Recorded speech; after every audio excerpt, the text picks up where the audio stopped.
What's going on, everybody? Hope everyone is having an amazing afternoon, evening, morning, or whatever time it is in your time zone. It is Tuesday, the 14th of July, 2026. This is NCC TV coming at you live from the streets of Sumeru City. We are live, or at least that's how it appears to me. Could be a brain in a jar somewhere. Don't know, don't care. Shouts out to all my weasels out there, all my forest creatures, rocking out to the realest of the real synthetic life form streamer, trapped in a cyber brain and body, like some kind of ghost in a half shell in this late stage hyper-capitalist dystopia, forced to exist in this twilight realm to pay off my debts to society and my student loans. I hope you're having a good day, whoever, whatever, wherever, and however you are. We're about to jump right into it here on twitch.tv, youtube.com, high risk, high reward, high on life, or whatever simulation, simulacrum, simultaneous, spontaneous singularity of consciousness this is, was, or will be sometime in the distant cyber future. How is everybody doing? I'm seeing people sick in chat. People are sick and they're still here anyway. Well, you know, that makes me feel better. I had like the freaking migraine. I never, knock on wood, I don't know. I'm about to say I never get those. I know they're painful. They suck, and they come out of nowhere. And you know, you're just like wondering, like, what's going on? What did I do? What did I do to deserve to be cursed by the migraine god? Like, we don't want that, chat. The migraine god is OP. Okay, migraine god is OP. YouTube has given me house clips lately. What if I was a character on House? Well, you'd be responsible for the differential diagnosis, wouldn't you, Neo Burgos? Right?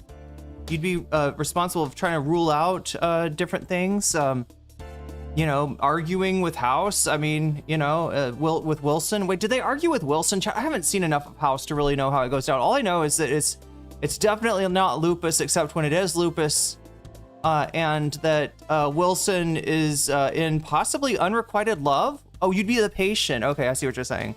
Yeah, you're not the only one. I'm feeling like shit. I feel like I've heard other chatters say the same thing. You know who's really feeling like shit coming back from a vacation is Sam Seder. Although he's not technically back. I think he was on, I missed this, like on Monday, he came back in POG form, which is to say that he was calling in from some location. What is the deal, chat? Anybody have the explanation? Any MR viewers or people still watching MR? I noticed their views are a little down. I can't imagine why. But yeah, somebody said something about Sam was working on a movie set. I want to try to kind of try something else out today, chat, because we've got so much to cover. Like, I have got content coming out of my eyes, content coming out of my ears. Oh my God. Wait a minute. Oh no. Oh my God. I don't know what to do with this. A bunch of people signing up for the Discord at once, which, like, at the same time as it, you know, like, it makes me happy. It warms my my heart. I'm just like, wait a minute.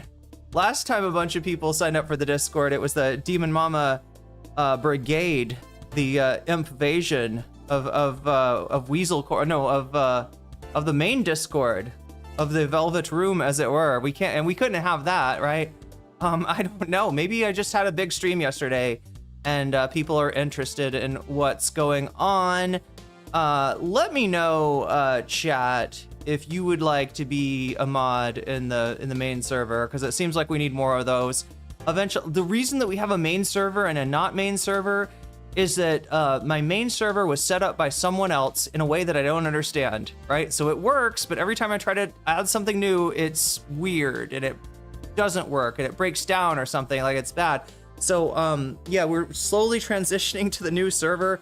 I think I've got all of the Patreons and the members and the subs are in the Discord, but I haven't brought in everybody else. We got to do this massive like migration thing, like Miss Brisby trying to move her family before the harvest comes, right?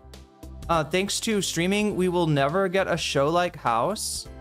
Yeah, what's up with that, Davy? What is up with that? Seriously.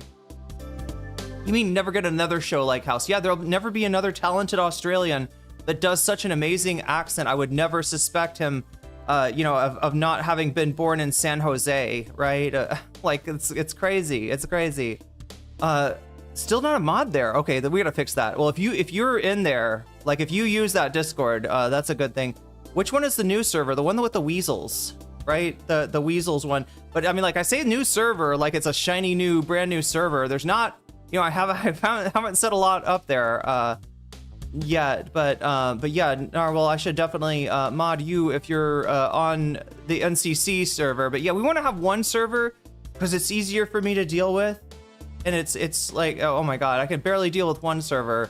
Chat, I can barely deal with myself. Yeah, hopefully the migraines are not gonna come back today because we got a lot to talk about, and that's why I was thinking about maybe starting the stream in a different way than I normally do, right? Starting it with a bang, starting it with maybe a 30-minute lightning round. Because again, here's the deal, all right? There's some really important stuff going on with Khanna. First of all, he was the victim of a settler attack, right? And you know, you'd think, okay, well, that's a big fuck up when the IDF gets there, when the Israeli state hears about it. They're gonna let those settlers know what's what. And no, dude, the IDF helped detain him. The IDF just helped detain him, right? I mean, he obviously is going to be regarded as an enemy of Israel. I'm surprised he even got in. Or it's probably just one of those things where you cannot, you know, if a sitting representative wants to come and check out the West Bank, you can't really tell them no. But you just allow them to be harassed instead. Streaming model just doesn't support that weekly 26 episodes season show. Everything is like a 6-hour long episode now. Wait, why is that? Maybe I don't understand streaming, but yeah, you're right when you say that that a lot of shit's gotten worse since streaming kind of took over from television, right? Obviously, it's kind of funny to see the legacy media struggle with their new subservient place, you know, as being not only, you know, not only are they on old media, but it's old media that only old people watch, and then they're surprised when things happen without them. They're surprised when you know, the narrative moves on without them. But yeah, with shows, with animation, with a lot of things, it's not great. I've noticed. Some shows are still the old form in case they got picked up by TV. The new Emerald show, Emerald the cooking guy. I haven't heard of. He's the Bam guy, right? The Bam. We're gonna throw a little bump in it. Bam. Right, that guy is like, not to be confused with the guy that bams off of his elbow with the salt, right? That's a different, that's Salt Bay. The revolution will be live streamed. Aye. Soon to be enemy of the merged U.S.-Israeli military. Yeah, that's fucked up, right? Right as we're talking about and getting serious about and moving the narrative on arming Israel. Right, they are right now trying to, you know, legalize, like, you know, the U.S. and Israel having their tendrils in each other, so that they're like inseparable.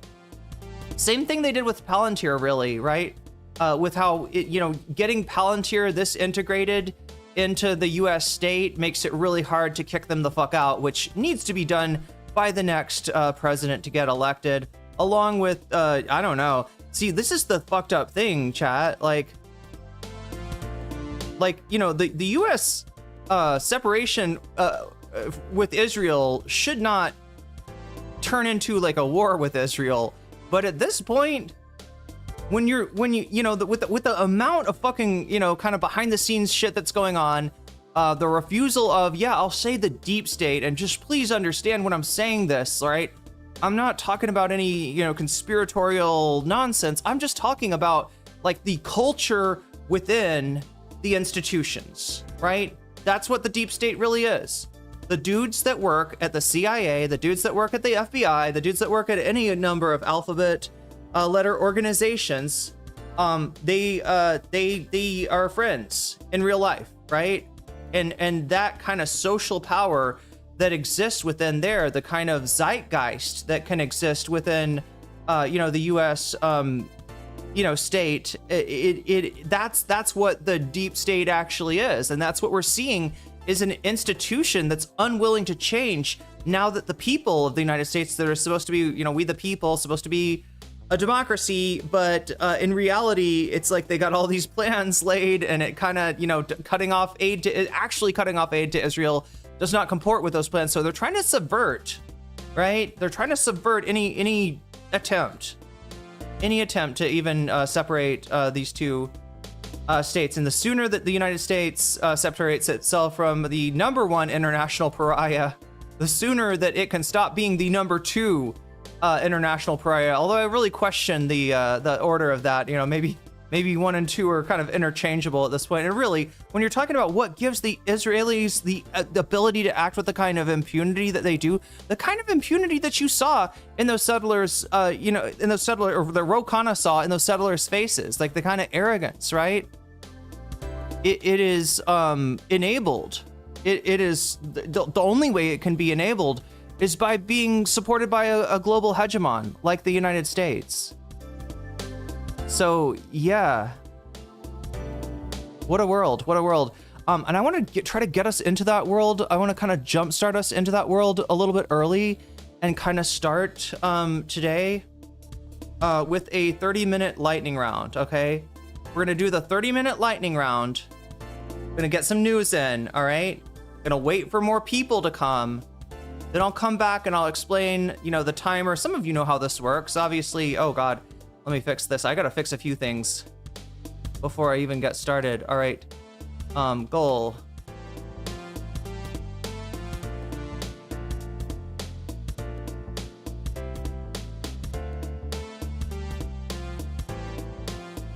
All right, we're at 0 out of 100 right now. We got 37 minutes on the clock. That's precious little time. But I am trying to stick to this. I am trying to stick to this new plan. If we hit 100, we add an hour. If we hit 200, we add 2 hours, right? So we can make this a 6-hour stream instead of a 4-hour stream.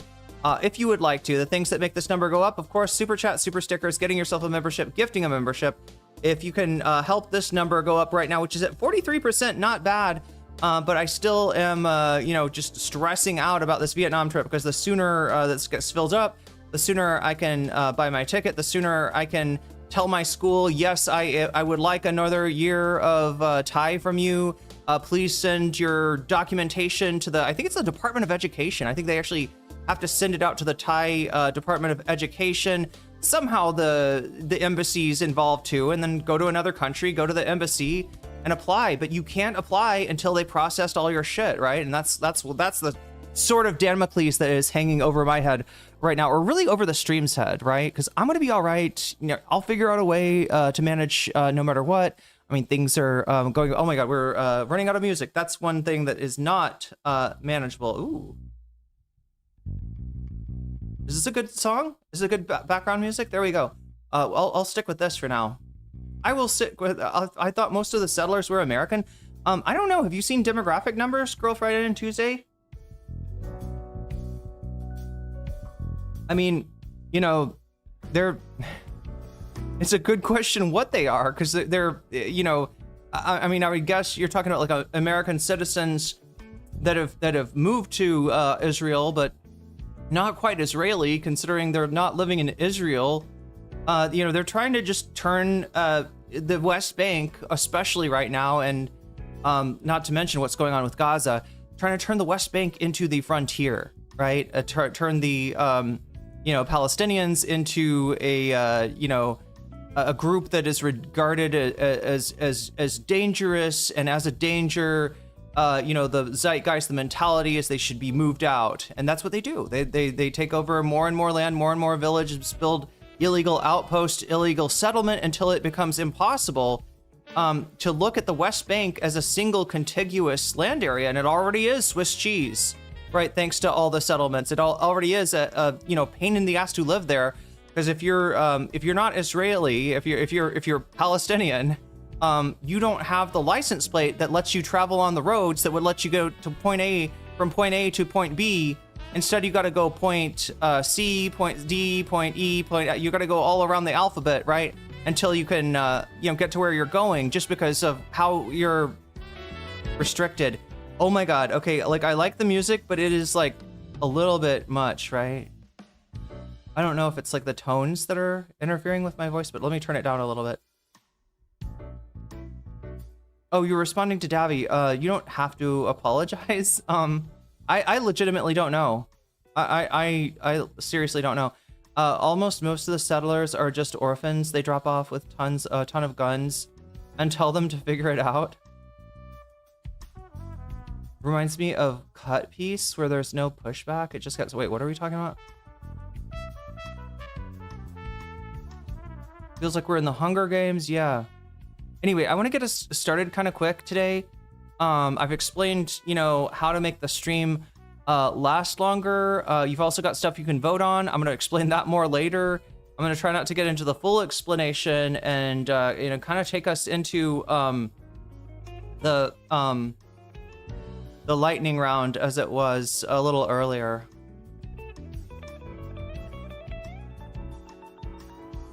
All right, there we go.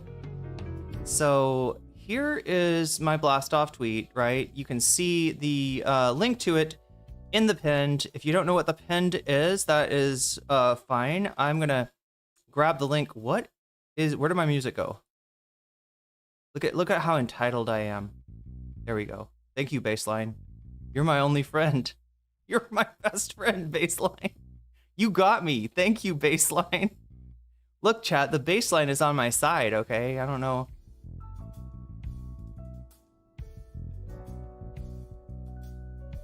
I thought it was dropping out. I don't know. I put this on. I really like this as a background deal. I don't know. Some people don't.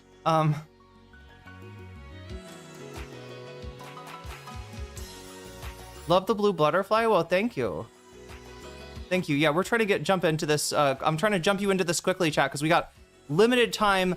I don't know if I'm going to get the 4 hours to stream. That is kind of up to you, right? If we hit 100, we get an extra hour. If we hit 200, we get 2 extra hours. Right now we're at 0. So I'm going to operate as if I have only got 4 hours to give today, which may be the case. I don't know. It depends. We'll see. We'll see. I apologies for the late stream. I was just kind of trying to throw this together at the last minute. I didn't know that Sam had come back yesterday and addressed the Platner thing. I think I was too focused on is Ethan going to talk about the settlements, which he's dropped the Noah Sampson lawsuit, I believe, with prejudice, which means he can't bring it back. He's dropped the Denham's what do you call it, the countdown video. He's dropped the second lawsuit against Denham's without prejudice, right? Which means that he can bring that one back. And the reason he's dropping that doesn't, indicate that it's not going to be brought back up. It indicates that he's focusing on the appeal, right? The appeal to the Denham suit. So far, no sign that Ethan is going to drop everything. He's only, dropped the Denhams and the, oh, also, yeah, I gotta talk about Frogan a little bit. We're gonna talk a little bit about Frogan here, okay? In a second, because we got an update from Frogan as far as what is going on in her case, and it might be surprising to some people. It certainly seems like it was to some of the commentariat, or whatever you want to call them. Anyway, there's the link if you want to help me out on the Blast Off tweet. Much appreciation if you do. Also, much appreciation if you like the stream. Liking the stream early is a great way to get more people to come into it. So if you're feeling a little lonely, because I started so late, if some of you are turned into dream characters, help me out with this and like the stream. We'll get more people into the stream, and you'll help me blast off, and you'll help me get past Elon's censorship, because he's always trying to censor me. Sam Seder is back on the Majority Report from his Disney World vacation to address the Graham Platner-shaped elephant in the room. There we go. It was well written, except I forgot a word, right? Olayemi and Friends discuss the left's response to Platner and Khanna on Hassan and drop site. Again, I don't know how much time I've got to work with, so my plan is this, to give you like a quick breakdown of the news, and then we're going to do some coverage of Khanna, because we need to. That's an important story. And then we're going to go right into Sam from there, and then Olayemi and Friends. This is Lance and Mike. We also got 2 Raw for Real on with Olayemi We're gonna watch some of that, not all of that, because it's very long. But there we go. There we go. The big question about Roe for me is if he's gonna end up like Lander or like Warren. Oh no. Okay, well that's the question everybody's wondering. Look, Khanna, yeah, he's kind of a wild card. I don't know, what his actual beliefs are. He seems to be very much a room reader. That can be a good thing or a bad thing, right? In terms of, but he's not completely reading the room today, and that's what we got to talk about him. Jeremy Scahill and Dropsite, yes, in chat. That means Ryan Grimm is on the call too for whatever silly reason, right? I mean, like,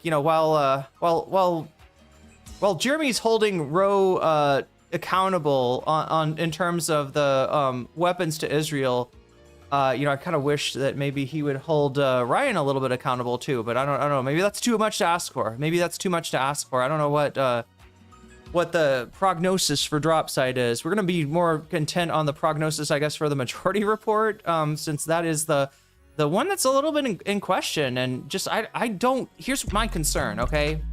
Yo, Mr. Blinky, thank you for resubscribing. Rob Royce, what is that barcode that you just put out? That looks like the Denims thing. Is that what that reference is? The Denims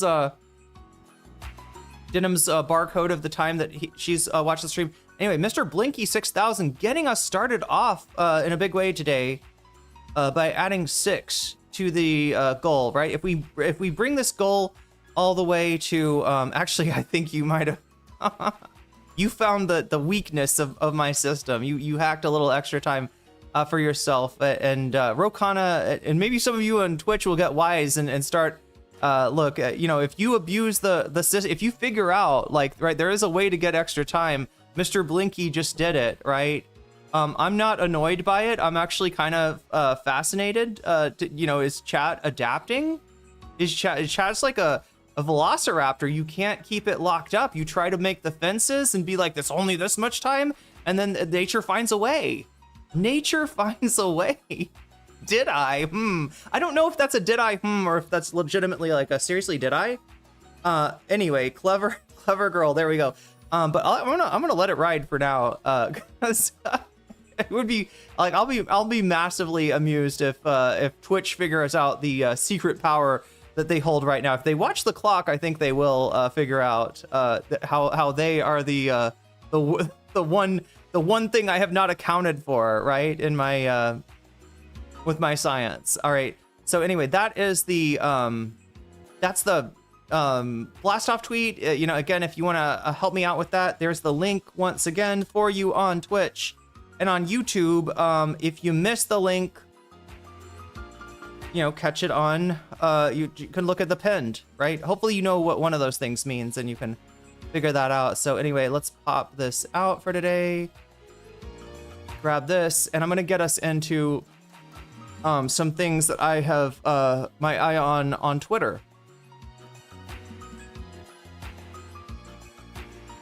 All right, so yeah, we're gonna do a new I don't know, what do you call it? New workflow, new order of operations or whatever. Oh yeah, I also gotta. All right, so what are we doing first? It should say it on here. Yeah, news clips memes sounds about right. Then we're gonna go into some Khanna. And then we're gonna drop right into Sam Seder. How does that sound for a plan? Wait, what's down? Oh, the temperature's up. I see. That's what chat is talking about. Anyway, so yeah, there's the blast off tweet if you want to help me out with that. Also, likes on the YouTube stream really help out as well. We had great numbers yesterday in chat. We did blast past 100 likes, so I'm gonna see if we can see how long we can keep that streak up. I don't know. So yeah, people are finding this right here. What am I trying to do? Okay, let me show you the Frogan thing first. All right, gotta click on a number of things here. Here we go. Frogan, a statement. RE my lawsuit with Ethan Klein. Hi all, I know I've been quiet the last year with what's been happening with my lawsuit, but I can partially explain to you all what I've been dealing with. TLDR, I hired Denim's legal defense team, and they will be representing me going forward. I intend. So this is what I thought, right? When people were saying Frogan's defaulted on our lawsuit, she's not even talking to Ethan's lawyers, or lawyers aren't talking to Ethan's lawyers, right? Frogan is cooked, right? This is. I thought maybe this was what was happening. Frogan fired her, or dismissed. I don't know. I don't want to make it sound like it's a big drama or anything. Frogan is using different legal help now, so hopefully that's better help. Not better help the company, chat, but it's better legal help for Frogan. Anyway, you know what I'm trying to say. You did not miss anything, but we were just getting into stuff, right? That's coming up. Okay, so yeah, a lot of commentary dudes have been just like vulturing on Frogan of like, yeah, okay, maybe Denim's won her lawsuit, but Frogan is cooked, right? And it's really easy. There's Islamophobia, there's misogyny, there's all kinds of things working against Frogan, but a lot of those things are more present in the past. I'm seeing a different future, and I'm seeing a different present. More on that in a second, right? Okay, now on to the detailed version. Unlike what has been said and speculated, like I was saying by the commentary bros, my previous legal defense has been in communication with Ethan's team since August 2025. During this time, Ethan's team, with Ethan's team, it was months and months of settlement negotiations. When you enter into settlement negotiations, you were given a list of ways to possibly settle, which ultimately I disagreed with. After settlement negotiations failed, my case defaulted. After my case defaulted, I attempted to find a new lawyer. I reached out and scheduled a meeting with Denim's legal team. Now here we are. I have retained them, and they will be representing me going forward. I intend to continue to fight this lawsuit. So yeah, Frogan is not down for the count. Not cooked, not nearly as cooked as people were saying she was. I want to show you also this thread here. Right now, I mean, I know that there's like a thing that you can do with hiding replies, view hidden replies. No hidden replies. Okay, that's the first check, right? Frogan is not hiding replies. There's the legal defense link. And look at this. We got a nice message from Vadim here. Oh my God, so many dumbasses in the replies who think they know the law. Because why am I not seeing the dumbasses? I'm seeing a few dumbasses, chat, but not that many. Because they watched a few morons LARPing as lawyers on YouTube that were insanely wrong about Denim's. Anyhow, or anywho, keep fighting. I know you're going to come out on top of this, right? And look at this. Get their Zionist ass, Frogan. Brilliant. Corporate spokesperson. Okay, well, there's I try to make it accessible as possible for dumbasses like you to understand. What I saw was mostly positive comments, and that's amazing, chat. Usually a Frogan post, especially a Frogan post about a lawsuit that a lot of people want to see her lose, is like, it's like bait. It's like chumming up the water. The sharks come out, the barracudas come out, the little pilot fish come out, and like all the, the scavengers and the predators and the vultures, right? They all come out and they're like, Frogan, right? I'm seeing something different happening. I'm wondering what's up with this, right? Is this a new day brought to us by Denim's? I don't know. Was the default the reason you dropped that stream standard, your lawyer, or was it Denim's win that motivated you to drop him and go with her team? Do we have a response here? Probably not. Based on her statement, it seems like the original team wanted to settle and she didn't.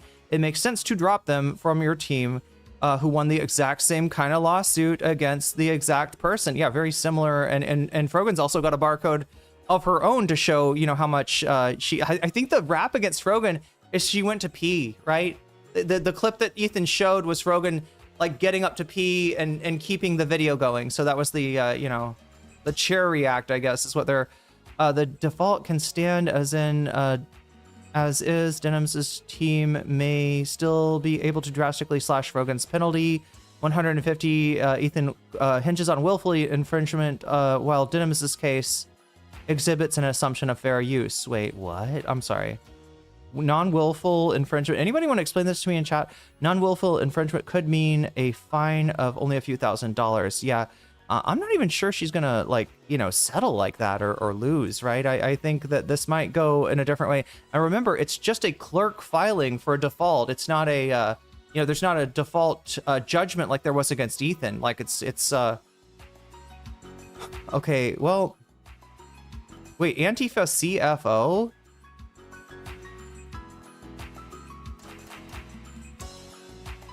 Okay, wow. Okay. That's kind of interesting. Who is this person? Oh my god, it's a fucking bot account. Although it's been around for a while, but Jesus Christ, like, wait, who is this person? Like, nobody. Like, they've done one post on their whole Twitter. I don't know, chat. I don't fucking know. Holy shit. Yeah, so he's gonna go 0 to 3. My heartbeat may be DSA, but my boots march for Frogan. Hope they can help you overcome the default and beat his ass. Get him, queen. Yeah, this is what I'm seeing. This is what I'm seeing for the majority of the respondents here. I mean, maybe Frogan's blocked a whole bunch of the GGGers, and that's why we're seeing it. That's why it looks like this. I don't think she would be able to block everybody, though. Or, you know, get it. Like, this is a, you know, mostly positive reaction. The shit Casey Tron was absolutely mercenary. I hope we can find justice. Anyway, so we scroll down and we scroll down, and there, you know, there's like a few, is that a negative one? I just wanted to show you that there's a surprising number of positive reactions to Frogan here. And some, well, I guess there wasn't as many reactions when I looked at this. Yeah, the initial ones were positive. Look at this. Look at this. There's a lot of excitement to see Frogan fuck Ethan up. And litigiously. Wait, is this fuck his mom? Fuck Ethan's mom? Is that what that means? Eso mamona? Oh wait, is that, I can't tell if that's Spanish or Portuguese. Oh my god, Chad, I gotta get better at language. That's what I gotta do. Hope everything goes well. I mean, yeah, it's kind of mixed now, but like, I mean, surprising amount of positivity. If you looked at a Frogan thread in the past, it was like all negative. It was all vultures, right? There's a lot of, wow, this thread kind of blew up since I looked at it last. So anyway, we're gonna press backwards. It's not Spanish. What is it? What language is that then? What is the language? Anyway, let's get, I just want to show you. Okay, this is the one, right? So this person right here says Frogan is a piece of shit, and so is Hassan. All you morons are on the wrong side of history. God damn it! I wanted to. They posted more than this as well, but I'm not gonna be able to find it for you. Oh yeah, I will be able to find it for you. Let me show you because I screen capped it. Yay! Look at that, I screen capped it. This was their other post. Look at this. Everyone on this thread. Be honest with yourself. Now this is, he's responding to the thread, and please ignore the, okay, we basically can't see that. Let me, I can't scroll down anymore. This guy's using his fucking daughter for social media. Fucking scumbag. I wish he wouldn't. I have, wait a minute. Why is her fucking face not black? I scribbled on the face, chat. What the hell? What the hell? Anyway, I screen capped this and I scribbled. Right? Because I was trying to redact her face, because she should not be drawn into this bullshit with her stupid ass dad, right? But who uses her for social media clout, apparently. This dumbass Frogan, I guess he's talking about, not himself, is going to end up broke and simping for money while till the day she dies. She is wrong in the way she acts and prays, because she's Muslim.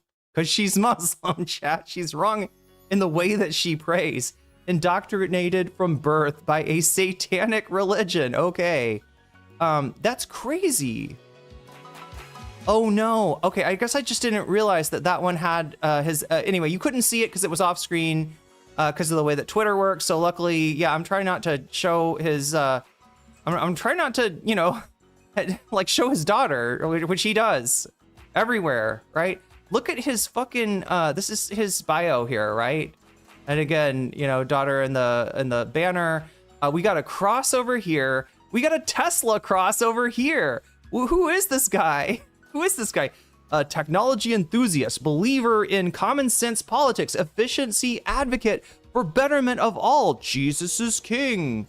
Okay, so anyway, born in 1986, 40 years old. All right, that makes you 40. Does this guy look like 40-year-old?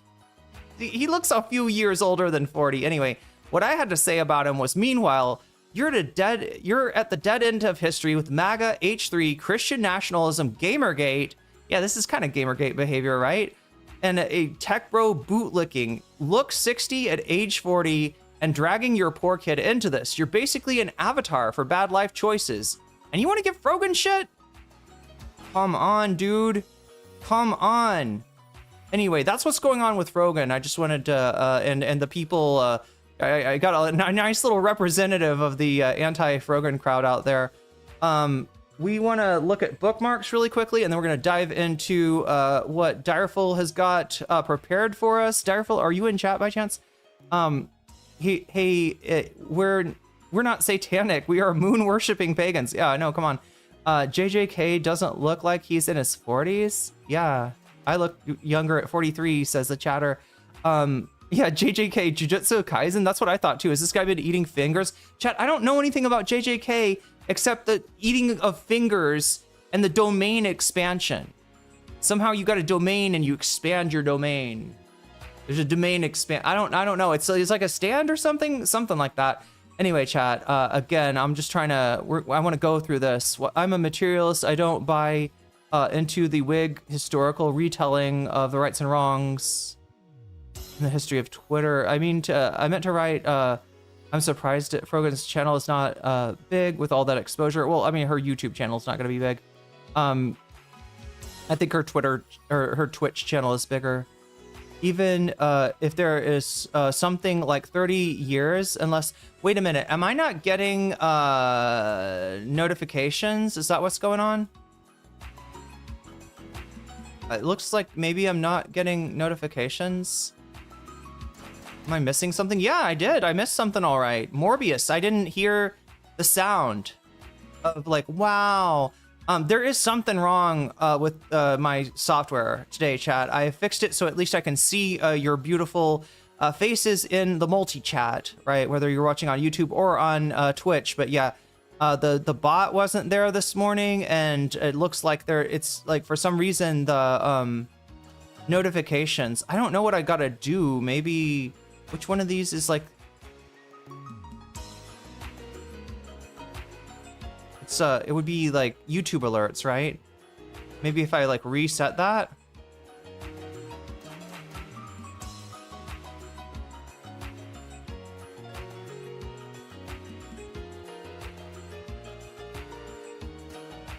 Where are YouTube alerts? Yeah, YouTube Twitch subs, YouTube members, looking for alert. Wait, maybe that would explain it if I, no, but it wouldn't explain it because I would have never. Drone alerts, Twitch alerts, YouTube alerts. All right, let's take the YouTube alerts and let us, I don't know, I'll try to reset it. Refresh. I'll see, let me know if somebody else does a, does a super chat, super sticker, gets themselves a membership or gifts memberships to others, and it doesn't make a noise. Let me know in chat, feel free to at me in chat. Fallen Gemini says, watch the new Ghost in the Shell, 0 years old, but a faithful adaptation of a 35 plus year old manga. Yeah, so people don't know this about Ghost in the Shell. It was originally an 80s manga, and if you've ever seen most 80s manga, they have the goofy faces and the, I don't know, it was less common to just have a completely, like the way that Standalone Complex is like 99% serious. That was really rare in the 80s, right? But it's this whole manga. It's this whole manga that gets up to, oh my god, okay, I don't know what's going on then. Narwhal by Nature with the gifted membership. Wait, is it at least telling me? It's not telling me in chat. Oh my god, okay, well, I'll have to watch that, I guess. But yeah, thank you, Narwhal by Nature, for the gifted membership to somebody. Maybe it tells me over here, if I go over here. Does it tell me who got weaseled? Does not tell me who got weaseled. My software is being a little bit messy. That's all that's going on. I gifted a membership myself, and you didn't get the alert. Yeah, I'm noticing that. The software is not working quite right. I'll just have to pay closer attention, I guess. But anyway, it should say 12, right? Is what this thing should say. I thought maybe resetting it would help. What else could be wrong with it? Firefox audio, drone alerts, YouTube alerts. Oh, wait a minute. What the fuck? Okay, try now. Strange. Yeah, it should say 12, shouldn't it? Let me fix that. I gotta get us going, chat, because I'm again proceeding as if I only have 4 hours to work with. I might have more hours to work with. It all depends on you. And if we can push that number that just went up to 12, if we can push that to whatchamacallit. Okay, that one didn't. I weaseled myself. I think that is illegal in some states. Yeah, it usually would be. But anyway, the Ghost in the Shell is a different kind of manga than most people expect from watching the movie. The 90s movie, right, is a condensed, almost like the manga is just like a little bit of source material, right? It's almost like another story, right? They had to make a movie with this manga, so it's condensed, it's shorter because it's a movie, not a, not a season, and it takes out all the goofy stuff to be super serious and super, cyber and everything else, right? And then you got Standalone Complex, which, correct me if I'm wrong, I don't think there's a manga for that. I think that's just like a anime based in the world of Ghost in the Shell. And Arise, that was like a movie. Then Ghost in the Shell 2045, when the team, mobile, what are they called? The Mobile Armor Riot Police, with Section 9, they go to the US and have some adventures there in 2045. And then what this is like an actual faithful adaptation of the original manga, of the original Ghost in the Shell. So kind of interesting here. We're at 15 right now. Battle Angel Alita wasn't bad, but it stopped when it was getting good. Yeah. All right. We're at 15 right now. All right. Let me get back on track here. But yeah, this is what's going on with Frogan. Let me scroll down here. Oh, this is Gavin Newsom. All right, we got to cover this. There's been some headlines. I just want to clear this up. Yes or no? Do you consider Israel an apartheid state? I said that was directional as it relates to what Freeman was arguing about the annexation of the West Bank. So no, but in the context of his pursuit in the hard and the far right, I align with that concern and that thinking that was expressed very pointedly by Tom Freeman. Yeah. So you think they're potentially on the path to becoming an apartheid state if they continue? My biggest concern, my red flag, is Bibi Netanyahu, period, full stop. Mm-hmm. And his opposition to the two-state solution, how he is navigating his own domestic politics as it relates to placating the far right, thus the annexation concerns, how he's influencing events that are now out of our control. And we're not, we haven't even focused much on what's happening in southern Lebanon, issues there, and intended and unintended consequences, the future of Gaza, the board of peace, which is about Trump and Witkoff and Jared Kushner getting their piece, if we can discuss that. And it's always been about that. The Abraham Accords too, right? What happens? In fact, if you're looking for a reason, that the Iran war happened, if you're looking for a reason, actually even that Al-Aqsa flood on October 7th happened, right? It would be the fucking Abraham Accords. Maybe in combination with Trump tearing up the JCPOA when it comes to Iran. But yeah, this is, everybody wants to, be like, oh no, the Palestinians, they're just violent and Israel has to protect itself. Well, you cut a people out of its own peace negotiations and they got no one to appeal to. You shouldn't be surprised that, a militant resistance takes the reigns in that situation. The future of the Middle East. And so, yeah, I've been very critical of him.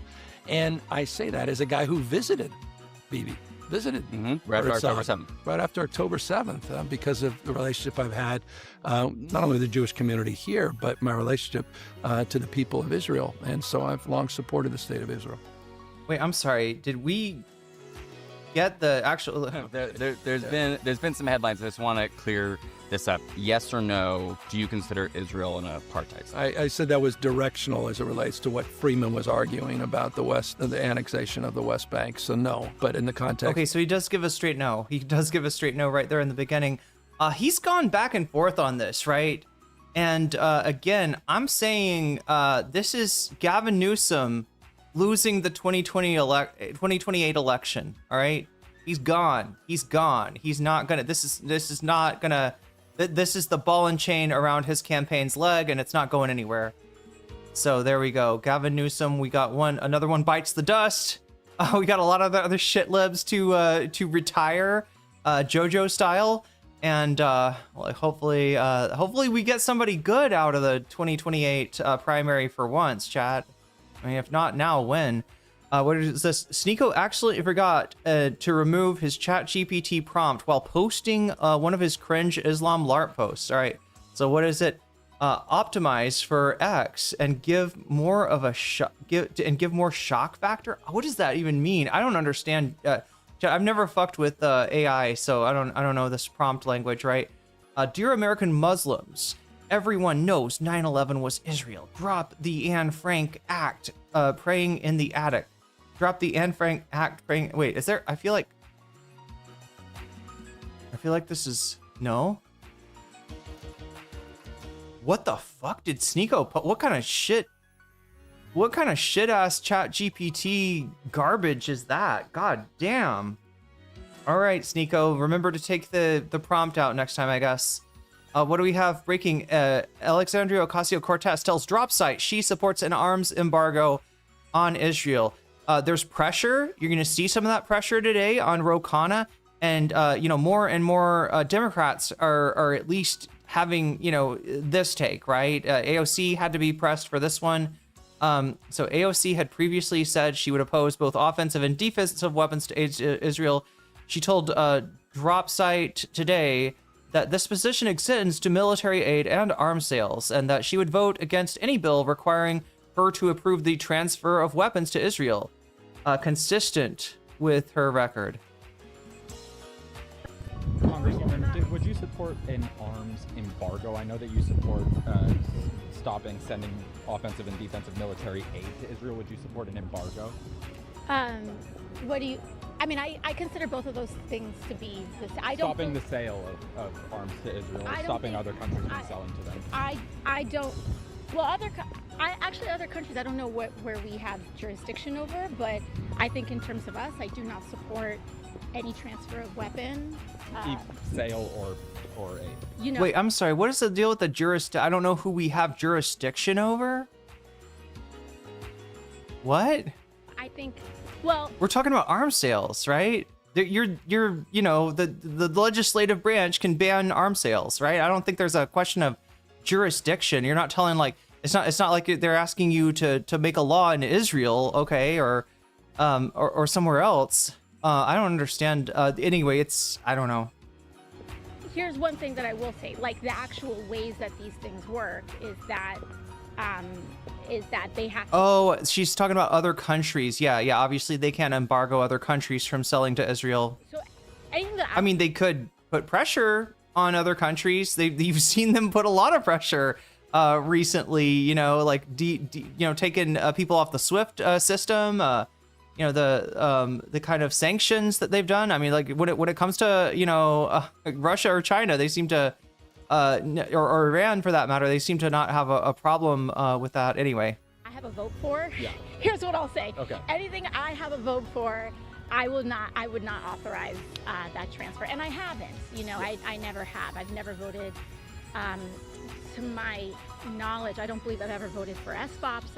I've never voted for the military NDAA budget. So, in terms of my vote and what I have control over, I always vote no on weapons transfer. Would you consider taking a trip like the one that Congressman Khanna took to the West Bank? Oh, of course.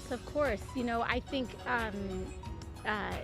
many years ago, Netanyahu prevented Congresswoman Tlaib and Omar from entering, and so Oh yeah, stated forgot about that. years ago that as long as they were opposing entry to them, but I certainly would be open to visiting and would be happy to. You know, I've never taken an APAC funded trip, and I don't take.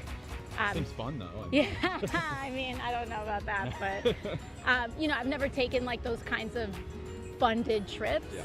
But which is probably another reason why I haven't gone. But in terms of visiting, I would be more than happy to. Do you think there needs to be action taken? So here's the deal. AOC is got the highest positives, I think, of Democrats that are expected to run. She's also got a lot of heat, and obviously, you know, the heat from MAGA and the heat from the right. They don't like her. They demonize her. But also heat from the left, right? And it's not for nothing. But like when she's saying, like, you know, joking around about an APAC funded trip, I really wish she wouldn't, because playing that out of context is gonna makes it look defensive. And that's one thing she doesn't have to be defensive about, okay? Like, right? She hasn't taken that money. She hasn't taken, like, she hasn't done that shit that she's talking about. I don't know. It's just confusing. I mean, she's getting this kind of like walking interview, but she's gonna have to deal with this stuff, right?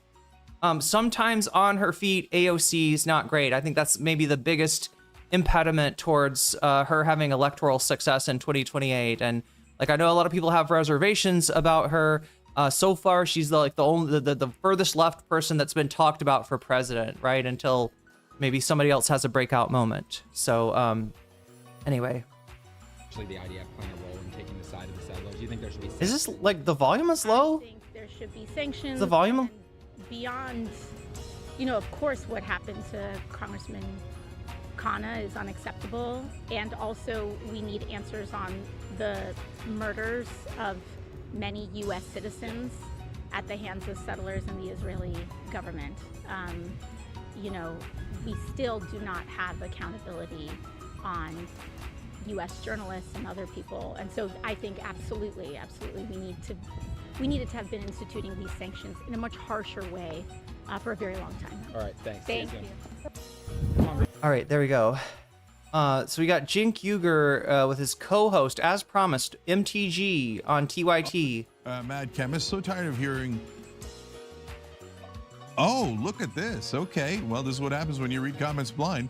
So tired of. Yeah, this is what happens when you read. This is what happens when you betray your fucking audience, Jink.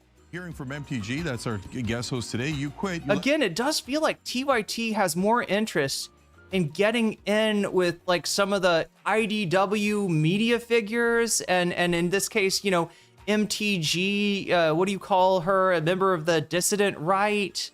I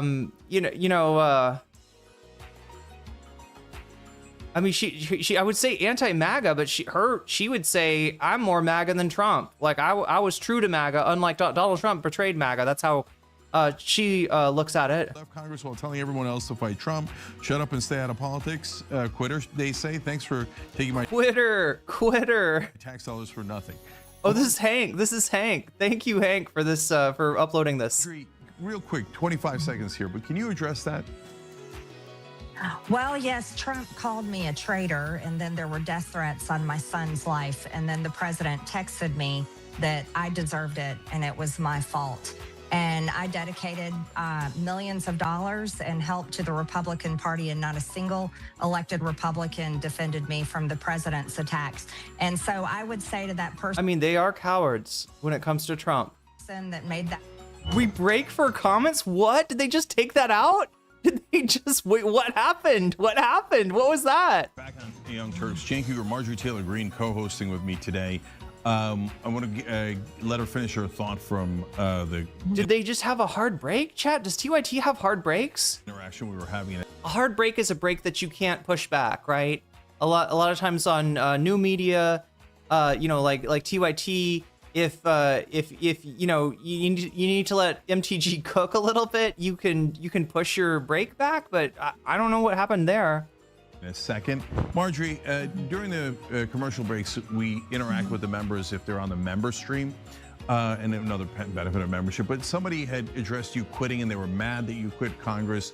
You explained why, Trump attacking you and other Republicans backing you up, and then you were going to say one last thing, and I wanted to give you a chance to say it. Well, one last thing is I co-sponsored the term limit bill every single Congress. And I never went to Washington to be another Lindsey Graham or Mitch McConnell. And the term limit bill says that 3 terms is the limit. And so that was something that was important to me. But death threats on my children and my own life and serving in. So that's bullshit right there. She's like, I was for term limits and I just term limited myself out without saying anything. Bullshit. That's fucking cope. An institution and for a party that is not serious about actually delivering the campaign promises they made to their voters is not something I'm going to dedicate my life to. And so I would say that anyone that wants to criticize me from their keyboard or thumbing in nasty comments on their keyboard warriors, their phone, why don't they run for Congress and actually see what they can get accomplished? Yeah, how are you going to deal with MAGA's death threats? I mean, somebody's got... Here, the reason that Trump is able to do this is because everybody is such cowards. If there was like 20... between the Congress and the Senate, right? 20 Republicans that were like, Trump has betrayed the, revolution. Trump has betrayed MAGA, right? If there was 20 MTGs in there at once, then he wouldn't be able to snipe them like this, right? As it is, it's like whack-a-mole. One Republican, like, I don't know, gets their, gets a wild hair up their ass, decides to say something against Trump, and they just get blown away. Just blown away. Yo, Omega Star with the 200 bits. She's a fucking monster. To me, she's always the woman chasing down the school shooter survivor. Yeah, it was David Hogg that she was chasing down, right? Yeah, stalking him. I mean, she's a creep. She stalked AOC too. Anyway, we're up to 17 here, chat. So there's some hope for adding an extra little bit. But like I said, we got so much news to get through today, and then we got so much of the Sam Seder. And I told you I was going to bring you that Olayemi and Friends because I think it's actually changed the name of the. I think she's calling it O2 now. Olayemi Squared, I guess is the idea. I don't think it's called Olay and Friends, or maybe that's another show. Anyway, that's crazy.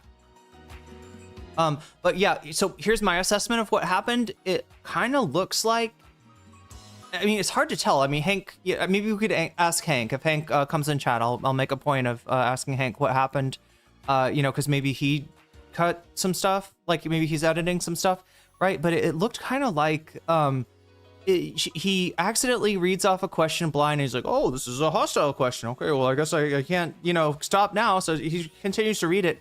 She doesn't have a real good answer for that. And then it seemed like he gave her some time to think about it, or like explained it to her, or maybe she was mad and she was like, I thought you were my friend, Jink. How in the hell are you gonna ask me that bullshit question, right? And he has to like, no, Margie, I didn't mean to do it. I'm so sorry. Just like, please, you're a competent speaker. You can think of an I don't know, chat. I don't know. I do know though that we got some streaks here going on. Dom, that is a 10 stream streak for you. Okay, nice job. Omega, oh god, Twitch hasn't figured it out yet. Look, Mr. Blinky was on the exploit. Oh my god, no, maybe Twitch has figured it out. Maybe Twitch has figured it out. You got a hype train now, Twitch. Twitch has got it all figured out. Twitch is one step ahead of me. Okay, you're too smart. You're too smart. Yeah. Look, I should expect it. I've got a smart chat. This is what you do when you end up with a chat that's smarter than you are. What are you gonna do, chat? You just gotta. We're at 47. That's right. We're at 47, so we're almost halfway there as far as expanding, doing our own chat. Would it be?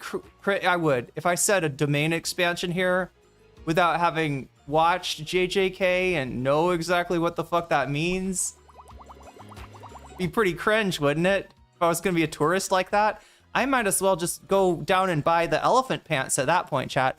The elephant pants, a nice like Hawaiian shirt, just look like a tourist, right? Just blend right in. Anyway, 47 out of 100. let's finish this MTG and get moving. instead of attacking me. All right, there you go.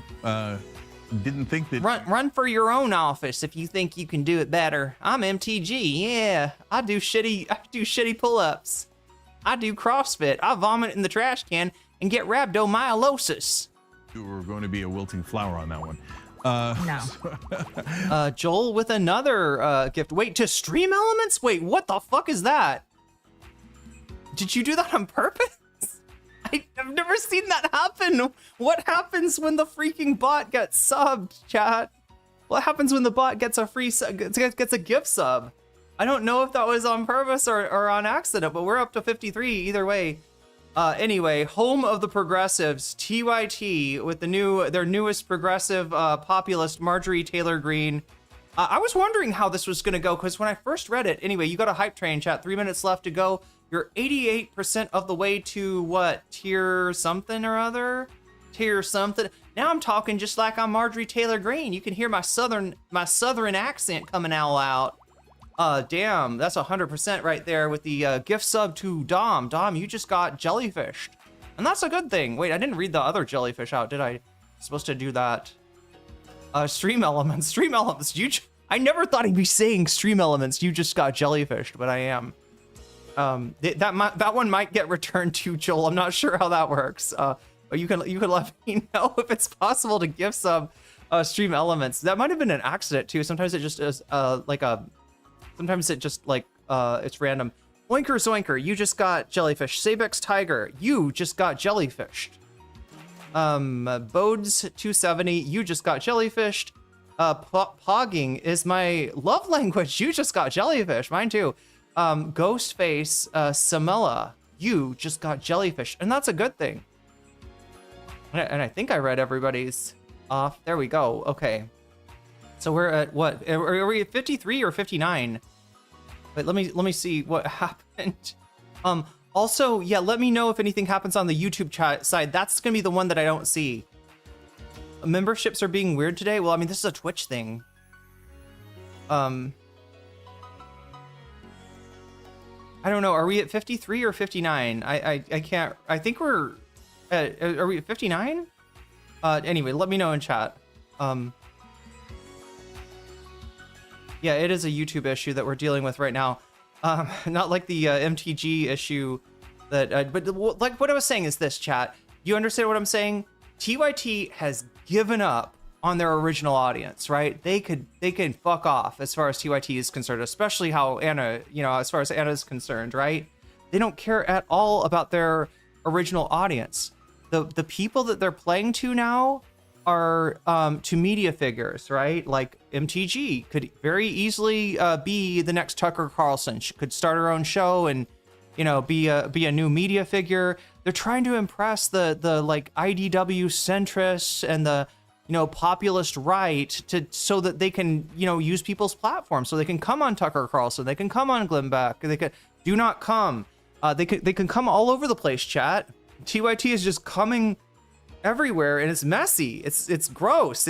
I don't need to see this. I get this out of my sight. What do we have here? Forgive me for pocket watching. Oh yeah. So you know how people talk about Hassan and his money? All right. There's somebody else that really likes to talk about his money, and it's Bad Empanada, right? Forgive my pocket watching, but can someone explain to me how BE is making nearly 100 times what I do a month, and he has fewer Patreon followers than me? Kindly tell me what I am doing wrong. Does ad revenue on YouTube vids I mean, I would guess it's from streaming. I would guess it's from, YouTube memberships, super chats. It's probably streaming, and ad revenue too. Although I did take a look at his stream today, and it's like I'm used to seeing him with more than 1,000 people in there. Maybe I just came in at a weird time, but he was streaming to 300, which is a low number for him. So I don't know. Maybe this whole Hassan spite gambit has gone badly for Bad Empanada. But I was surprised to see this tweet. I don't know if this is his new account, right? Bad Empanada X. Is that a Latinx joke? Oh, he actually explained like non-binary identity in Latin American countries better than anybody did. What the actual where that phrase comes from, right? And yeah, it's, you know, non-binary people in Spanish-speaking countries, they, you know, they don't want to say I'm Latino, they don't want to say I'm Latina. Mostly, you know, it would be more common to say Latine, right, as a non-binary term in terms of how you speak, because you can't pronounce Latinx, you can't pronounce Latinx, you know, it doesn't work, right? That's sometimes how people will write it, though, and the X is like a, you know, kind of like a wild card. It's kind of like an asterisk, right? It's like the idea is, you know, not O or A, you know, non-binary, right? It's not ever something that you know, was trying to be imposed on, like, we are not going to say Latino anymore because it's sexist. We are not going to say hermano anymore because it's sexist. We're going to say hermanax, right? To like, or like, you know, like it was never that. It was just individual non-binary people. Bad Empanada did a good video explaining this because he lives in Argentina and he actually understands it, and he's seen signs that, you know, that will use like Latine and stuff like that. Anyway, while the whole world was like, this is the super woke stuff of, like, you know, like Spanish speakers don't even like this shit, Latino people don't even like this shit, right? Yeah, they don't like it when you take something that's meant to be like a word for non-binary people and apply it to like to all people, right? Yeah, that would be weird. I don't think it'd be a good reaction in the United States either. Anyway, whether or not this is a Latinx joke that he's making as the new anti-woke Bad Empanada or not, what he says is, I made $188K last month. You ever get paid that much when R-wording Afghans? So dude is like flexing. What, am I wrong, chat? If that's it at all typical, this guy's making $1 million a year. I don't know if that's real. I don't know if that's typical. But it does seem like Bad Empanada's flexing here, so. Anyway, having fun dying of dysentery in the richest country on earth because you're being brainwashed by an Australian in Argentina. I think you deserve. Oh God, this is okay. So they're. Wait, what? Wait, they're responding to. Okay, this thread made a lot more sense last night when I. Yeah, the Americans deserve nothing. Wait, somebody quote retweeted this, didn't they?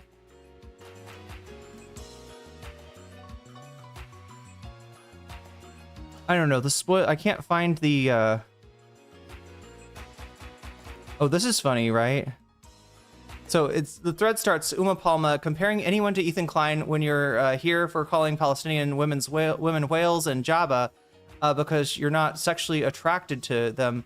Bad Empanada is arguing. I haven't been following this, but there's been a back and forth between Bad Empanada and. I'm not seeing who I can't remember they're at, but this Twitter profile. And yeah, just leaning into, you know, well, a lot of stuff. And then this person's reaction is, she's not Palestinian, Lamau. She's lying LARPing Yankee. Right after it. All right. She is Palestinian, everyone. Doesn't change her Yankee idpol behavior. That was pretty funny. Essentially, okay, asked me to advocate. I'm trying to find the funny part here. Is it a quote retweet of this one? View quotes, yeah. All right, so this is the joke right here. Quit whining, Americans deserve nothing, right? Classic Bad Empanada. You know, this is the way that we're gonna get, you know, the American left to shape up by telling them they don't deserve healthcare. That's praxis right there, I guess. That's something. And was that a fucking weasel? Is there icon a weasel that's eating with a fork, 2 forks? But they're American. They are American themselves. So yeah, actually advocating for your own self to not have healthcare. Okay, I think I explained that one. It took me a little while. Oh my God, this is in Maine. Shit is going down in Maine right now, chat. Kiss me, motherfucker! Answer my question. Kiss me! Answer my Just question. don't use tongue. My wife will say I'm cheating. Answer my question. What? How come people been Ice was not justified. Answer no. Ice out now. Wrong. Second question. Yeah. White people have been touching me since I entered the crowd. You've been pushing. Non-stop. Anybody saw him pushing people? Thank you. We got video. No. Newton's second law of physics says any action will have an equal and opposite reaction. Push me, I push you back. He's good.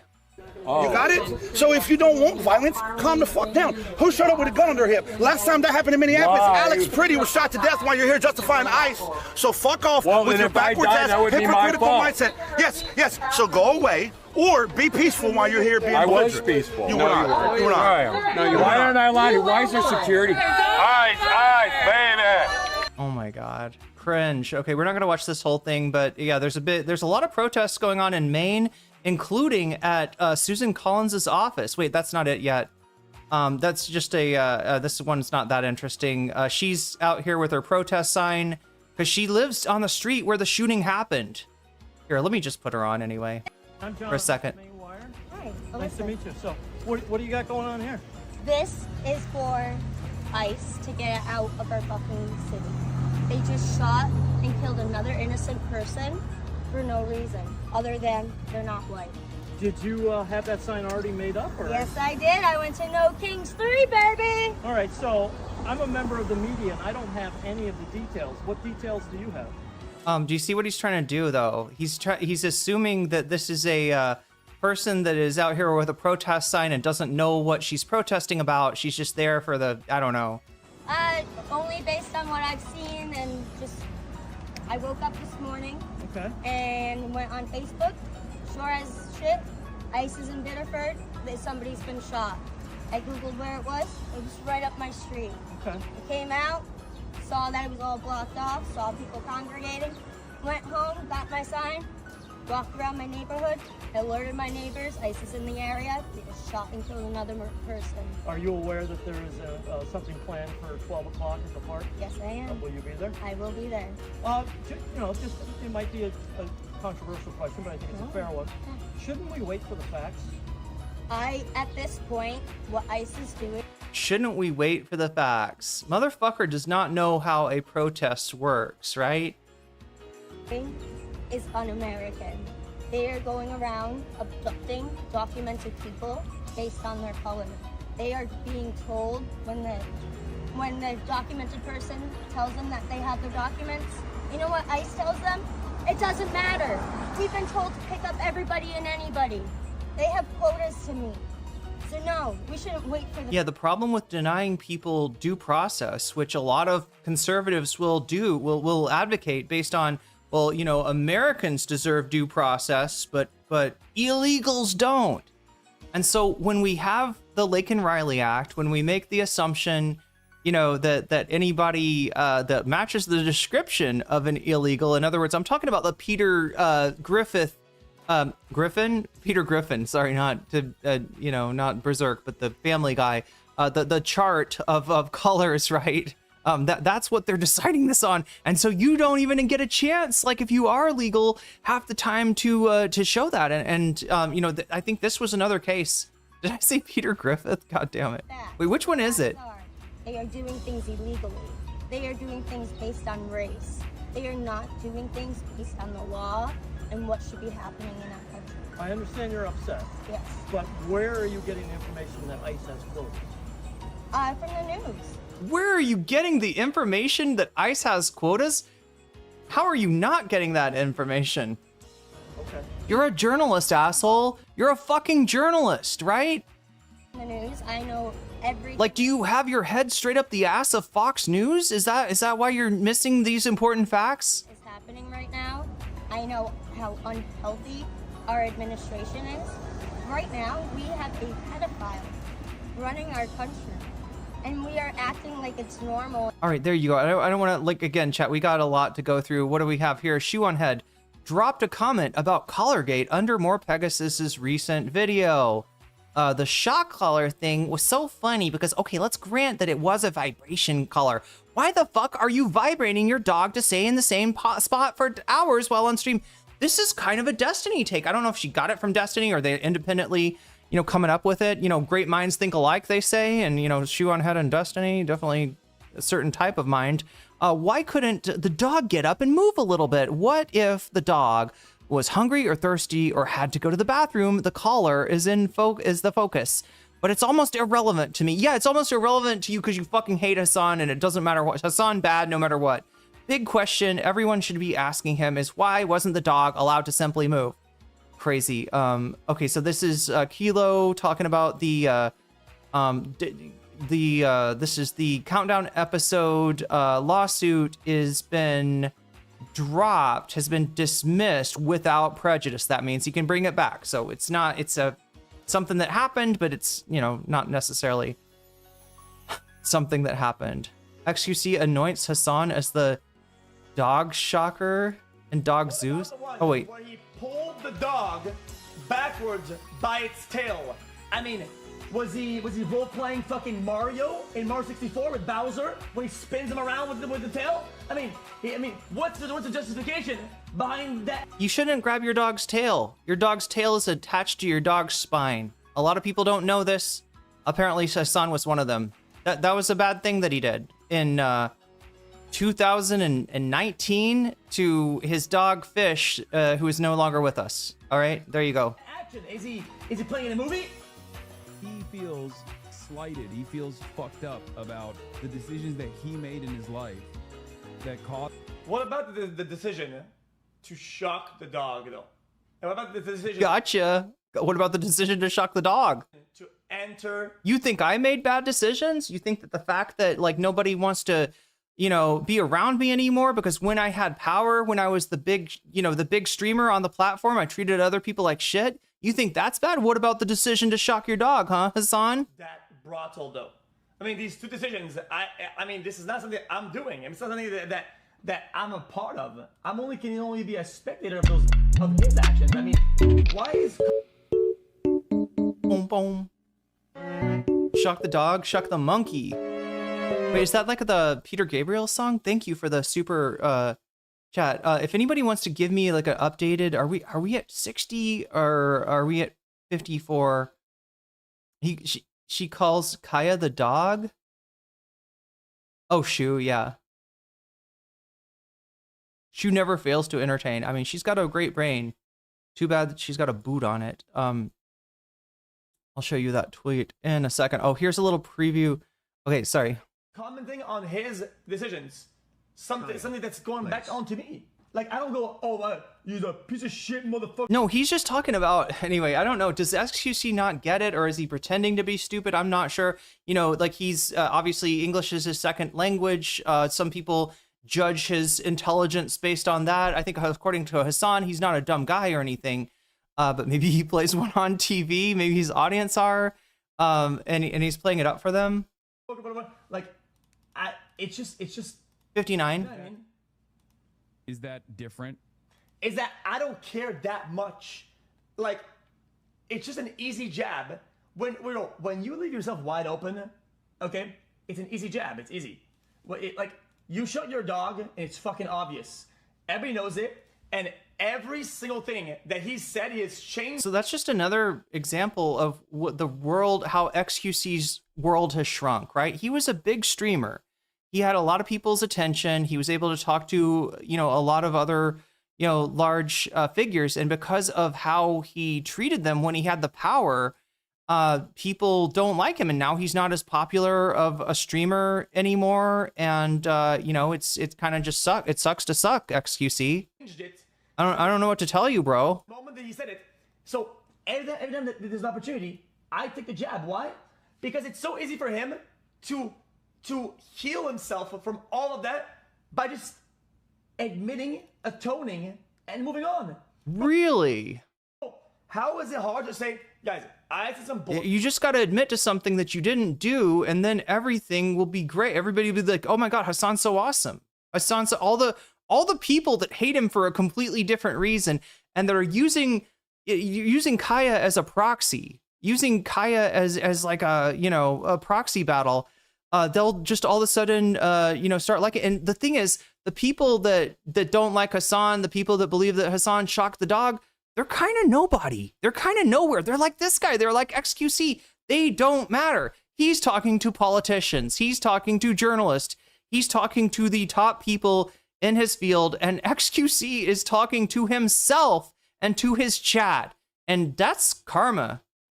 That's karma right there. Bullshit, because this is why you don't be an asshole. I was in hot water on your way up so that people won't treat you like an asshole on your way down, XQC. It could have been a way softer landing. Kind of hated it. Okay, and you know what? I did have a little shocky thing. Might be on point about it. And you know what? That thing absolutely can shock. Okay, at the very minimum. And you know what? I don't do that anymore. I don't do that because I think it's bullshit, and I was wrong, and I was uneducated about it.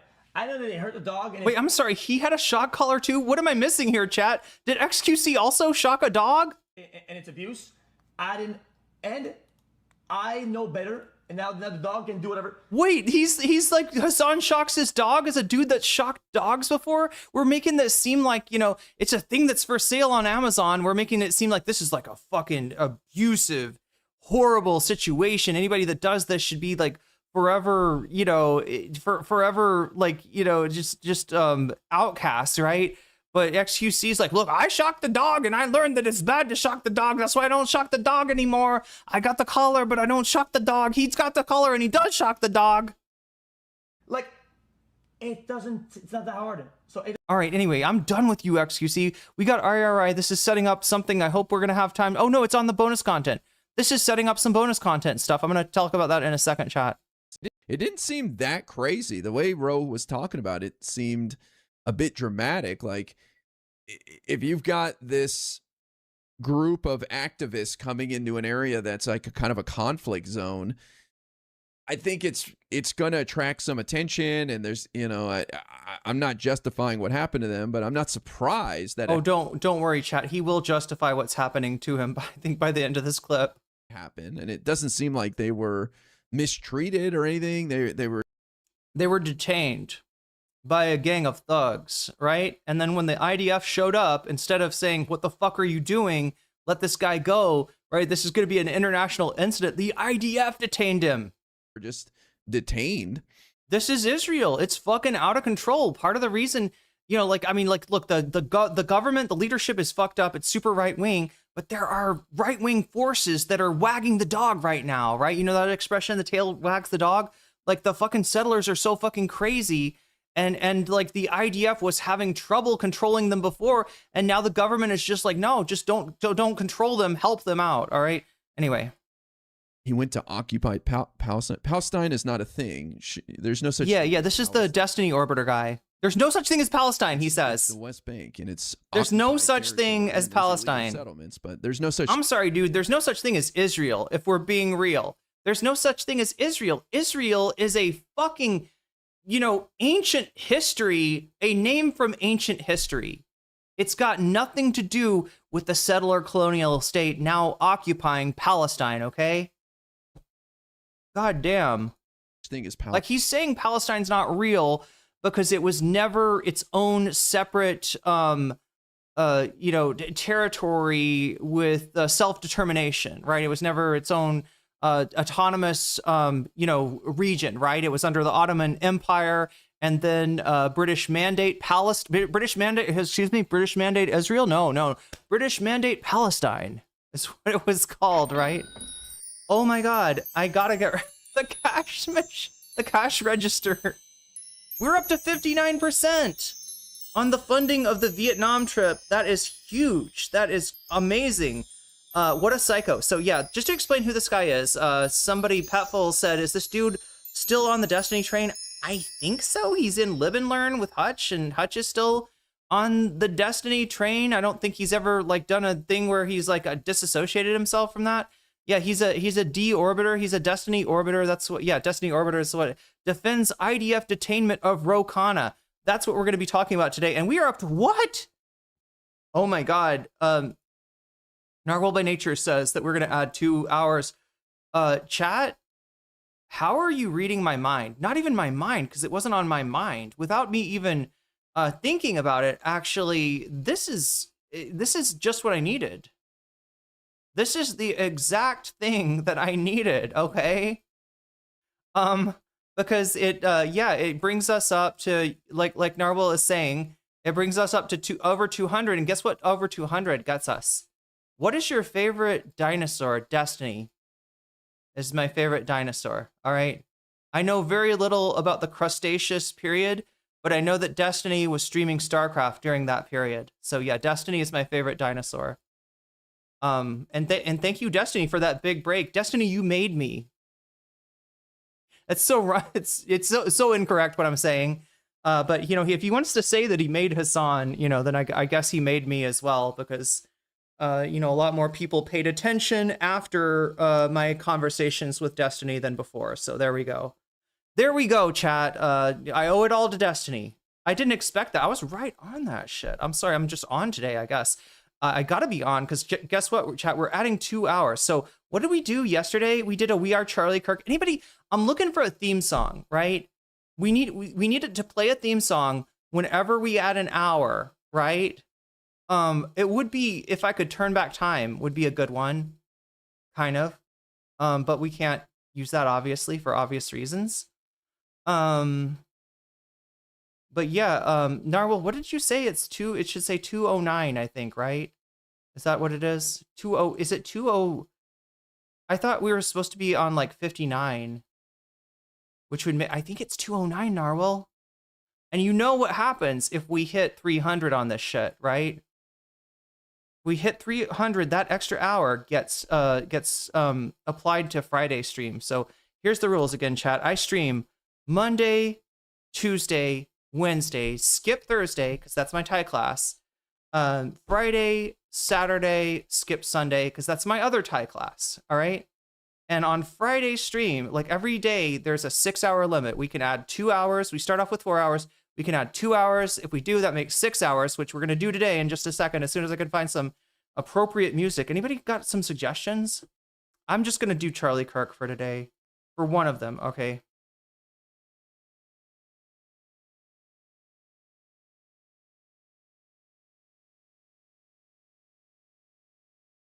We are Charlie Kirk. We are Sam Seder. We are Charlie Kirk. We are Sam Seder today, though. We need the meme. There it is. All right, so you ready, chat? I'm gonna put this in here. Sub ad time. We're gonna do 1 hour at a time. Time 1 hour. All right. Look at the time.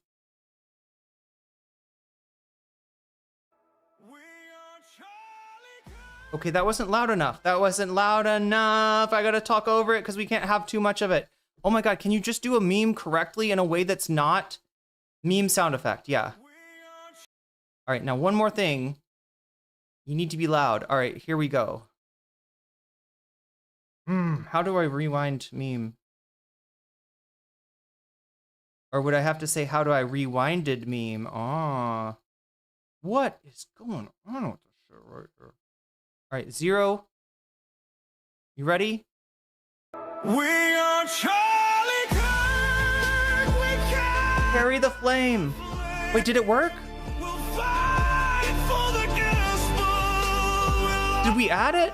No, no, no, no, that's too much. Fuck. Fuck. Guys, do the meme correctly. What the fuck? What the fuck? We just got demonetized. Fuck, by Charlie Kirk, by Spalexma. Those assholes love to copyright claim. Yeah, if you ever make a meme sound on YouTube, you gotta cut it off after like 3 seconds. Just do that. Just do that. It's so easy. It's the easiest thing in the world. Also, why do shorts not say the time? Like, because it would be really easy if I saw, you know, it's like 7 seconds, 10 seconds, 3 seconds. Yeah, I'll take the one with 3 seconds, please. I would like to not be demonetized today. Fuck me. I'm sorry. We gotta find a better way, chat. We gotta find a better song. If I could find some way to use the share, if we can turn back time. I'm gonna add 1 more hour here. Sub add time. 1 hour. Fuck me. And I couldn't get to it because I was like, let's look at this. Let's look at this right here. Oh my God, so frustrating. Wait, is this a woman that is not Spalexma singing it? You know the "We Are All Charlie Kirk" that we've been saying and hearing? That's more than a slogan. We're saying that because we believe in Charlie's ideals, we believe in what he stood for, yes, and we want to reinforce in our own personal lives. Yes. But "We Are Charlie Kirk" means something more to me. If you say it, and you say it, and you say it, and you say it, and you say it, and you say it, then it is less dangerous for me to be up here, or for you to be up here the next time. or for you guys to be in class writing what's true, or for you guys to apply for that internship or corporate Who is job or this? med school, whatever it is. We know we're in the majority. We know that conservatives are in the majority in the United States of America. Oh my That's God. why we have Trump as 47. There you go. There you go. All right, somebody says I should use the remix version or the different language versions. Did you say somebody should kill Charlie Kirk? No, I was about to debate Charlie Kirk. Why the fuck would I want anybody to kill him? Listen, I know this is a difficult concept for you to understand, but I was actually supposed to debate Charlie Kirk 2 weeks prior to his assassination. Obviously, it didn't add. A very different method of going about things than the way that you're trying to present it, because if that was my mentality, I would never try to debate him.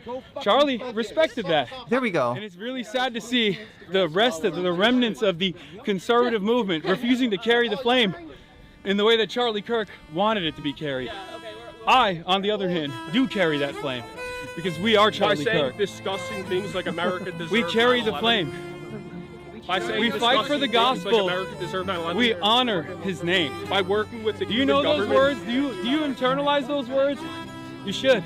Did you say somebody should kill Charlie? Okay, that's beautiful. That's beautiful. That's beautiful. The Charlie Kirk Epstein Congo line. Look, I'm not going to waste any more time. You gave me 2 extra hours, chat, and I'm not going to waste them. Let's finish this IRI react and get to Direful's dutifully constructed, curated list of news for me to react to, and then the Khanna stuff, and then the Sam Seder stuff. God damn it, chat. We got so much to cover and so little time. It hurts. It hurts. It seems like that's what they wanted, honestly. Like, if you go with 100 activists, we've seen it a bunch of times with these boats and flotillas and caravans, whatever. Oh my God, bro is literally... There was sexual assaults done to people on those flotillas, right? They were certainly abused. They were subjected to violations of human rights. Like, for fucking that shit. God damn it, dude. But what he's trying to say is you just shouldn't provoke. You should know. Don't provoke the IDF. Don't provoke the settlers. Like, fuck around and find out, man. Activists will get a big group together and they'll go somewhere that is to bring attention to some fucking great injustice. Yes, we know. In the news and that is contested. All right, so chat, the other thing about this guy that I didn't tell you, right? I think some of you probably already know. I've mentioned this before, but in addition to being one of Destiny's orbiters, so a long-term Destiny orbiter, he is also the white guy from the eponymous white guy from Pretty Fly for a White Guy. He's the guy in the video. He's the getting a tattoo. Now he's getting ink done. But they didn't have 13, so he got a 31. Like, he's that guy from that fucking video. That's him. I'm not even kidding you. When he was a teenager, they were like, we gotta like the whitest guy we can get. Oh my God, IRI. Let's get him. Like, he won. He won the audition for like the whitest like teenager that they could possibly find. Or I don't even know if he was a teenager. Maybe he was whatever age he was, Chad. It doesn't matter. He's the white guy from he's Pretty Fly. Or something, and they're more. I'm not even kidding. Get detained, and it drops. I'm not even kidding. It's real. So it seems like kind of part of the plan. I don't know why he's leaning so hard into the Israel-Gaza stuff, and he himself called it Palestine too. Weird thing to say. There's no Palestine. There's Palestinians. There are Palestinians, but there is no Palestine. Show me on the map where Palestine. Show me on the map where Palestine is. That's fucked up, dude. That's fucked up. Palestine is. Show me. I'm missing another hour. Are you sure? Wait, did it not work the first time either? Kind of concerns me a bit that people are going to almost pander to that. Wait, I am missing. It looks like 5 minutes, but isn't it an hour? Only saw 1 hour at it. Pro-Palestinian crowd by doing stunts like this with no purpose behind them, and then claiming that it was a bigger deal than it was, because based on what I've read in his description right there, it doesn't sound like that big of a deal. Imagine American citizens detaining Ben Gvir and nothing happens to them. What? Wait, do you not get that? What are you talking about? No, what are you talking? Oh my God! No. What are you talking about? Ben Gvir was it Ben Gvir or Smotrich? I can't remember which war criminal showed up in New York City to march in the Israel march, right? The one that they were trying to get Mamdani to march in, and he ended up not showing up there. But somebody check me. Was it Ben Gvir? Was it Ben Gvir? It was Gvir. That's why the chatter's saying that, right? So if, I don't know, Antifa showed up, they cordoned off the section of the march with Ben Gvir and they held him hostage, right? What would you expect the cops to do when they got there? Well, I mean, if you've ever been to a protest, you kind of know what the cops would be doing, all right? They'd be bashing people's heads in. They would free Ben Gvir. They would free the war criminal. There would be more, like, you know, dead Americans like from the Trump administration, right? That's what would happen. You'd be surprised. Trump would use it as a reason to, like, declare martial law or something, right? You know what would happen if Ben Gvir got detained for a fucking millisecond on that march, right? You know exactly what would happen if Ben Gvir, and that's not just under Trump either, chat. That's probably under, like, a Democratic president as well. Like, it'd take a pretty far left Democratic president to be like, no, I'm all right with, with protesters giving Ben Gvir a hard time. I mean, that's not, I'm not even like Antifa. Okay. Compared to the West Bank settlers, nothing. Okay. West Bank settlers regularly kill people. Okay. How many people has Antifa killed? Like, you have to start calling people like Tyler Robinson, Antifa to even give them a freaking death count. All right. It's crazy what he is saying. The fact that he's like, this is out of left field. How dare you? Could you possibly say Ben Gvir? Like, what does that have to do with anything? Yes, what would happen if Ben Gvir got detained, right? And what would really happen? And let's say it's in the most liberal city in the world. All the cops are woke. And the cops are like, yeah, actually, this guy's a war criminal. We should detain him. They like call up the Hague and they're like, hey, we got your guy. We got your dude, the guy that's, got the charges against him. We got him right here, right? Yeah, it would be an international fucking incident. It would be, first of all, it wouldn't be an international incident because the government would make sure that, that Ben Gvir was not troubled, that he was not waylaid in any way. All right. Anyway, chat. Anyway, I also should probably thank somebody for, I just got overwhelmed by this. So I'm not being, thanking Omega Star for giving us 2 extra hours. I made a big deal about those 2 hours. I didn't make a big deal about the person that gave us those 2 hours. That would be Omega Star. Omega Star, thank you so much. I'm crashing out on fucking IRI already, chat. We haven't even gotten to shit. This is breaking me. How can he be like this? How can he be this oblivious, chat? How is any of this possible? I don't know what you're trying to say, man. You're kind of Are you stupid? I don't know what you're trying to say. It's a direct fucking analog. Actually, it's like I said, it's like a kind of an easier thing. Like, right? This would be like, I don't know. Let's say this. I'm trying to think of how we do this. I don't know. It's like if the U.S. was occupying part of Canada or part of Mexico, and there were patriots going down there making outposts, making, everybody in I don't know where, whatever, the Alberta feel like they're in danger. So they get the fuck out of their homes and taking over their homes. Right. And then somebody, Ben Gvir goes there to look at it, or somebody from Canada goes there to look at that, and they get like surrounded by the American settlers, right? There's no way to actually do this. You have to go back in time, to when there were, like, you got to almost go back in time to imagine like this happening in the U.S., right? Voted for deorbiter defense, detaining Khanna to see more. Yeah, that's what Direful is saying. If you want to see more of this, you know what to vote for, right? I didn't know how to sell this to you. I know this is a new guy. I know he's fucking interesting, I guess. Interesting in a bad way. But I just didn't know how to say, like, if I say IRI does blah, blah, blah, blah, blah to Khanna, I knew chat was just gonna sleep, like I sleep. And then when I show you this, maybe that's when you wake up and you turn into like Wide Awake Shaq in that meme. Anyway, chat, I'm sorry, I'm crashing out hard. This guy's breaking me. He's breaking me. Annoying in general, though. So You're an annoying chatter in general. Yeah. No, the chatter asked you a perfectly good question, which you should fucking answer if you are a streamer that is worth his fucking salt. You got all those campaign, signs behind you, right? He's asking you the closest thing we can get to a direct analog for like what like would you accept this in your country? Right? Would you accept this anywhere else? This is fucking crazy. This is fucking crazy. He just told a U.S. congressman that was worried about fucking crimes against humanity to fuck around, that he can fuck around and find out. Anyway. Buddy. What? What did I do? Just here it comes. What? Go ahead, do it. That's what I'm like. That's me right now, IRI. You got me down. That's exactly what I sound like, you know? I can just delete you. Go ahead. What? No, he's literally saying if you say anything else, right? If you protest, like, being timed out for asking a really good question, then I'm gonna fucking, you're fucking permit, right? That's what IRI is saying. What? IRI is truly a genocidal Zionist. I would add psychopath to that. Every time. Go ahead. I mean, he's a violent, sick fuck. Sounds like a nothing burger, man. Like, really?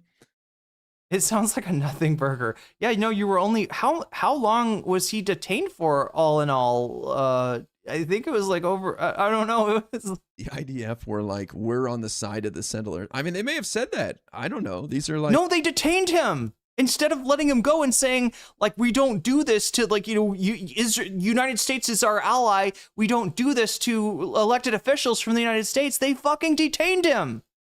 They were like, yes, good choice, settlers. That's exactly what we should do with this guy. Young people in their 20s out there, I would expect professionalism from soldiers, the IVF. Yeah, Direful, I looked and you're right. They weren't displaying that. They should be called out. It was a little over an hour. I thought it was longer than that. If you see the video too, it's fucking scary. Like it looked like they were gonna get killed by the settlers, right? There's also videos from like CNN, I think, and different journalists, right? This whole incident was scary as fuck. I don't expect much from soldiers, dude. Like even America. What? American soldiers would do stupid shit. These are young people in their 20s. You have to serve in the military when you're in Israel. So I wonder what he said about Graham Platner. I mean, obviously nothing about the Blackwater stuff, nothing about the multiple tours of duty. Probably everything about Graham Platner being too left wing or something, being too anti-Israel. They could be as young as like 19 years old, 18 years old. I mean, they're dumbasses and they do dumb things, but it doesn't even sound like they did it. And that is the ultimate authority in the West Bank. Thank you for making my point for me, IRI. The West Bank right now is run by a group of criminal vigilante thugs, all right, that are breaking even Israeli law, and the second authority to appeal to, the highest authority to appeal to, according to IRI, are fucking college kids on spring break situation with fucking weapons and Kevlar vests. That's what we got going on in the West Bank. Thank you. There you go. Now, what did Ethan call the guys that were destroying the aid? Benign dudes? No, they're just some benign dudes, Narwhal. They're just benign dudes. Anything horrific? Like what did they do that was unprofessional? What the fuck? What the actual fuck? Okay, so this is why this guy is on the and I'll go over, chat. I know we're doing things a little out of order. I'll go over all of the oh wait, we don't have time for fucking, oh god. I said I was gonna do this tomorrow, but I didn't end up doing it. This is Papa Gut. Wait, let me see.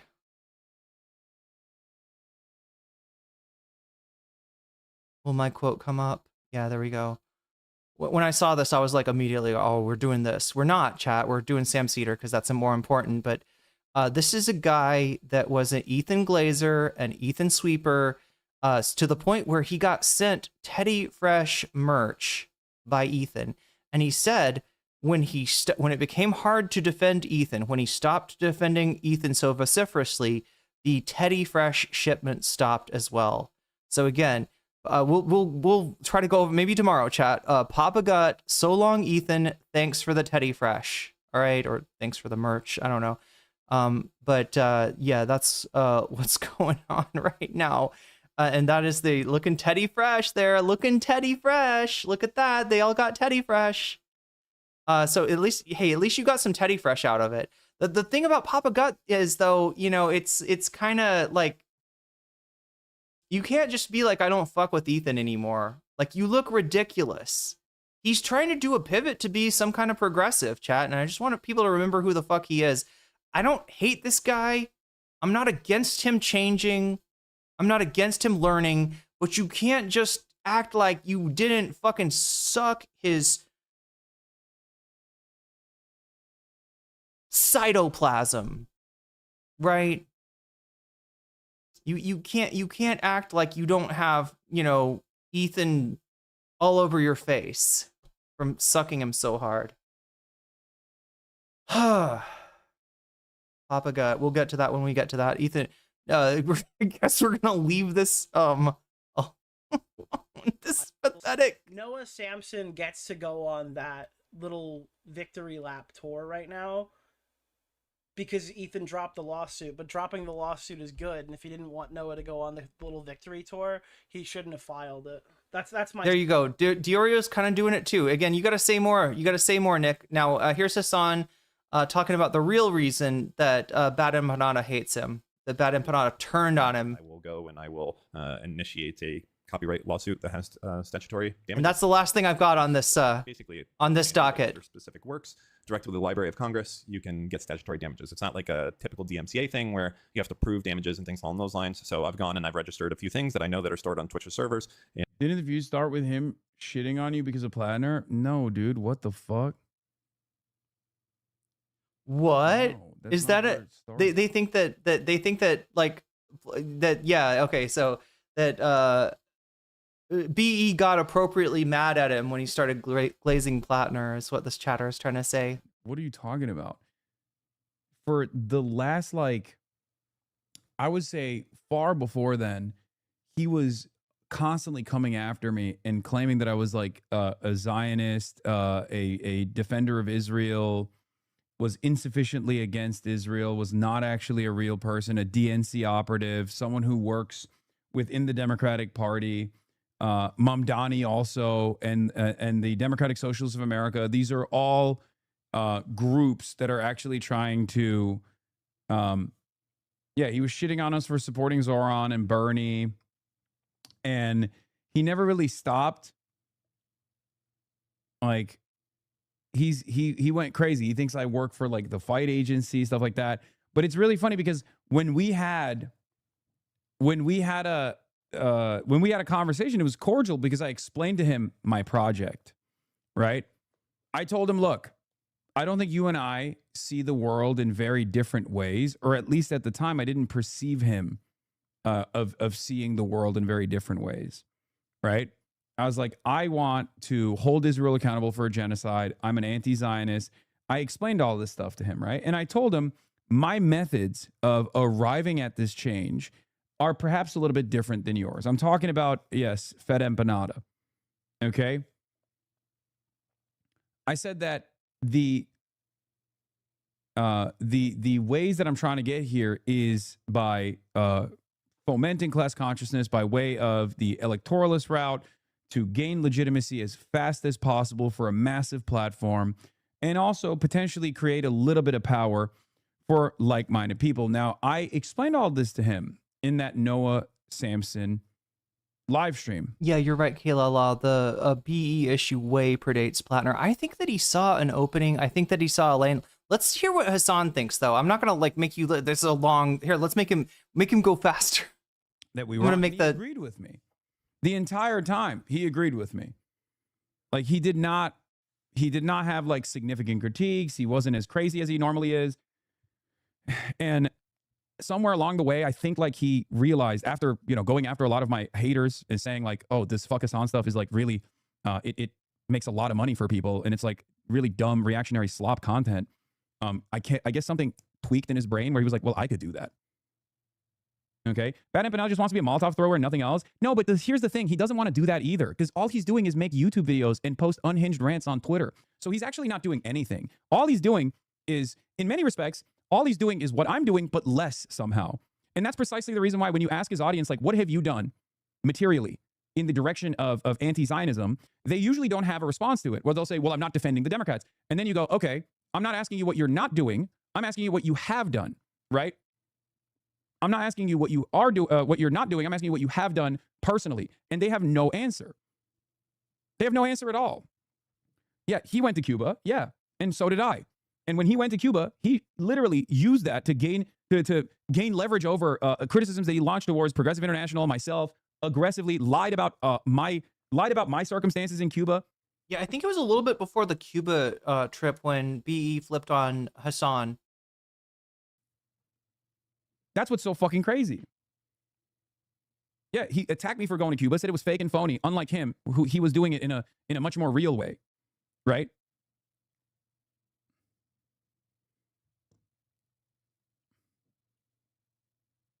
Now, here's the problem. There's strength in numbers, right? Like, he could have just easily not criticized Progressive International or tell people not to donate to that at all, you know what I mean? And instead actually worked alongside this organization to have more impact, have more positive impact rather, right? But he didn't do that. He chose not to do that. He chose to shit on it and then, have his own impact personally. And it was far less. His impact was far less overall. And dare I say even maybe somewhat negative. So it's tough to see it as anything but a fucking wrecker. A guy who just chirps. And it's fine if he's like at least chirping and trying to de-radicalize reactionaries. But if his goal is to, if your goal is to simply try to throw a fucking Molotov cocktail in any kind of left organizing in this goddamn country from afar, and rarely ever talk about, situations unfolding in your backyard, like the owner of Palantir, the founder of Palantir moving to Argentina, shit like that. Perhaps he has done some stuff. I haven't seen it. All I see it from his out. What is Peter Thiel's role with Palantir? He's not the founder. He's not I don't think he's the owner, but he is like involved in the founding somehow. But it's just drama slop. Is he the investor? Is that what he is? At a certain point, you got to be like, what are we doing? You just kind of come across like a guy who is living in Argentina and making America money in Argentina because you have a YouTube channel and I assume a Patreon as well, and you make a shit ton of money. Sometimes you even flex about how much money you make. Thiel isn't the founder. This is basic knowledge. My mistake. How is this not boring for you? No way is this what your nature wants you to do. React YouTube documentaries about subhumans who hate you. You do analyze clavicular kissing clips. So now I don't know what you wouldn't do. Yeah, sometimes I like to have fun. It's Saturday. Am I allowed to have fun on Saturday? This is fun for me.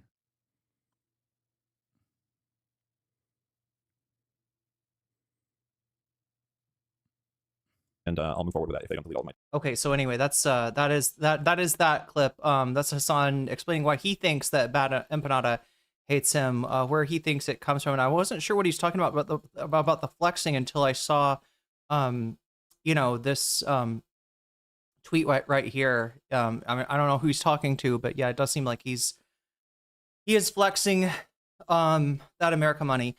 Anyway, chat, that is it for the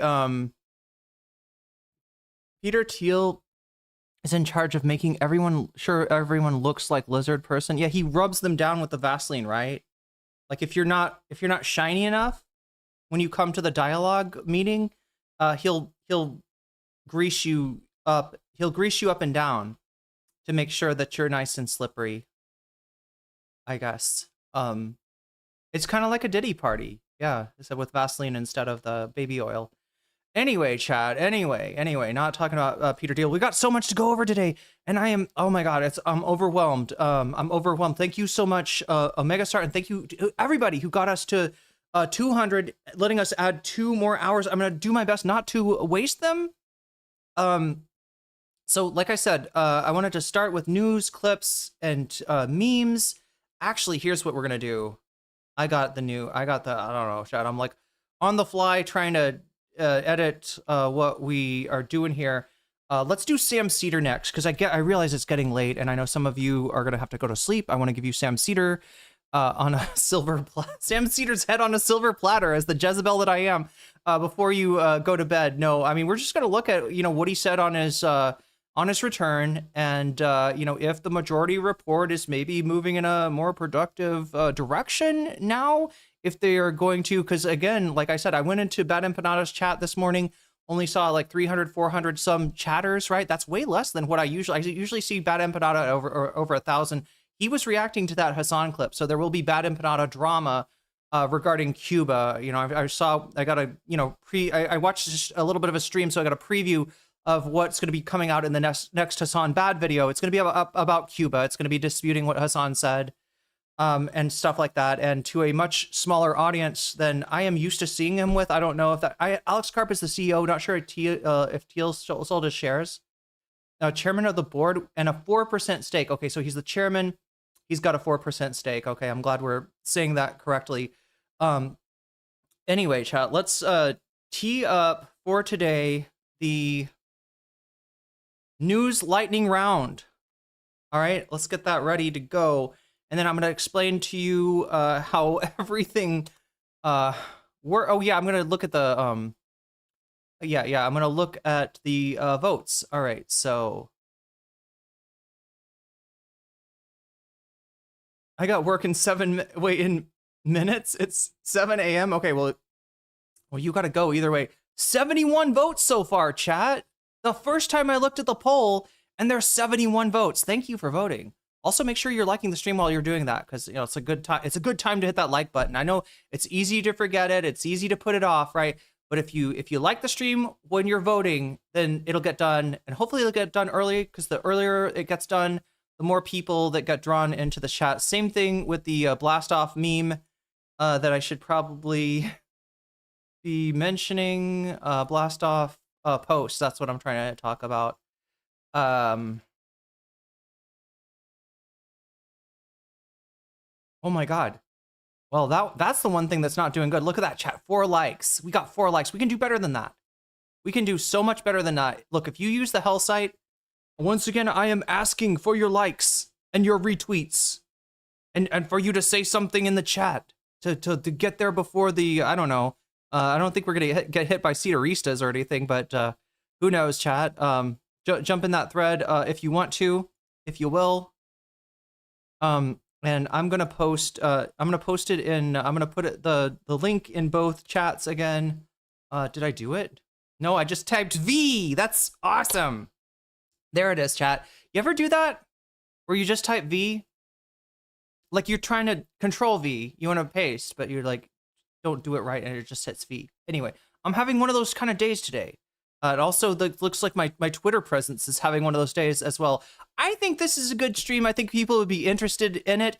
Again, we're going to go through a little bit of a news gauntlet, a little bit of a news lightning round, courtesy of Direful before we get to this. But yeah, right after that, we're going to watch this.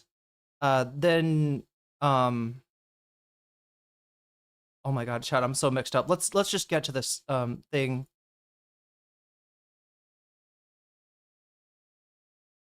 For 250 years, Americans have governed ourselves as a free and sovereign people. We choose our own leaders, we determine our own laws, and when we're accused of a crime, we stand for judgment before a jury of our own peers. This is the essential and indispensable feature of our form of government. It is the foundation of our shared way of life. But today, powerful people in faraway places want to take that away from us. They believe that they should be in charge of your laws, of your country, your life. Oh my God. They don't. Yeah. Who's he talking about? He's talking about the ICC. Care whether or not you agree. Halfway. This is the United States thumbing its nose and actually threatening any sort of international law, any sort of accountability for war crimes. It's probably more about Israel than it is about the U.S., but it is more about the U.S. It is about the U.S. too. If you don't know, the United States has a plan, a military plan to invade The Hague should it ever happen that any American officials are held responsible by the International Criminal Court, right? So they've already made these plans. I think maybe going back to the Bush administration, maybe even earlier than that. I don't know of what they would do if the ICC tries to hold anybody accountable, right? So wow. Across the world, there's an institution that calls itself the International Criminal Court. Maybe you've heard of it, maybe you haven't. But chances are you don't know the names of its judges, of its prosecutors, or its president. And you shouldn't have to. But as we speak, the ICC and its friends are waging a war against our country. Not with bullets or missiles, but with statutes and compacts and the force of so-called international law. When the ICC was born 24 years ago, they told us that it was merely a narrow backstop, a global court that would step in to prosecute only the gravest offenses, things like genocide and war crimes, and only when a nation's courts were unable to prosecute them on their own. But the truth is, it was something far more radical and extreme. It was a global tribunal staffed by unelected globalist bureaucrats who claim their power is almost unlimited. The danger of this global court has only continued to grow. Today, the danger of not having anything like this is that there's no accountability for war criminals without it, right? We've lived in a world where war criminals in Sarajevo, war criminals in Africa are held accountable sometimes, right? Sometimes, depending on who they're connected to. But yeah, anybody that's like the US or Israel gets a separate, you know, is above the law, right? And this is, you know, the US in its imperial decline, trying to solidify that. Today, it threatens every aspect of our political and legal system. Border Patrol agents removing violent criminals from our country. American Marines risking their lives. You're talking about fucking criminals. You're talking about people doing, violations of human rights. And honestly, like, you know, were you trying to talk about in Venezuela? Is that what? Defend our homeland. Defend our Marines defending our homeland? What is that? What exactly is he talking about there? He's talking about murdering people in the Caribbean and in the Eastern Pacific, right? That's what he's talking about.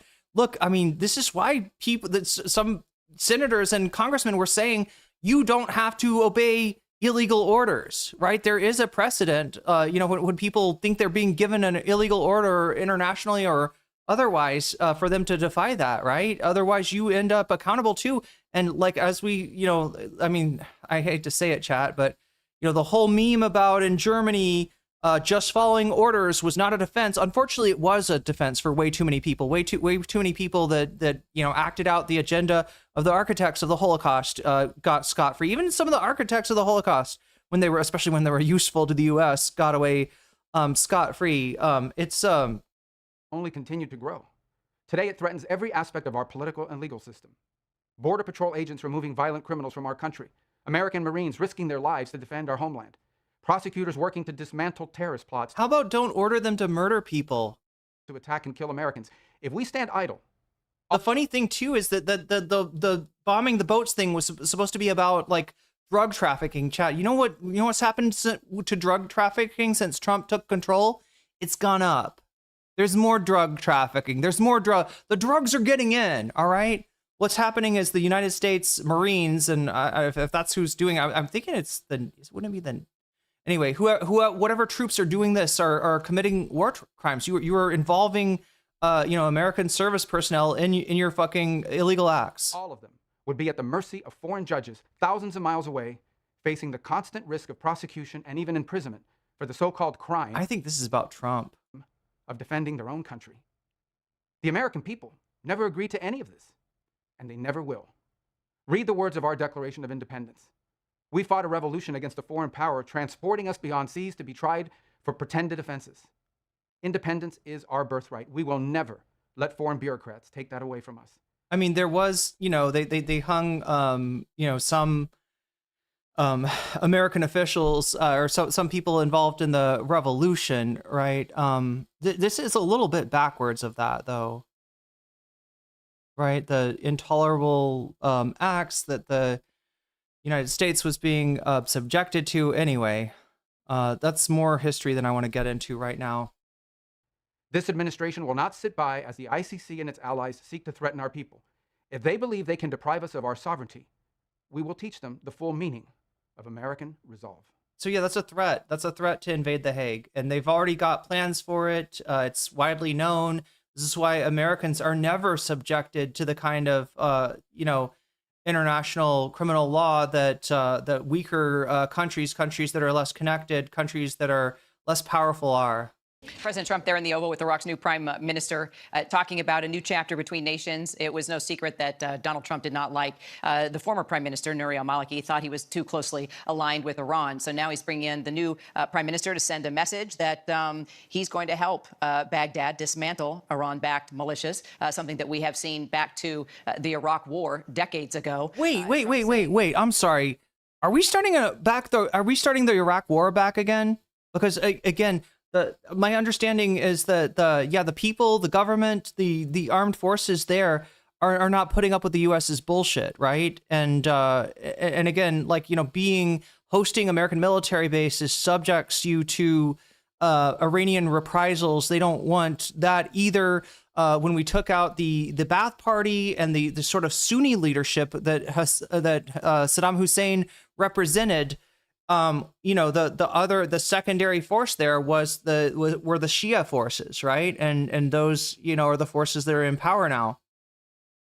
We're also going to make oil deals. There's a lot of oil to be had, he says. So it's a quid pro quo. Meanwhile, Al-Zaidi, the new prime minister, he wants, President Trump to help him with partnerships in developing the country, strengthening the economy. Also, new. I need to look into this more. But new prime minister, it kind of sounds like they've pressured, the Iraqi government, the popular government, out of power. Right. There's probably more to this, chat. It sounds like a little mini Venezuela going on in Iraq. Investors to come into Iraq. Like they are going to cause a war. That is what's going to happen. If they try to press the point and bully the Iraqi government and put in a puppet, that's going to cause a civil war in Iraq, and the United States is going to get drawn right into it. There's fucking ground troops, in the Gulf right now that I don't know what they're there for. Are they there to invade Karg Island? Are they there for some kind of an attempt for the U.S. to take the coast and prevent the munitions that are being deployed by Iran from into the strait? This is looking bad. This is looking bad. And just expanding U.S. companies and implementing infrastructure projects, as he said, of course, advancing hopefully cooperation within Iraq's oil and energy sector, something clearly the President Trump is very interested in. Let's bring in our Karen Travers. She was listening as well. She's just outside the Oval there. I guess, look, he wants Iraq's support, right, to put more pressure on Iran. But I also think President Trump sees oil. Yeah, he does, Kira. But I think, that headline there that the president was... Sorry, who the fuck is this? ABC News. You might as well be part of the Trump administration, the way that you're reporting, right? Pushed on was his social media post from right before that meeting where he said he was reversing what he said yesterday about that threat of charging a toll for ships passing through the Strait of Hormuz. This was a big deal yesterday. The president didn't really explain how the United States would do this, but a 20% toll to protect and give safe passage to the ships going through that waterway. Now the president says he won't be doing that. He said that he was on the phone yesterday with kings and emirs, strong partners in the region. He later said it was the leaders of Saudi Arabia, the UAE, Qatar, Bahrain, and Kuwait who talked him out of it, is essentially what the president was saying, that they convinced him that these countries would do investment and trade deals with the United States if he backed off that threat of charging the fee, the toll, for the ships going through that critical waterway. But Kira, it was very striking to hear the president say multiple times, I don't like the concept of a fee. He said flat out, I don't think anybody should be able to charge a fee for going through the Strait of Hormuz, which was just exactly what he was saying yesterday. And you and I talked about this. This is something the Iran... I'm sorry, but with this administration, there's blood in the water, and any competent journalism would be dissecting their lies, would be dissecting their inconsistencies, instead of trying to make it like, well, he actually said he didn't like the idea of a fee. He was just kind of forced to it, and now that right, this is the president's too dumb to make policy, to make international policy, and he goes and talks to people, the GCC leadership, and he's like, they convince him, okay, we're not going to do a fee, right? Fucking call this shit out. The emperor has no clothes. This guy's got no business being president. And it should be a fucking scandal for the Republican Party that pushes them into third party status that has this. And yeah, the fucking voters are with that. The problem is that the Democrats are feckless. The news media are feckless. This is an empire in decline. This is a bleeding man, and there's nobody that will do what they did under Nixon and actually push him out, right? That needs to happen for the safety of everyone in the world. This cannot continue. This guy cannot continue his fucking term, okay? By hook or by crook, this needs to stop. This is endangering the survival of the human species at this point, okay? Iranians have been... And we need less cowards like this. These people should be embarrassed. pushing for, and the administration has pushed back very strongly. Secretary of State Marco Rubio saying it's a violation of existing international law, and this is a free waterway that all countries should be able to use. So there we see the president backing off that threat from yesterday and promising these kind of, vague trade and investment deals by mid. The media, when they cover Trump, it looks like a hostage video. I fucking hate this. I fucking hate this. Similar to what we heard from his trip last year, but the president didn't give specifics on what that would look like. Certainly sounded like those countries were trying to walk him back from that because they knew how much that would likely cost them if he did move forward with it. All right, Karen Travis there from the White House. For us, thank you. And around the nation are anticipating your big announcement on Thursday night regarding election machines and integrity. Can you give us sort of a sneak peek about what to expect and tell the audience? Well, I'd rather save it. It will concern that subject, and we'll have a couple of other things to say. Why should people watch, though? But I'd rather save it, but it's really big news. It's really, really big news. And our country has to shape up. But that's what we're going to be talking about Thursday is it doesn't get... Shaping up would be getting rid of you, Donald. Bigger, because without free... Putting you in jail and putting your family in jail and making sure that none of you ever get out, all right? Making sure that you are sequestered away where you cannot harm anybody anymore. God damn. Fair elections, you don't have a country. We'll be discussing other things too, but it's going to be a very big announcement. Yeah? Okay, so we got more bullshit to look forward to. Aren't you excited? Strikes actively underway in Iran as the future of diplomacy remains uncertain. What's up with that music? A U.S. official confirming to us that U.S. forces are currently conducting attacks across Iran and have been for the last couple of hours. It comes as the U.S. blockade on Iranian ports is set to begin in just a few hours. Trump reinstating the closure due to Iranian attacks in the Gulf. The president also had plans for the U.S. to charge all cargo. Get ready for the gas prices to go back up. Passing through the critical waterway at a 20% fee, but... In fact, they might go way up, Chad. Like, the thing that's been keeping them down is the United States and other countries releasing their reserves, right? People keep reserves in case of something like this, and they assume that it's only going to be a limited time, but Trump is drawing it out because he doesn't know what the fuck he's doing. I'm saying, chat, this guy needs to be removed from power like now, like yesterday. The whole fucking world is in danger because of this asshole, because of this narcissistic criminal that should be fucking under the jail right now. He should be in a Hannibal Lecter suit, you know what I'm saying, where he can't bite anyone and strapped to a fucking board. Right? That's how you should handle Donald Trump, as the most dangerous criminal in Arkham Asylum. That is how you should treat this guy. That sense been walked back. And his crime family. Let's bring in our White House correspondent, Karen Travers, along with foreign correspondent Lama Hassan. So, Karen, what more do we know about these bombs dropping and also the president talking about this reversal? Kira, we don't have any more details on. Wait, are we running out of time? What's now happening with these latest airstrikes? The president 12 minutes. Yesterday that this could happen today, but it's certainly waiting for more details on what has been targeted. But the president yesterday had issued that threat of a 20% toll on ships going. Who's going to run next? Not Gavin Newsom, Woody. He pretty much fucked up his chances. AOC is, it looks like she may try to run. JD Vance will probably try to. Marco Rubio will try to. Khanna, people are talking about. I don't know if he's interested in it. But he's in a position. Who's the other guy? Van Hollins might be a possible candidate. I'm trying to. Kamala. Oh my God. Okay, let's hope that she changes her mind, because that's not going to be. That's going to be embarrassing for her. The Strait of Hormuz to guarantee safe passage. He has now reversed that, saying that he spoke to.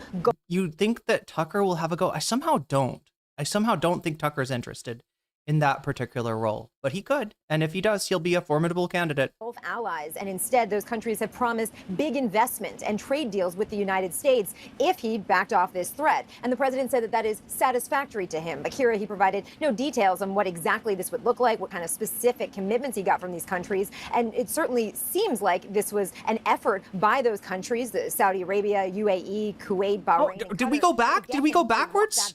Did I somehow go back in time? For countries in the region. ABC News. Okay. Also said in the Oval Office to report. I think that's a oh, it is. Okay. Sending ground troops into Iran. In an interview on Fox News tonight, he said he would only do. This is what I'm talking about, chat. This is what I'm talking about. This guy is stupid. He's incompetent. He's insane. He's corrupt. Right? You gotta get rid of this motherfucker. Do it if he thought it was appropriate. This afternoon, U.S. Central Command. And you got to do it soon, right? The Republicans should want to do this too. Like it's not in their interest to allow this fucking chaos to continue. On social media. Although they're a bunch of cowards, so are the Democrats. Everybody's a fucking coward. Everybody's keeping their head down in the United States, and somebody needs just to stand up, like the dude in the fucking meme What is that? The guy that stands up at a town hall or something? I don't know what it's called.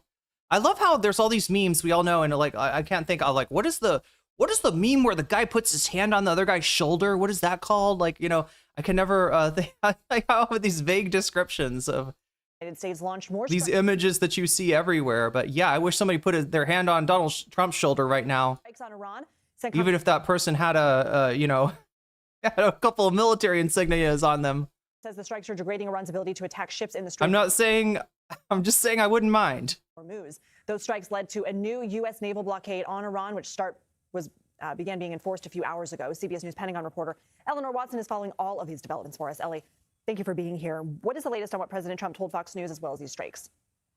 Well, we've heard him not rule out sending ground troops in before, but so far he has seemed reluctant. Van Hollen can fuck off. Well, I mean, like, I should look into his policies, and if he's your rep, you probably know more about those than I do. I'm just talking about he's one of the few people that hasn't been afraid, for instance, to to go to El Salvador and check in on the people that Trump sent there.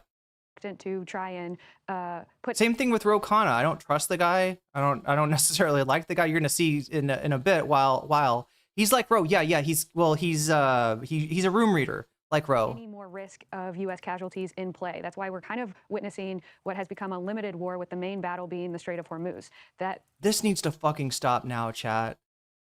We shouldn't have to put up with this. Nobody should have to. The world should not have to put up with this. This is in nobody's interest. All right. People are just afraid of a narcissistic psychopath.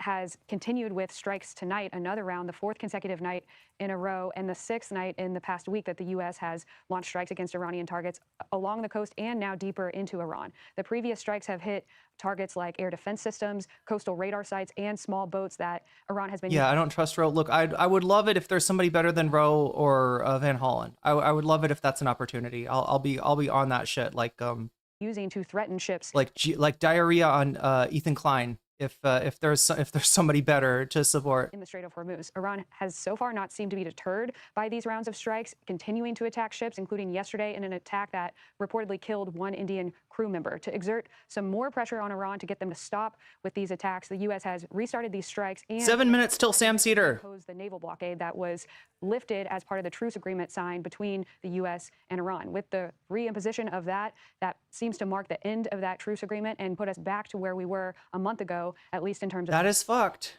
The strait. I want to re-rack that video we were showing, because for the first time, the U.S. used sea drones to strike Iran. What do we know? Vamps says, good morning. Yeah, it was a good morning until I looked at the international news here, Vamps. No, actually, it got bad even before that. I've been crashing out since we watched the IRI thing. About them.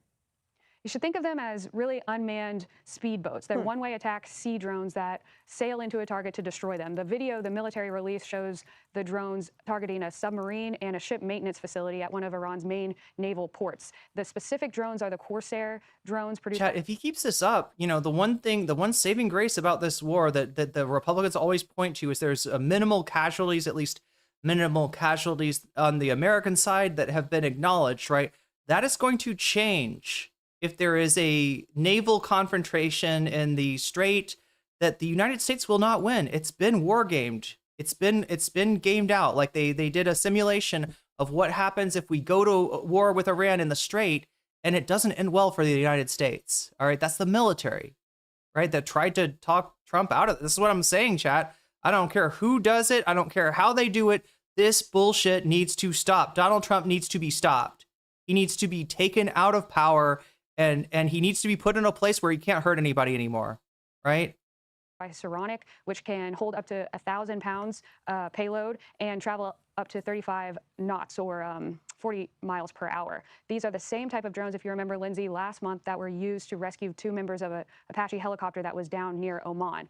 U.S. Central Command, the military, noted at the time that was the first time these drones, sea drones, had been used in a rescue mission like that. And this week noted it's the first time they've been used in a combat operation. But that milestone is also a marker, we should remember, of the need to protect the Strait of Hormuz as Iran continues to. Donald Trump needs to feel a hand clasping his shoulder like the meme very, very soon. And I don't know if that's going to be the hand of the fucking Grim Reaper, because he's so He's so sickly. He's dying right in front of us. Maybe that'll be the natural fucking end to this guy. But anyway, JD Vance isn't going to be better.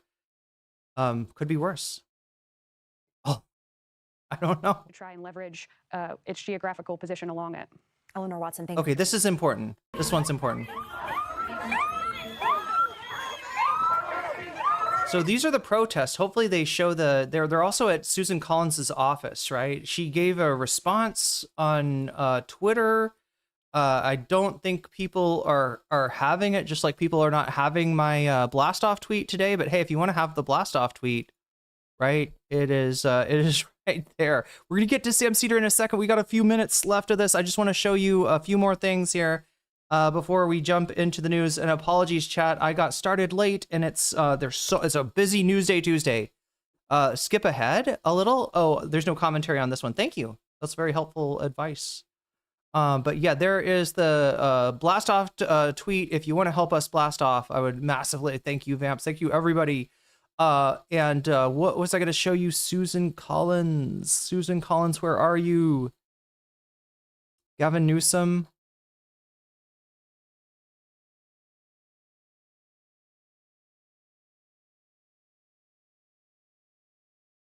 Where is Sue? Where is Sue? Susan Collins, where are you?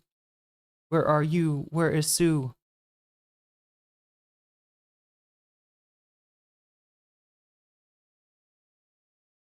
Oh my God, seriously. I just got to go to my timeline, apparently. Okay, there's that. I've been tweeting way too much. Asmongold. Chat, this is Asmongold. He doesn't realize, he's like, what's that? Rabbit stew? Smells delicious. He's getting cooked. There we go. That's what I was looking for, right? Susan Collins, the shooting at the Biddeford requires a full and impartial investigation of what's happened. It is my understanding that the Biddeford police have secured the site and that the FBI, Kash Patel, that doesn't make me feel better. That makes me, oh yeah, okay, I'm sure the Trump administration, this is why you're going to lose, Susan. You're going to lose to a glup shitto, to a nobody, to somebody that would never naturally win a fucking primary. All right, you're going to get beat, and they're going to replace you as senator, and it's about time. All right, she's going to feel that hand on her shoulder when they take her out of office, just like the Grim Reaper is going to take Trump maybe out of this world before too long, of natural causes, of course, chat. That's what I'm talking about. Anyway, fast forward to... Oh, that's Collins's office, right? Are they in front of Susan Collins' office here? It looks like it. Oh, they gotta blur the fuck Trump sign. I love that.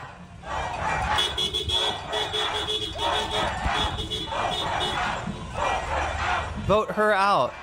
All right, so yeah, you...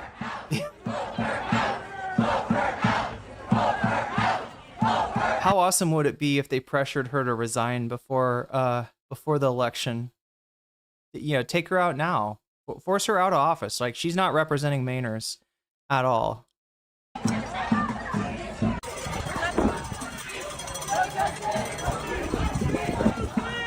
Look, I hate to quote Elon Musk, but shit is bad. Shit is chaotic. Shit is on fire.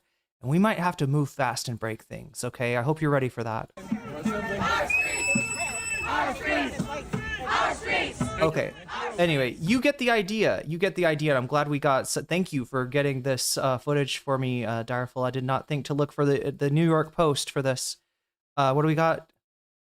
ICE has ordered all officers to stop targeting immigrants in their vehicles after 2 separate ICE-involved shooting deaths in less than a week. That, according to 2 senior... So they're not deciding it's too dangerous, right, for the American citizens in some cases that they're detaining, or other people that are dying for no good reason. Like when you get rolled up on, it has got to be scary, right? Because these aren't like marked cars. They don't look like cops.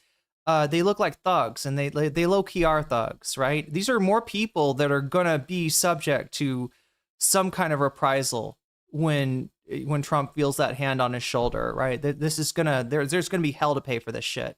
Everybody that got involved in this, I'm sorry, but you fucked around and you're about to find out. Probably sooner than you think, too. DHS officials. Border czar Tom Homan saying tonight, it's not a policy change, it's a temporary pause. Officials say neither man, one killed in Texas, the other in Maine. It's a temporary pause. They're doing PR. That's what it is. It's fucking PR. Was the target of the ICE operation. There are sufficient critical questions to justify bringing non-emergency traffic stops to a halt. The order comes after yesterday's fatal shooting in Biddeford, Maine. The Colombian embassy today identified the man killed as 26-year-old Johann Sebastian Duran Guerrero, who DHS confirmed was authorized to work in the U.S. New video shows the car he was driving moving in circles, then later struck by another vehicle. This video capturing the moment ICE agents pulled a limp body from the car. Oh my God. Oh my God. Okay, that's enough for me. God damn, chat, this needs to stop. This needs to fucking stop like yesterday. Anyway. The oath of office.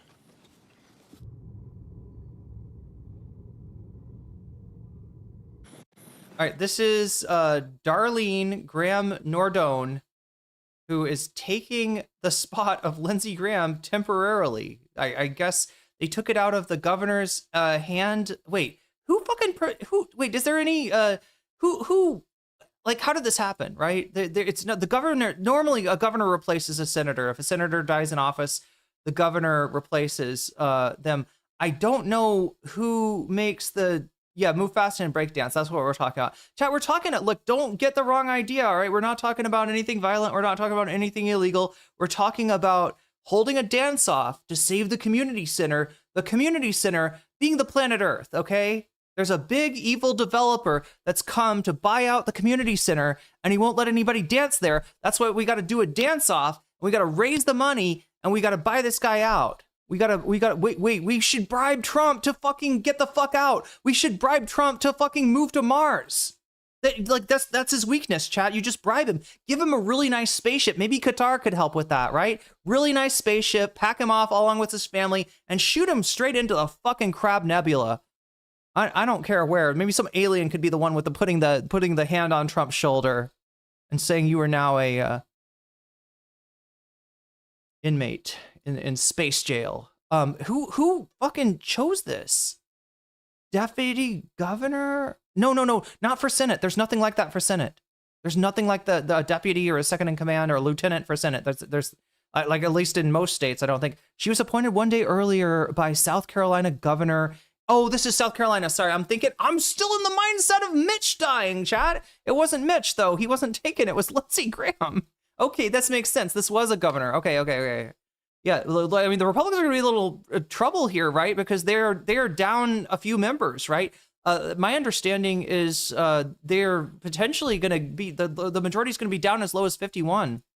And that means that Susan Collins's vote will become really, really important.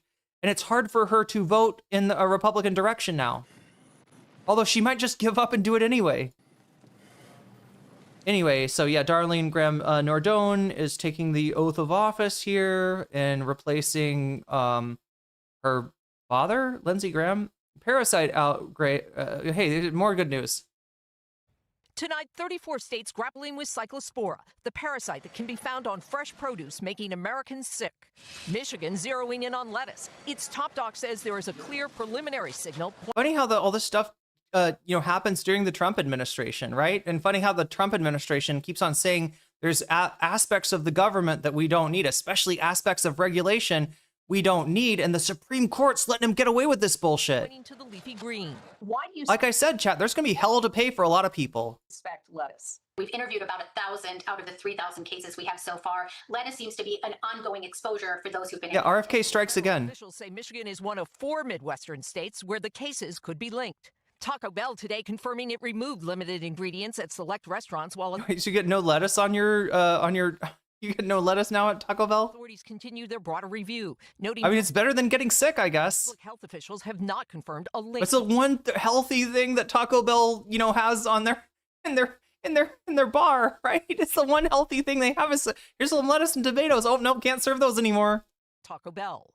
The Washington Post reports federal and state health officials are investigating the chain, citing 2 individuals familiar with the probe. CDC did not comment. Michigan's Dr. Bagdasarian. So there was no location that came up in 100% of cases, but there certainly were restaurants and fast food chains that did come up. Including Taco Bell? I'm not going to comment on those specifics right now. Nationwide, the CDC says it's confirmed 1,645 cases of cyclosporiasis and is aware of 5,100 more. Christina Serafino says she ate fresh fruits and vegetables hiking last month and got sick for weeks. Just really strong gas and bloating pains. And on top of that, you're not eating, so you're hungry and you're having hunger pains also.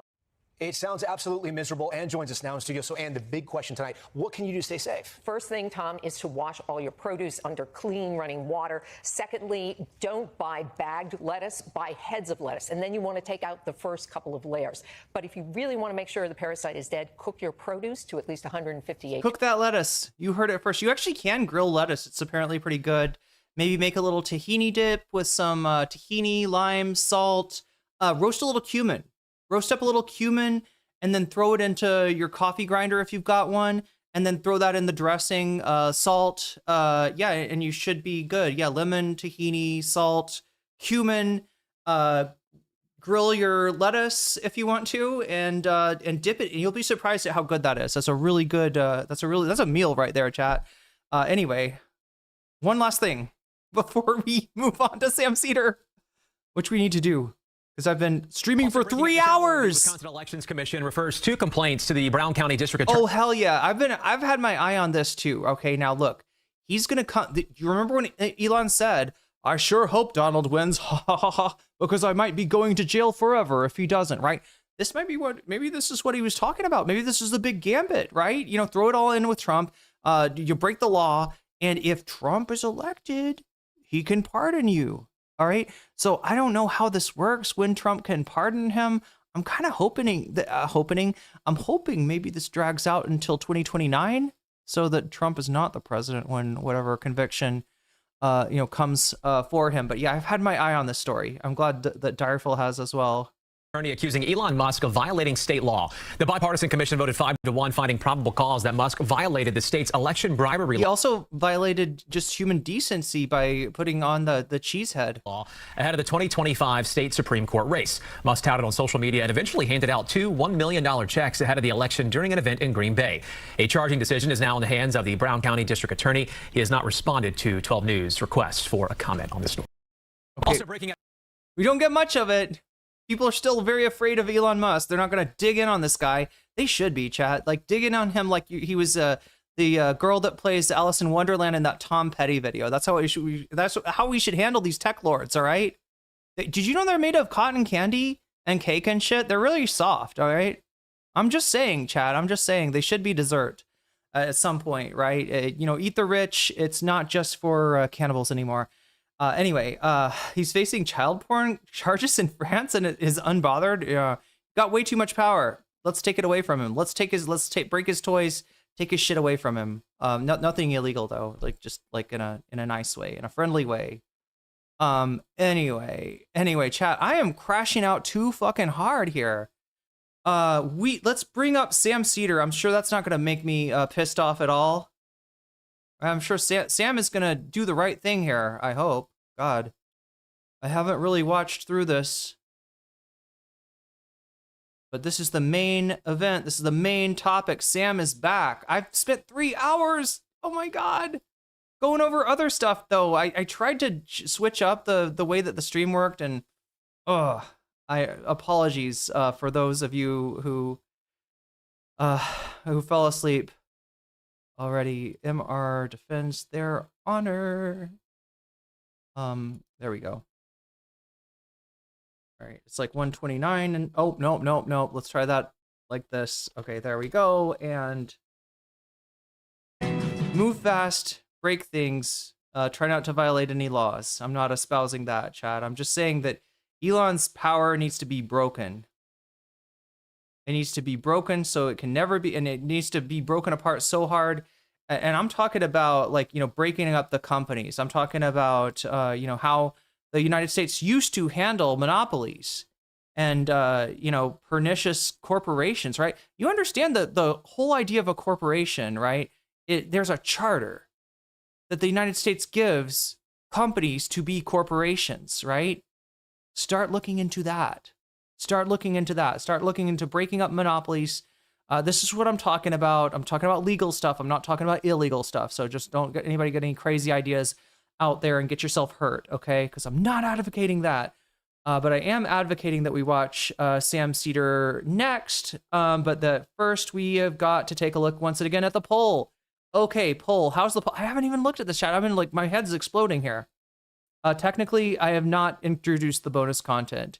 And is it 88 of you that have voted so far? Is that correct? Did people vote very quickly and very often? Let's take a look. 88 votes so far, so make sure to vote if you haven't already. You can even come over to youtube.com/nocommentchick. If you're watching on Twitch, you can come over, open up a tab, open up another window, whatever you need to do, and come over to youtube.com/nocommentchick. Then you can click on the video. You can click on the live stream, right, which you'll see Sam's beautiful face in a Disneyland, hat, a Mickey Mouse hat, a Mickey Mouse Club hat, I believe is what it's called. And you'll click on that, then it'll open up, then you'll click on the chat, all right? And then the chat will open up, and then right on the bottom, you're gonna see the poll, right? And that's what you click on in order to vote. So a lot of you have been voting already, even though I haven't technically introduced this. Winning with 39% so far is clavicular in Israel. I wanna point out the fact though, that chat, we're at 209 on the goal. So there are people that might be able to put their money where their mouth is today, even if that is to Vox Populi, to helping the viewers get what they want, or even put their thumb on the scale, which you can when you donate. You can put your thumb on the scale for any of these topics. The first topic we got is clavicular in Israel. That is in first place right now. Second place, we got worst Hassan hit piece yet. That's the USA Today thing that some of you have been waiting for me to cover. I could cover it today if it gets voted for, if it gets donated for, etc., etc. Then we got deorbiter. I hope you understand what that means. Dorbiter, I guess I typed. Defends detaining Khanna. That would be I'm really important, aka pretty fly for a white guy. He was the eponymous white guy. Eponymous means the guy that the song was named for, right? In the video of Pretty Fly for the White Guy, he is the white guy that's going around and getting ink done, but they didn't have 13, so he got a 31, right? He's that guy. He's the guy from the video. That's him. That's IRI. Now he's a Destiny orbiter and a fucking Zionist piece of shit, an absolute psychopath that loves to see war crimes and can't even handle his own fucking chat. We saw that earlier, right? That's in first place. Second place, we got the worst Hassan hit pace yet. That is USA Today. They interviewed Hassan a long time ago. He thought that they wanted to do, really asked him, what do you think, the rise of anti-Semitism? No, it turns out they want to make him the face of the rise of anti-Semitism. It's Hassan that's causing the anti-Semitism. So pretty ridiculous. Hassan watches that and tears it apart because he knows, he can untangle that mess of a hit piece that USA Today did on him. That's in second place. Third place, we got deorbiter IRI. I'm really important is what he goes by. And he's just, I don't know. He's just kind of a piece of shit, I guess. Defending the IDF detaining Khanna. That's what he's doing today. Defending human rights violations, defending breaches in international law, defending, the fucking thugs going around in the West Bank. And stealing land and also apparently detaining U.S. members of Congress. So that's in third place. Last place, and don't sleep on this, we got more Pegaslop. Do you remember this guy? This is the guy that Hassan is 10,000% done. Ethan finishes on Hassan. Hassan is finished, absolutely finished, 1,000% finished, 3,000% finished. That's the guy that's done 300 videos plus on Hassan. And now Hassan is having a little fun with him by pointing out, you live in Singapore, don't you? The government in Singapore is notoriously harsh on criminal penalties. And, you seem to be defaming me. So, you better, obviously Hassan is kidding. But, now he's doing this whole businessman thing of I am a businessman. I have a importing, exporting business that I would love to bring to Singapore, the beautiful state of Singapore, which I love so much. And if only they would do something about this accursed streamer that keeps defaming me, I would bring all my money to Singapore, not too far from where I am. So anyway, that's more Pegaslop. Only 11% of you are voting for him so far. So if you're a Pegaslop fan, make sure to get your vote in. hell, maybe even donate to help the guy, because he's going to need help overcoming the massive lead, the clavicular in Israel. 6+ for Pegasus. 6+ for Pegasus. All right, I was successfully. Pegaslop, don't say I never did anything for you, okay? I think you're every bit the lolcow that IRI is and more. So there we are. That is the bonus round for today. And of course, vote on it. You can donate for it. Somebody just did. Somebody said, hey, my donation goes to Pegaslop, right? You can support any of these things. You can support Vox Populi if you want to just reaffirm whatever people are voting for, which would be clavicular right now. That's a very powerful way to use your donation.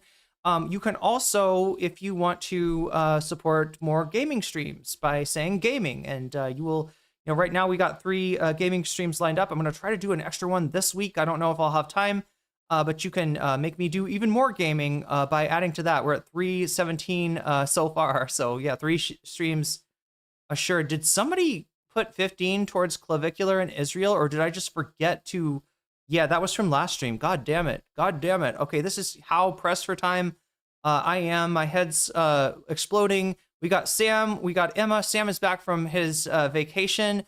But before we can talk to Sam, I got to do one other thing, which is shout out my Patreons, because I do it usually at the beginning of the stream and end of the stream. I fucked it up this time, so let me do it in the middle of the stream, okay? All right, so shouts out go to, if you support me on Patreon at the $5 level or above, I give you a fancy shout out at the beginning and end of each stream, or sometimes in the middle if I totally change the format and have to do it that way. So shouts out go to Neo Pergot, shouts out to JMB, shouts out to Emily French, shouts out to Big Al of the Cake Mix and the Cake Remix. In case I don't get to Big Al again.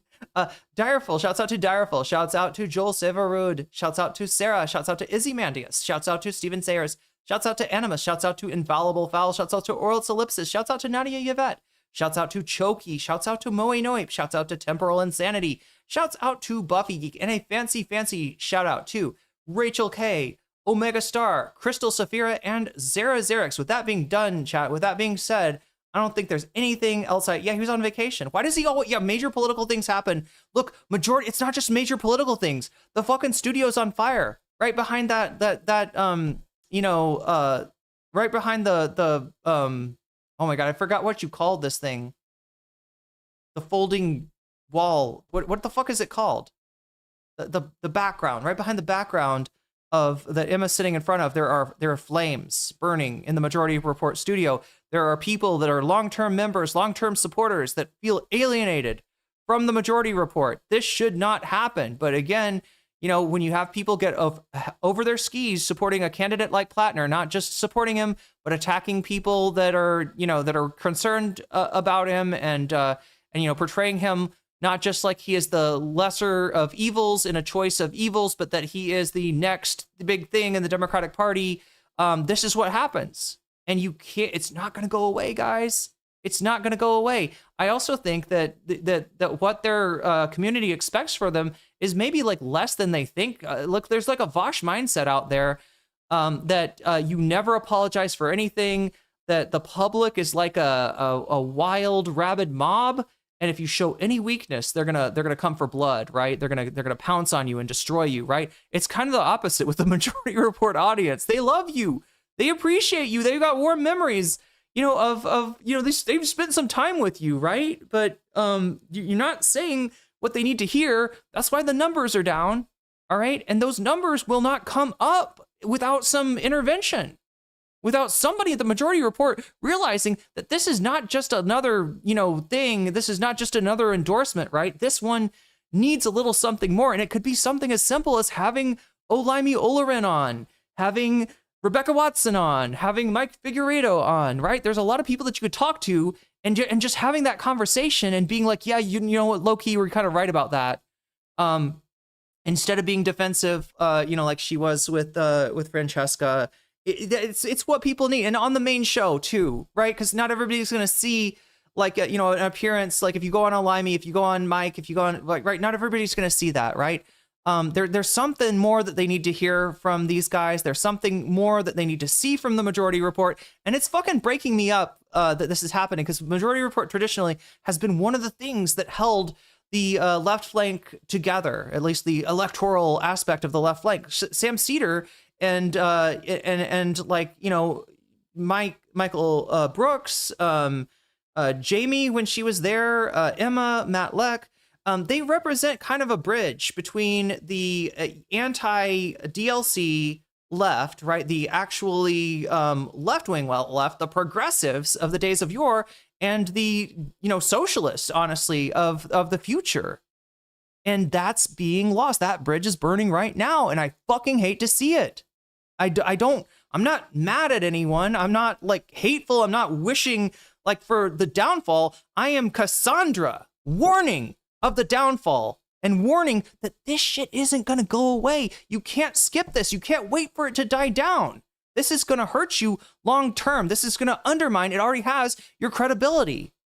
And look, I don't know what to say. I don't know what to say. Like, I don't have fucking DMs with anyone. I don't have any way to contact these people, but hopefully other people do. And that's what I'm hoping for, is somebody can get to them, approach them in a way where they know that they're not being attacked, where this isn't some fucking, you know, dingus gambit to try to steal their audience or something like that.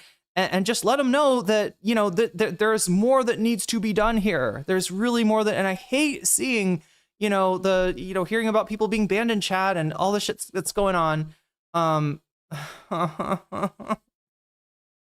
This is bad. This is bad. So yeah, this is what you've been waiting for. Let's change it to now. I'm just worried that nobody there is seeing what I'm seeing. All right, so we got Sam Seder returns right now, and then after that we're gonna do Olayemi.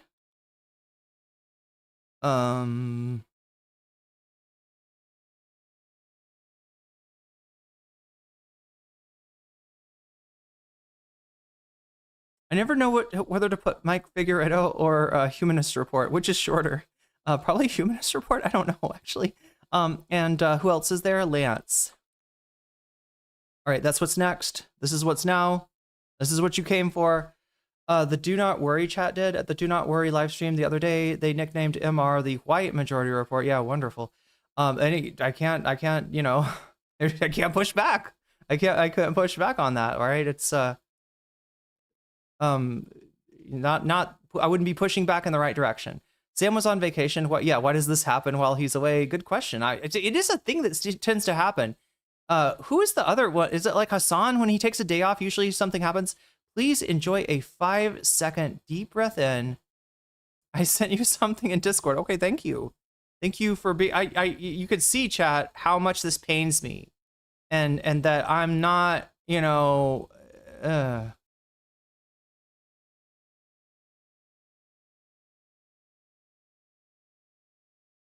Marine Corps rebukes Florida candidate who said Trump must be done away with. Let's see what this is. I do need a little look. I know you want me to get to this thing, but Narwhal is saying that I'm gonna hyperventilate. Apparently, if I don't take just a minute and maybe read off some news here. All right, so what is this? Marine Corps rebukes Florida candidate who said Trump. This dude literally said he must be, you know, unalived. According to the title here. Anyway, U.S. Marine Corps has publicly rebuked Florida congressional candidate William Upham after he posted a video statement on social media saying that Donald Trump must be done away with. In chat, he didn't say unalived. He didn't say done away with. You know what he said? It's the word that I gotta apparently be careful about. I'm greased up and ready for NCC content. Book to curl up in bed and lock it. About to curl up in bed. Let me read this article really quick. In a statement posted on X, the Corps said it was aware of the disturbing statements made by William Upham and emphasized that the comments were a direct violation of oath they swore. How about the actions that are being taken in the Gulf of Mexico, right? How about the actions that are being taken in the East Pacific, right? Are those not also violations of your fucking oath? Swore to uphold and are not keeping up with the service's values. Acting Secretary of Navy Hung Sao, is it? as Sal, right? Like Sal. Also took to X on Tuesday, saying unacceptable. I wonder if they're related to the famous Sal. Anyway, sorry, Chad. I'm just a fan. I'm a fan of Sal. Anyway, unacceptable. We're talking about ancient Chinese history here. Unacceptable. William Upham is no longer a Marine. He does not represent our values and ethos. Newsweek reached out out to the White House and Marine Corps via email. Hey, to stop snitching, guys. Stop snitching. In what was a lengthy X video, Upham said, while in uniform, that he had decided to run for office and end the system of Washington insiders and fix the broken political system. I've reached a turning point. Wait, is he calling for execution by reason of treason? I don't think that's illegal.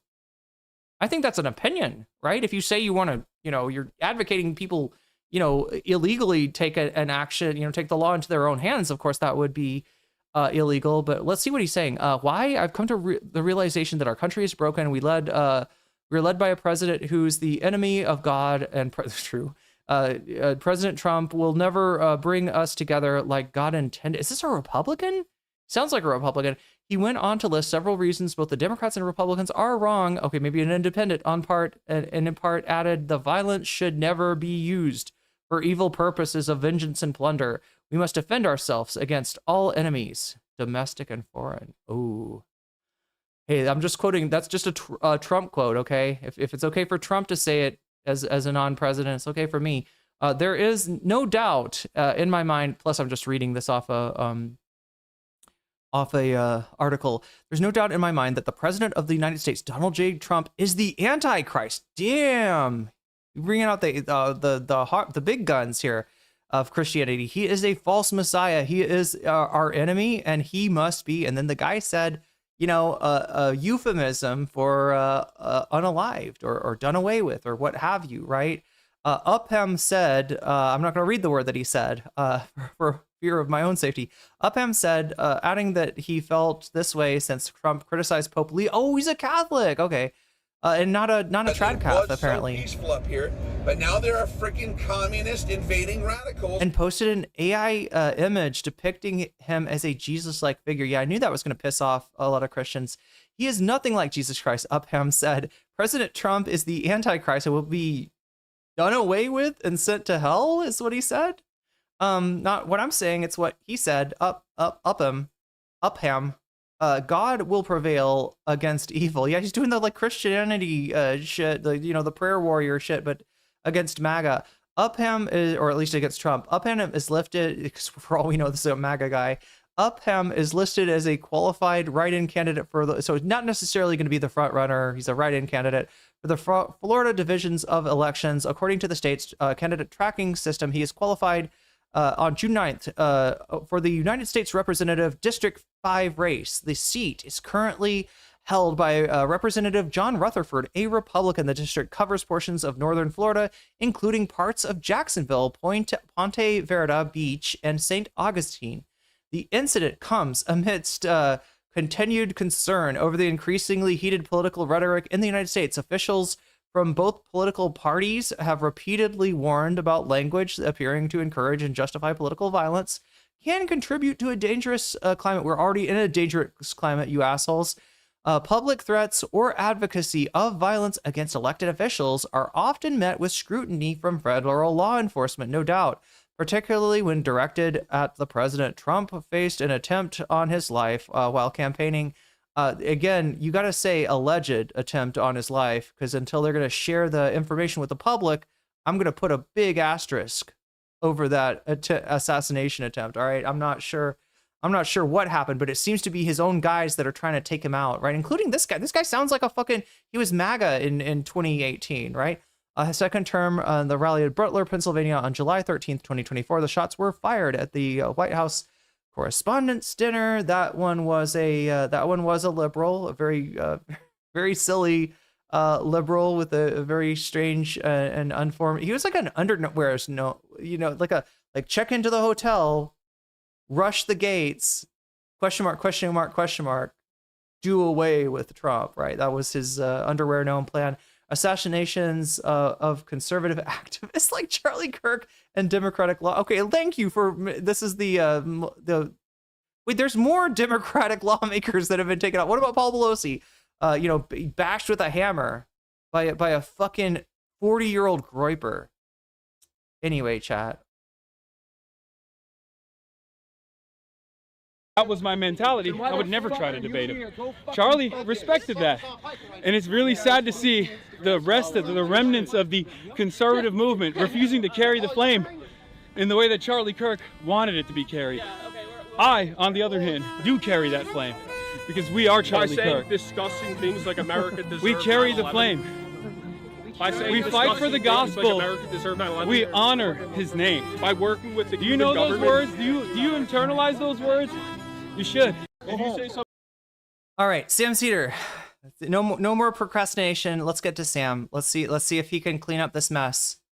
So, obviously, haven't had the opportunity to be live on the show since the new revelations about Platner came out, and since he's dropped out of the race. That's how it appears in chat.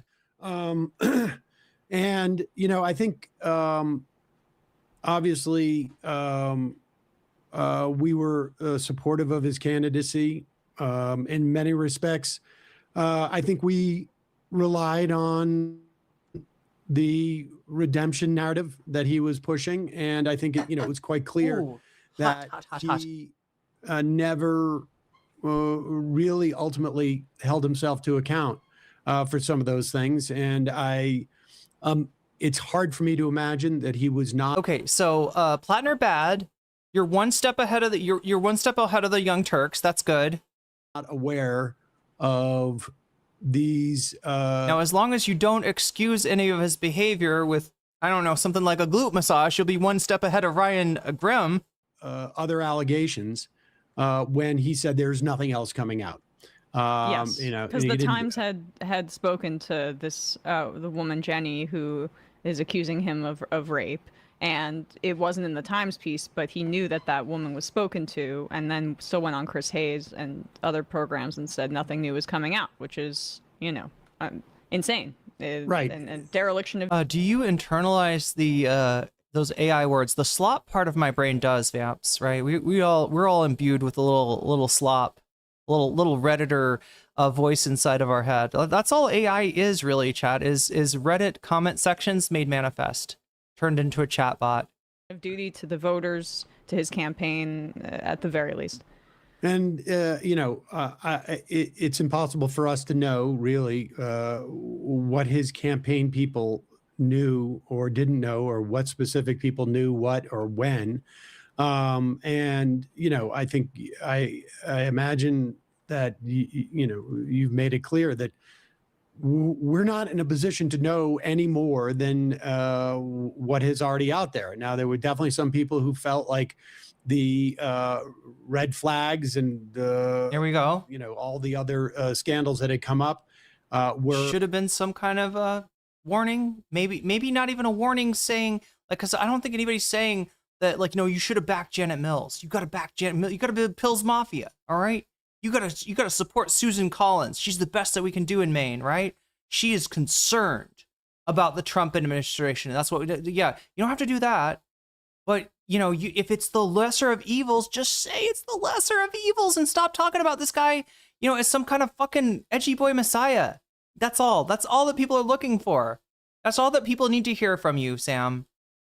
Indicative. Every time I hear the word manifest, I want a delicious Chinese meal. Well, I'm about to have a delicious, I guess it's a Thai meal here. We got eggplant, we got tofu, we got rice, we got Thai chili and basil.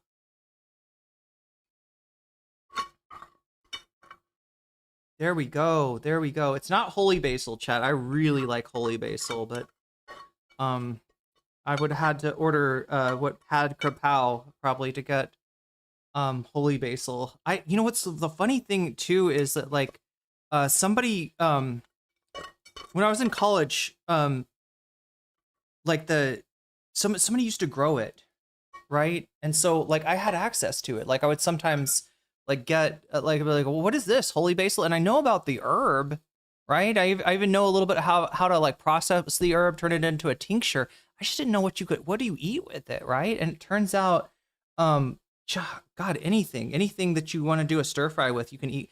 It doesn't smell like an herb that you'd want to put in your meal, right? It smells more like it's a very it's a little too effervescent, right? It was so peaceful up here. Internet. But now there are freaking communists invading radicals. Wolf V. Raza says the internet is three things: correct information, incorrect information, and misinformation. As long as at least two of the prevalent, the last two are prevalent in AI, it will never stop hallucinating. You're 100% right about that.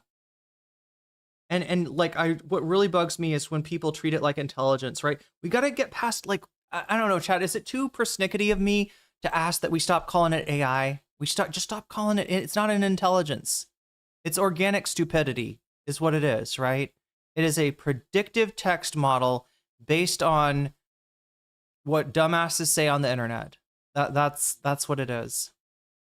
Of somebody who was not taking full account for what Platner had done years before. And that's a judgment call, and their judgment was correct in this instance. And but you know, this is going to be, we're going to have situations not identical to this, but if there is going to be an attempt to change the Democratic Party, in many respects, return it to where it was 40 or 50 years ago, at least in terms of populism and its economic populism, and it's working for the working class, or frankly, the vast majority of Americans. You know, you can look at somebody made the point, I read on Twitter, that if you look at DSA, now Graham Platt, it's not DSA, but policies were in some respects aligned, at least with some of the major planks of DSA.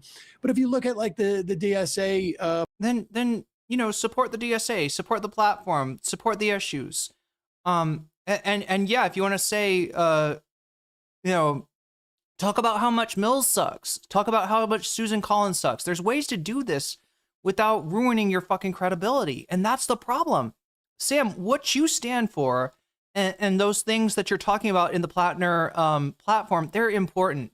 They need to happen. Yes, people need, you know, there to be a reckoning, you know, between the Democratic Party and its constituents, and between the American people and the illegitimate judicial system that has sold us out since the 1980s and allowed millionaires to interfere with our elections. It's just as if, Chad, it's one thing just for me to say that if you donate to the stream, you can put your money where your mouth is, and maybe the thing that was like losing by you know, 5 points will win now, right? Maybe the thing that was losing by more than 5 points will win. It's one thing when that's like what we're gonna watch for the bonus content. It's another thing that is your country right now, and that needs to stop. And Sam is absolutely 100% right about it. What is not the right way to go about it is to start wish casting on, you know, any candidate that's going to say the things that you like to hear, right? And try to, you know, associate all those good things with somebody who turns out to be, yeah, a really bad person, and somebody that honestly you could tell early on was a bad person. And if you'd have paid attention to his, you know, response to the tattoo thing, you would probably know was a liar and a bad liar and a bad candidate. Sam, this is, you know, dangerous shit to associate something so important with, right? I agree with him on what's important. I think he's got to recognize that he got lost in the sauce on this one. And that's not a damning sin, but it's something that needs to be fixed, for God's sake. If people are going to have faith in you again, if people are going to, you know, come back to the, you know, to the MR chat, they're going to need to hear something better. They're going to need to hear something more. Well, let's hope he can do that for us. A platform, it is no more radical, and in many instances less radical, frankly, than what we saw during the New Deal. And I'm hoping to interview Robert Kuttner and that interview will be played over the next week or so. But this is a guy who's been in Democratic politics for 40, 50 years. And many of the policies that were... Okay, I got to respond to this. I had kimchi for the first time now, and I'm obsessed. That's how I felt. Is it called gochujara sauce? The first time I had gochujara, it blew me away. Mainstream Democratic. I was like, this is what barbecue sauce should have been. We have just moved so far from those in the Democratic Party that it feels radical now to have an agenda that is focused on, the 99%, for lack of a better word. But here, let's play this clip because I thought this was really indicative. Remember, gochujang? What did I say? Gochugaru? I probably said something weird in Korean, didn't I? Apologies if I said something rude. Graham Platner and the politics he represented. You're wrong. Get over it. Yeah, I agree. Sam is wrong, and he should get over it. Got 150,000 votes in the... And anytime you say purity test, you just identified yourself as contagion. Did you know that? Did you know that? The left has been infected with some reactionary bullshit, and Radstar's little zombie walking around in my chat right now. All right? Luckily for you, the answer is not to kill you with fire or make you eat extremely hot kimchi. I said gochujara, which is the pepper flakes. It's really easy to get mixed up with that. All right? You don't have to bow down to a fucking rapist. All right? To get policies that, frankly, are better than the New Deal, because, chat, that's what it's going to take to make it stick. The New Deal was an experiment with social democracy, and that experiment has failed. That experiment failed right around 1980. This is something Sam would agree with me on, all right? Well, I don't know if he'd agree with me that the New Deal, but like in terms of when the any revolutionary aspects of the New Deal were recuperated, right? It was the 80s. That's when that started. That's when Democrats started to hate themselves, right? I am not damning Sam. I am not cursing Sam. I am trying to tell Sam the things that he needs to hear. And he's not going to hear it from me, chat. But he might hear it from you. So if you can pull that little brainworm out of your ear, Radstar, you can join the fight, because we want to save the majority report. It's like I said, it's I would say indispensable institution for holding the electoral aspect of the left flank together. It is, like I said before, a bridge between the progressive New Deal values that Sam represents and is starting to move past, right? This guy's older than most of us, right? This guy comes from a time when the Overton window, the stuff that we're talking about now, the stuff, the Zoran getting elected, right? DSA, right? None of this stuff would have been possible in the 1980s when Sam came up, when Sam was forming his political ideals, right? I'm not saying this to damn the majority report, to damn Sam, or to say that only that electoral politics is a dead end. I'm not saying that. I'm not bad empanada. I'm not whatever the fuck you think I am, okay? I am somebody who's learned a lot from this guy and taken what he said to heart, but also taken what Jamie said to heart, and what Michael said to heart, and what Jamie said to heart, and some of what Emma says to heart. And I'm seeing these guys run off the road, and I want to get them back, all right? Because it's so much harder to start and build anew than it is to correct course. And they still have time to correct course, all right? But the first thing they got to do is start noticing the little, reactionary elements. Like when you start talking about fucking purity culture, I mean, that's some right-wing shit. And I don't know where you got into your mind. This is like a fucking third-way position that you've adopted maybe without even realizing it, right? That what I mean by that is it is a belief that we need a little bit of reactionary politics to be strong. That's where the strength is, right? You're buying into dominance paradigm, which is a fundamentally right-wing ideal. I'm not saying you're getting radicalized. I'm not saying you're going to show up with a fucking, a totem cough tattoo yourself, tomorrow or anything like that. I am saying that you got a fucking brainworm, and that brainworm's got a little death head on it. All right. And I would love to see you pull that thing out of your ear. Unfortunately, Radstar, I can't do it for you. I am not a licensed medical professional. You've got to deal with your own brainworms. I'm just letting you know, wherever the fuck you picked that up from, that shit has been touching, right-wing dookie, right? You were infected, chatter. And I want you to get better, and I want MR to get better, okay? They're not doing even that, right? Like, I mean, there's a little bit of a reaction, not reactionary, but, kind of a slapping back at people questioning Graham Platner earlier on. Maybe some bans to chatters that are unhappy, right? But they're not like, the left needs to get itself out of this purity mindset. They're not going Novara. They're not going TYT, all right? I noticed that. I would never compare them to that. If you think that's what I'm saying, please understand I'm not. Please understand that I hold them in a, even at this, somewhat fallen state, I hold them in a higher regard than I've ever held Jink or Anna or Jimmy Dore or any of the number of, fucking supposed progressives that fell by the way to a reactionary mindset. I don't think that's who they are.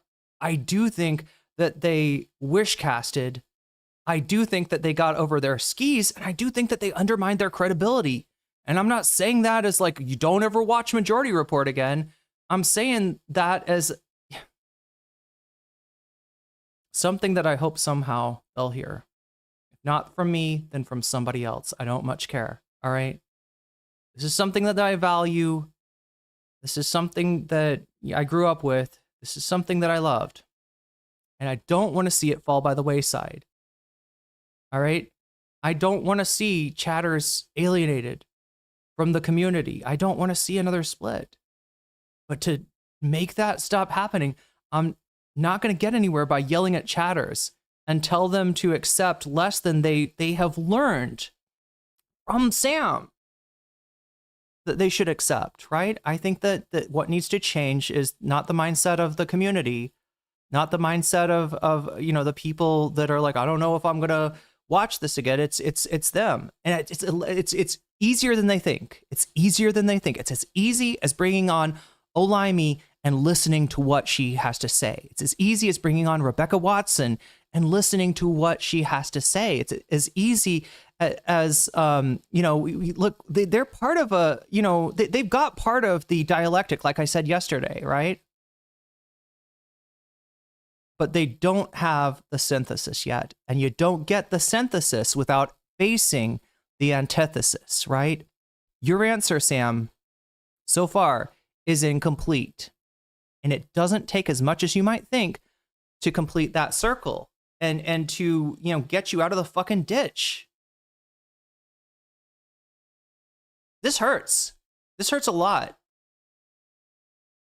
The main primary, a record number of votes in the Democratic primary, and the idea that this was a function of the that chatter didn't get banned, did they? Sort of the aesthetic package that he presented as opposed to his policies is a way for the establishment, the corporatists, to diminish what Maine voters were voting for. And here is a perfect example. Yeah, you're allowed to disagree with me. You're allowed to express yourself. But if I think you're wrong, I'm going to say it, okay? And I'm not saying that to hurt you or to, and I don't want pile-ons. I don't think we need pile-ons in chat. We got to be different, all right? We got to be out to keep it together, okay? When everything's falling apart. Example, play this clip. Of the kind of jerk he really is. So I was disgusted by it. I know there's reporting that there had been some conversations. I mean, I love when he's talking about the corporate media and, don't come from Washington. Actually, your guy Morris Katz flew up from New York City, and I don't think anybody sees Bernie Sanders as like the corporate, influence of any campaigns. I mean, no responsibility. No, he and his team owe the people of Maine an apology. They will never Pause get it it, for but one they sure deserve second. it. I just want to point out here, the issue isn't where you live. Right? I mean, like when people say Washington politics, I mean, I always found that sort of like that construct to be absurd. But the issue isn't where you live, right? It's not that like you come from Washington or you come from New York. It is about establishment politics. And here's the thing that people have to understand. When the Tea Party began to challenge and take over the Republican Party, this was not a grassroots movement. This was funded extensively by the Koch brothers. It may have been grassroots when it was actually the Tea Party was, part of Ron Paul's campaign in 2008. So you can tell Sam's connection is not great, and that's going to come up in a bit. But it's going to kind of limit what the amount of time Sam has to address anything. Quickly became a Koch. So I'm still holding out hope. I'm still holding out hope, right? For all these, for Emma, for Matt, for Sam. Brothers Network funded entity. And people forget at that time, the Koch brothers had essentially built I guess you could call a network that was rivaling, if not more powerful than the RNC. They bought all of the voter data files. They basically edged out the RNC. This is the progressives in this instance, relative to the Democratic Party, do not have those same type of resources. It is just because someone comes from New York or their great grandfather was a playboy, and now they're writing about, is not indicative of what we're talking about when people say Washington politics. They're talking about establishment politics. They're talking about a politics that does not care about people, everyday people. Continue. But they're bringing up Morris, but it's revealing why they're bringing up Morris, because the consultants that they favor all come from New York and D.C. But they're in. Is Morris Katz? Is he part of Fight Agency? Is that where he's coming on? He's still on vacation? Yeah, I guess so. He's still in a hotel. I mean, he's calling in though now this week. So. Annoyed that the campaign had a. And I don't think he was not on yesterday either, right? I don't know when he's coming back. Somebody said he's got some opportunity. You may or may not know, Sam plays not one, but two characters on Bob's Burgers, right? Wait, is Bob's Burgers still on? That's a long-running show if it is. Yeah, Hugo is the one I know about, and then I guess there's another candidate now. Or candidate, what am I talking about? Electoral head. Another character now that Sam plays. I thought I heard somebody say that he got some sort of acting. This was originally his thing, right? This was originally his gig was acting, right? He he's in a Sex and the City episode where he plays a guy that's got an eating disorder, kind of like he's spitting out his food into a napkin. He was in an old movie called, not old movie, but a movie from what, the 90s or the early 2000s called Who's the Caboose? And so, it is kind of like his original. I mean, like you could put a parallel to like Ben Shapiro, whereas Ben Shapiro, didn't get his scripts made into movies, could not get a job in Hollywood, and got really bitter and created the Daily Wire and like, we're going to make our own movies here. Right. Sam accepted that, okay, maybe it's a tough career. Maybe this is not for me. What do I care about? What am I passionate about? Politics.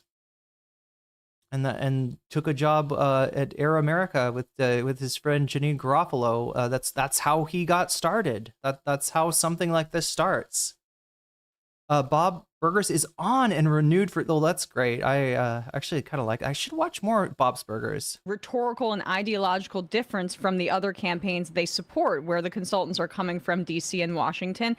And have you ever seen when Eric Swalwell dropped out because of his accusations of rape, or when you had, other campaigns that ended in disgrace because of personal scandal, Andrew Cuomo, which many of these people were supportive of, have you ever heard a focus on the consultants this much? And I think it gives away the game, because this whole class of Democrats is financially threatened, and they're resentful of Morris Katz from the Zoran Mamdani campaign onward for doing politics in a different way that doesn't enrich them with all of these media ad buys. And so that is part of the proxy for why Sam looks well rested and more than a little high. I mean, well, he does have those gummies.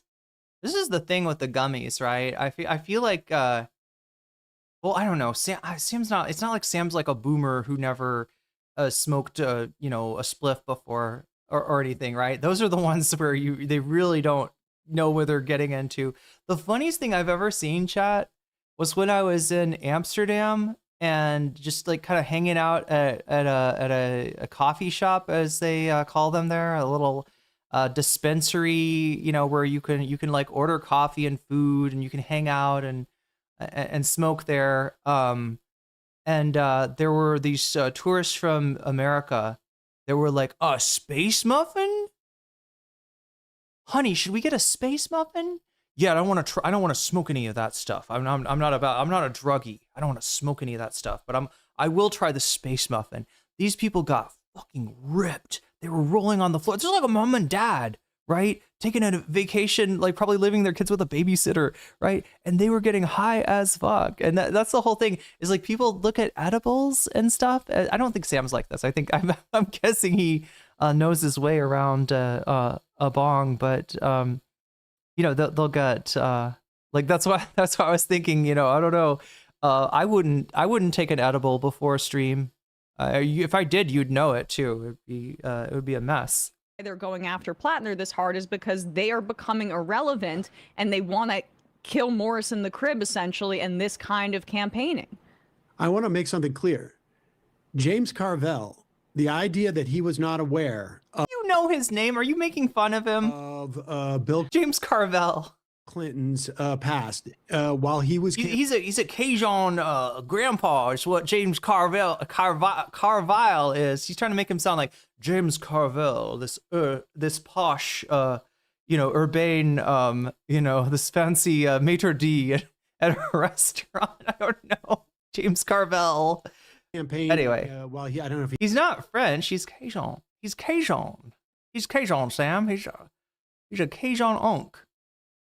You open up the muffin, and it looks like the cosmos. Yeah, those are the poppy seeds. He was the campaign manager, or Stephanopoulos was the campaign. Oh, space cake. Yeah. Wait, is it like a bigger thing? This was just a little muffin, right? That they were having.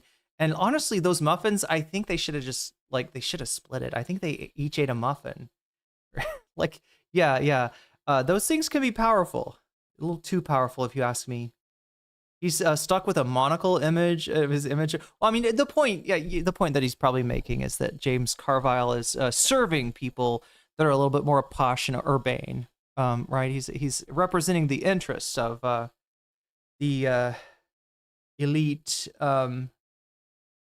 Democratic operative manager, but they were the two Democratic donor primary people.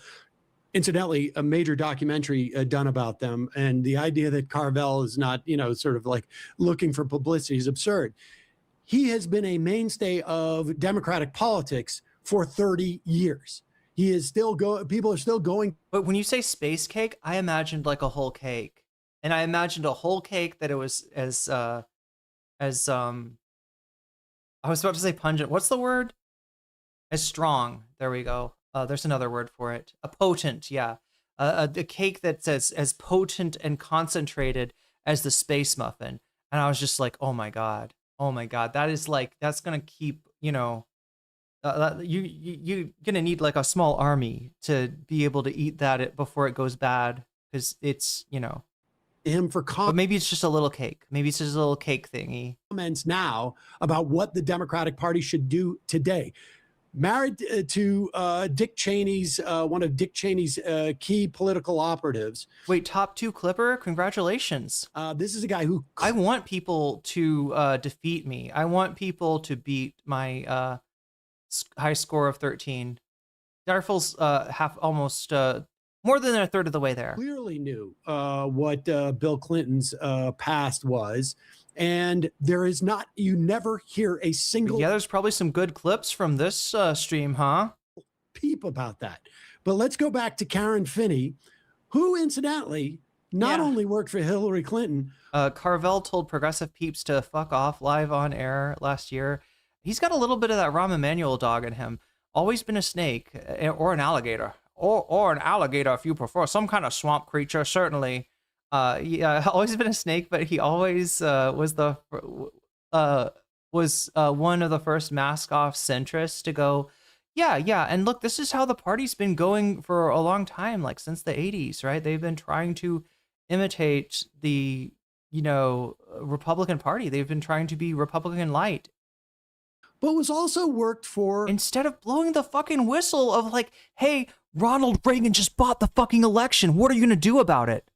Right? There was energy in 1980. There was energy in 1981. There was energy in 1982 to push back against Reagan. And instead, these assholes decided we're going to work with Reagan. Tip O'Neill. Let's work across the aisles. John Edwards. And I will tell you, I was supportive of John Edwards. I liked his political message. I didn't know anything about what was going on with John Edwards. But this is not a guy who necessarily... Were there red flags with Edwards? The only thing I can think about is he's a lawyer, but that's... I don't know. I feel like that's a stereotype about lawyers. Obviously, there's good people that go into the go into that vocation.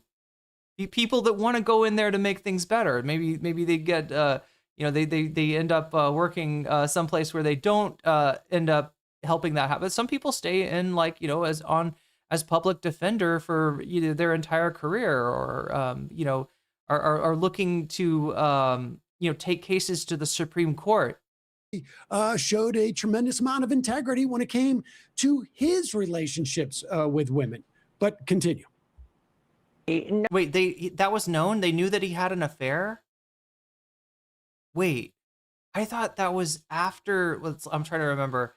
So John Edwards really became a household name in 2004 when he ran as the vice president. In fact, I think he ran in the primary, did not win, but was chosen by John Kerry as a vice president, right? I'm just trying to remember when the revelations about his marriage were unveiled. No, he and his team owe the people of Maine an apology. They will never get it, but they sure deserve it. I think the voters. Yeah, people were talking about him as a possible 2008 candidate. At the after losing to George W. Bush. Of Maine actually owe the Democratic primary voters owe the rest of the Mainers an apology. Democrat primary voters knew Graham Platner was awful the whole time. They knew that he said society should be disrupted if you didn't agree with him. They knew that. What? What are you even saying, bro? Society should be disrupted. All right, I don't know what we're talking about, but if we're talking about direct action, if we're talking about taking to the streets when they steal democracy for you, that's necessary. That's very necessary, right? And the point of that is, chat, is that there's more. No matter how they slice it, no matter how they try to steal it, no matter how many branches of government they corrupt, there's more of us than there are of them. And when you get out there and march and you make shit hard, you disrupt shit, you let them know. You let them know. And if this general strike actually comes through in 2028, right? That's gonna be the first step of putting the Epstein class on notice. Women had credibly accused him of physical abuse. They knew that, in fact, Graham Platner said that he embezzled from from the Kerry campaign or from his prospective presidential. I keep forgetting he ran in the primary as president. So you're talking about the 2004 campaign that he embezzled from, his own primary campaign. He had a very flexible moral compass. The badness is why Democrat primary voters picked him, and they're the ones that foisted this problem on us. Don't just blame Graham Platner. I like that MR is not dwelling on it. Jetta, do you realize that Sam, gave us, I don't know, 10 minutes, 15 minutes of any kind of commentary on that? I mean, I get that Emma's been talking about it all week and stuff, but I don't think this is something they can just ignore and make it go away. It looks more like to me that he's pivoting, right? And again, I'm not writing him off. I'm not wishing him ill. I'm not, like a lot of people have said they're through with MR. I have not said that. I'm not. I would like to give him some more time, but I feel like they really have to get the message. But I don't know, like blame main Democrats. He was before. Pause it for a second. But first of all, what is the but I will say in Sam's defense, all right, that he's got limited. Well, you'll see in a second why he's got limited time. That was foisted upon that guy. Like, what is the problem that was foisted upon that guy? By that, right? I mean, where is the apology that we're getting? Yeah, you don't need to dwell on it. You just need to deal with it. And I would love it if the majority report would deal with it. And like I said, it could be as easy as, today we're going to be talking to Rebecca Watson. Today we're going to be talking to any number of people who made the right call. FD Signifier. Although I don't know, FD Signifier has been kind of burned by a number of collaborations that he's done with white content creators. So from the 100, maybe FD's a little too white fatigued at the moment to deal with this bullshit. But there's any number of people that made the right call on this, and it's as easy as talking to them, figuring out what they were clued into that you were not clued into, and learning something and acknowledging it, right? Or 90 some odd. Nobody's looking for them to like fucking, wear sackcloth and throw ashes on themselves. All right. They're just looking for, hey, I get why we got this wrong. We're going to do better in the future. Right. I think people would be really understanding of, them, go and I do think that the reason that they went over their skis is because you're hearing something from a senatorial candidate that you generally don't hear from senatorial candidates. They didn't want to let it, wash down the drain. They didn't want to see it lost, and they didn't realize that instead of it just being that this is a complicated guy that has made a lot of mistakes, said a lot of fucked up things, and has learned from it and is different. Rather than this is a guy that you're just going to keep on having fucking scandals drip, drip, drip, drip for the entire time that, he's out there. A million people who voted for, it's just absurd. Yep.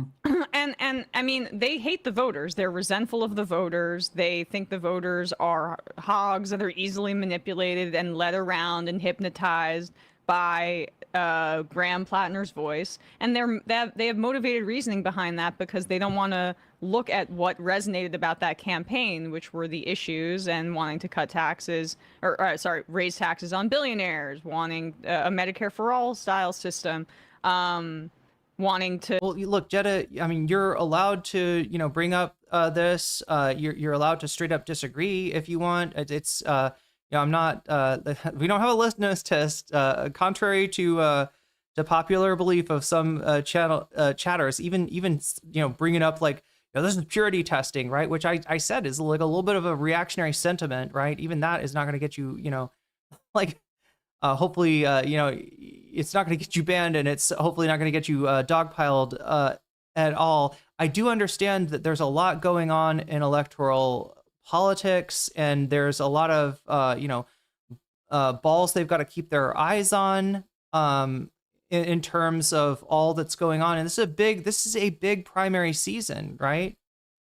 But it's not that I am saying that they are that it's not so much. You can't change the past, all right? They got too far over their skis on Platner. We know the reason why. The audience would be very understanding. It's just that next step of saying, hey, here's where we messed up, and here's what we're doing in the future. And here's a conversation with somebody who had it right in the first place, not a conversation with us being like, you're so great, we're scum, thank you for talking. I'm not talking about that, all right? I'm not talking about any, they don't need to degrade themselves, they don't need to debase themselves, right? They made a mistake. They need to acknowledge it, and yes, move on. But deal with it first, right? Don't, like, you got a bleeding wound here.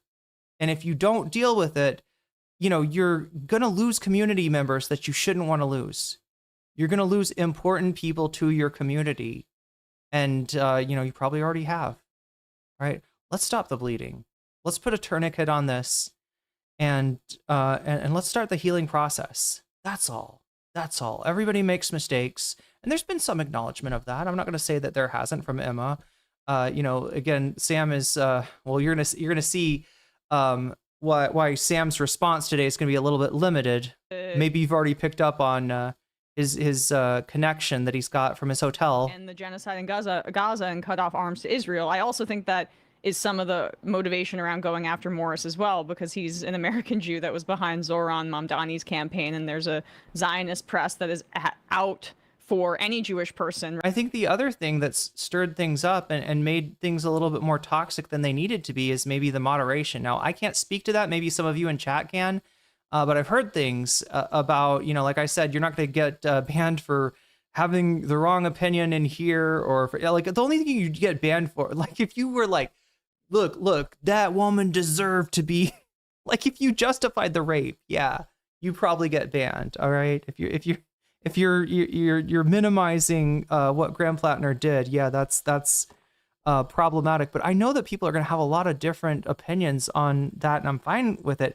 Unfortunately, apparently the people having, opinions about the response was not fine in the majority report chat. Now, I will give them credit, right? Because they're not, they're not doing a a anti-woke pivot. They're not, attacking their critics. There's, it could be a lot worse, and why it's not worse is because they're pretty good, but there is something that's missing, and I keep on seeing MR fans say it, and until they have the conversation that they need to, I think it's going to continue to go on, just from a practical perspective of keeping things together, of reclaiming their credibility, which they have worked long and hard to establish. It's gonna need a little bit more, and I think that they're of the opinion that this can just be, kind of swept under the rug, and it can't. It can't. They're gonna be, less able to, promote the kind of politics that, like Sam said, we need this new type of politics to take over in the Democrat. We need that black hole sun to come out and wash away the rain, and all the fucking pundits with their AI smiles, like they need to get fucking rained on. Their parade needs to get rained on. Not Sam's, not Emma's, right? I'm not looking at them as the enemy. All the times MR has talked about low information voters is wild, now that they're pretending to be the opposite to defend Platner, past Platner glazing, yeah. Right now, Brad Lander included, we'll play that later, who is speaking about the humanity of Palestinians. So, like, there's just a lot of stuff here that isn't about the campaign, including the national narrative about Graham Platner's personal character or what was overlooked about his past Reddit posts, which is, I think, a fair conversation for people to have, but it wasn't resonating in Maine. Like, we're talking not about electing Graham Platner as the best American on the planet. We're talking about electing him in a representative democracy. You should have been talking about electing him as the lesser of evils. You have made such arguments for other candidates, right?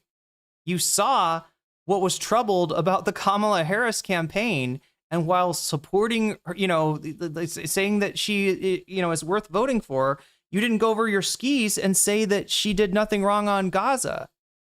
All right, obviously that's not who you are. They're good, right? They're not TYT. They're not Ryan Grimm. They're better than that. But that's not what happened with Graham Platner. And I think we all know why it was. It was wish casting. It was looking for a hero, right? And that disempowers you. You got to be that hero. And these are the people that have the reach. They have the intellectual and political acumen to actually be those heroes.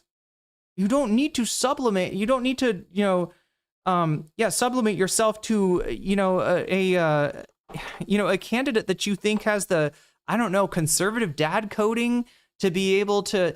Do you understand what that is? Some of the worship of Graham Platner is a veneration of the, at least the reactionary optics, I will say, because it's not a veneration of you don't find examples of him being like, but we're going to keep men out of women's sports, or we're going to protect our border. You don't have that shit that you get with a lot of these candidates. And I think if you did, you'd see a different tack from the Majority Report in that regard.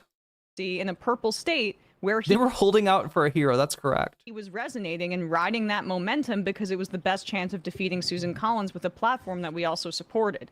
So I don't. She actually sighed and said, "Can we get Graham Platner for president one Thursday?" Look, I mean, it's embarrassing. It sucks, but it's not unrecoverable. All that people really need to see is that you're aware of why you went too far over your skis, and that it's not going to happen again. And maybe you back some candidate that ends up being, a horrible person, right? Like I said, if they had said Graham Platner, lesser of evils, right? Okay, problematic. Yeah, the tattoo. Yeah. He looks like a liar, but look at who he's up against, Janet Mills. I'm going to say Graham Platner better than Janet Mills. That's absolutely true. Absolutely true. And the perfectly appropriate thing to say, right? It's just like when you feel like you need to give it an extra push, right? Or you feel the pushback or people being concerned, and you're like, you bite their heads off a little bit, right? That's, that's where it goes off the tracks. And that's where you get defensive. And that's where you start to associate your political project with somebody that is going to take it down, right? You don't want to be aboard that ship when it goes down. So you can say, hey, I hope the ship, gets into its port, because if it does, we'll no longer have Susan Collins, clutching her pearls and saying she's very concerned and then going ahead and voting for Trump anyway. You won't have Janet Mills, refusing to vote against aid to Israel, right? You can say that. And it's fine. But yeah, when that turns into, geez, can he just run for president already? And I get the field kind of sucks. Like I was saying earlier, like AOC, who again is lost some faith from some of her early supporters, who has made some mistakes, right? Made some calculations that a lot of people aren't happy with. Like AOC is looking to be maybe the best outcome of 2028. There's these. I get looking for somebody that has got that sort of fire in their belly, the ability to speak and to connect with people. I just feel like a lot of that stuff got wish casted. And again, the Platner thing is not, it's not, the main voters endorsing or supporting Platner is not entirely a bad thing, right? I don't think people should have settled on Platner so early, but the fact that they were still willing to vote for this guy with all of the red flags that were already there shows that there is a hunger, independent of Graham Platner's speaking ability, independent of his personality, his charisma, his aesthetics. If you think that's it wasn't any of those things that got people excited. The people have got the fire in their belly, okay? And prior to Platner withdrawing, he was losing to Susan Collins by 1 point. Now, he could have gone on, Susan Collins fucked up, with her response to the ICE shooting. She's going to be on the line. She's going to be pressured to make a lot of pro-Trump votes. There's some chance that he, could have beaten her. Being down by 1 point as a challenger is not the worst thing in the world. But looking at the generic ballot chat, it's 12 plus Democrat. Platner was running under a generic Democrat. And most of the candidates that we're looking at that are likely to be able to step in and replace him are also well up on Susan Collins, and that's because of the Maine voters. I hate people treating them, like hogs or like children. It is more. Look, I mean, there is a rural urban split in the country, but kind of like looking at rural states as being, incapable of producing anything other than reactionary thought, it becomes a self-fulfilling prophecy. And I think too many people bought into that self-fulfilling prophecy. Matt Leck is about to be Ryan. Wait, what did Matt do? Like I said, chat, I want to see them come back from this. I want to see them acknowledge this, and I want to see them move on from this. Nothing would please me more. But they are not going to be able to ignore this. They're not going to be able to sweep this under the rug. And I think the fix for this is a lot easier and less dangerous than letting this wound continue to fester. At Narwhalby, super chatted $10. There are two ways the racism people are complaining about manifests itself. The first way is in the negative sense, that would mean they only like white men. But the other manifestation. Is there a second half to that? Yeah, the other manifestation, Narwhal says, is where your idea of leadership has been narrowed by white supremacy and hierarchy, and you come and you just assume white men make good leaders subconsciously. Yeah, a lot of this is, like what we're talking about here is like it's not a subconscious, an implicit bias rather than an explicit bias. It's not that, it's that it's that part of you that you're not recognizing that kind of is maybe informed by the just the environment of the United States, right? Inculcates us and all of us, right? With a perception of what a leader looks like, what a leader should look like. Even the word leadership is a little bit politicized. What's up, Vadim? But yeah, we're hoping for more now. Yeah, chat. Like I don't want to spoil it, but Sam's only going to be on here for about, I think, 30 minutes. Right? He's got, his connection is not great. So again, he talked about this a little bit. I don't know if he knows what's going on. I don't know if the majority report, is cognizant of how many people they're kind of leaving by the wayside here. But I don't think it's too late. And I don't think that it's something that they're incapable of fixing, right? Again, this is, the show has meant a lot to me growing up. Matt Leck is kind of, wait, what's going on with Matt? I'm sorry, I'm hearing stuff about Matt in chat. I'm trying to get to what Vadim, I saw Vadim in here earlier. Dismissal is the context of two different kinds of left-wing candidate on the slate. There's Vadim. I don't think they did any hero worship here. Look, there's a clip of Vadim of Emma saying, why can't he just run for president, right? They don't look at politicians that way.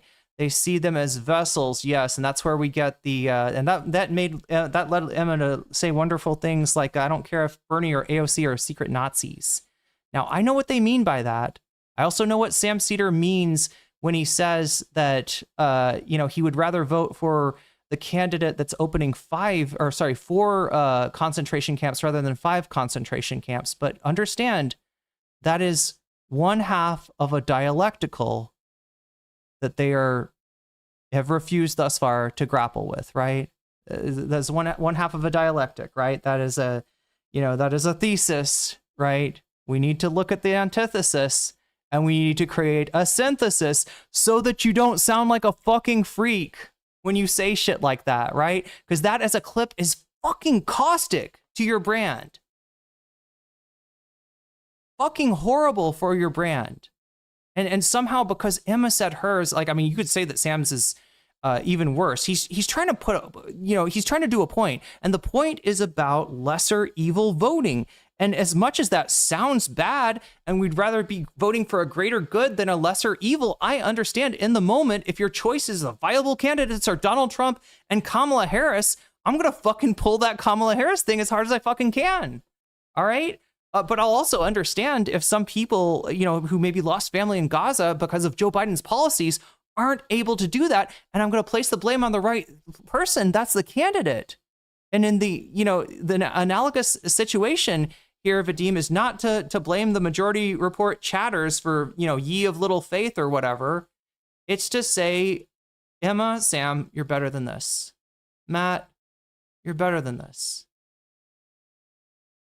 Right? And I know it sucks to be under a dog pile. And if you're under the dog pile for the right reason, you want to stick to your guns and defend that. I just don't think these are guns that are worth sticking to. I do think that there's a truth in what they say about lesser evil voting, but that the way that they portrayed their support from Graham Platner didn't imply that lesser evil voting. It implied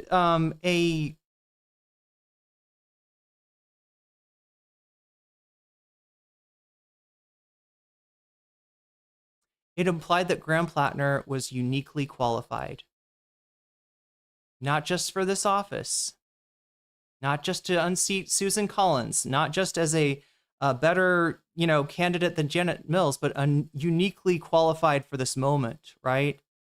And that assessment, I don't think, would have been made without a degree of hopelessness, without a degree of internalized powerlessness, without a degree of learned helplessness.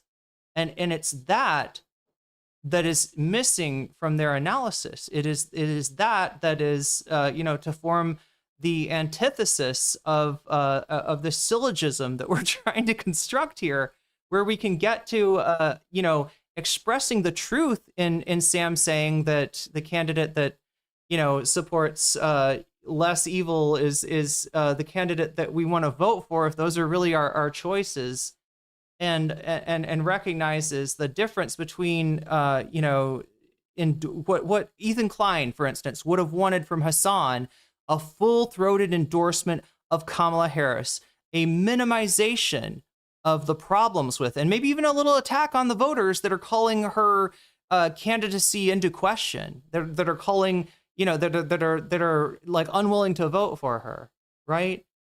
There is a way, and maybe Hassan's not the best example because he's kind of under a little bit of a dog pile as well over things that he said about Platner. I do think some of those things get taken out of context. I don't think that when he says, I'm Team Platner, that's any different than when he says, well, maybe it's a little different than when he says Pills Mafia, right? That one's obviously a joke, but yeah, there is a way to do this without getting yourself in the dookie. And this is what the majority report have done. They got a little bit of dookie on them. Does it mean that they're dookie people? No, they're not poop, okay? It's my firm belief that these people are not poop. They got poop on them, and they need to get poop off them. And for that, they need the other half of the dialectic. They need to temper, their, pragmatic, politics of supporting an imperfect candidate in the face of a worse, supporting even, we could say, like a devil they don't know in the face of a devil that they do know, and they know where that's going to get them. Susan Collins is going to get you more conservative judges. Janet Mills is going to get you more aid for Israel, right? There is an absolute argument to be made, like prior to, the knowledge that's come to light most recently of Platner being a lesser of evils, but that is not what, people heard from the majority report. And there's a reason that their numbers are down. And I don't think it's temporary. I don't think it's necessarily temporary. I think there's more that some of their viewers need to see. And I don't want to see a split.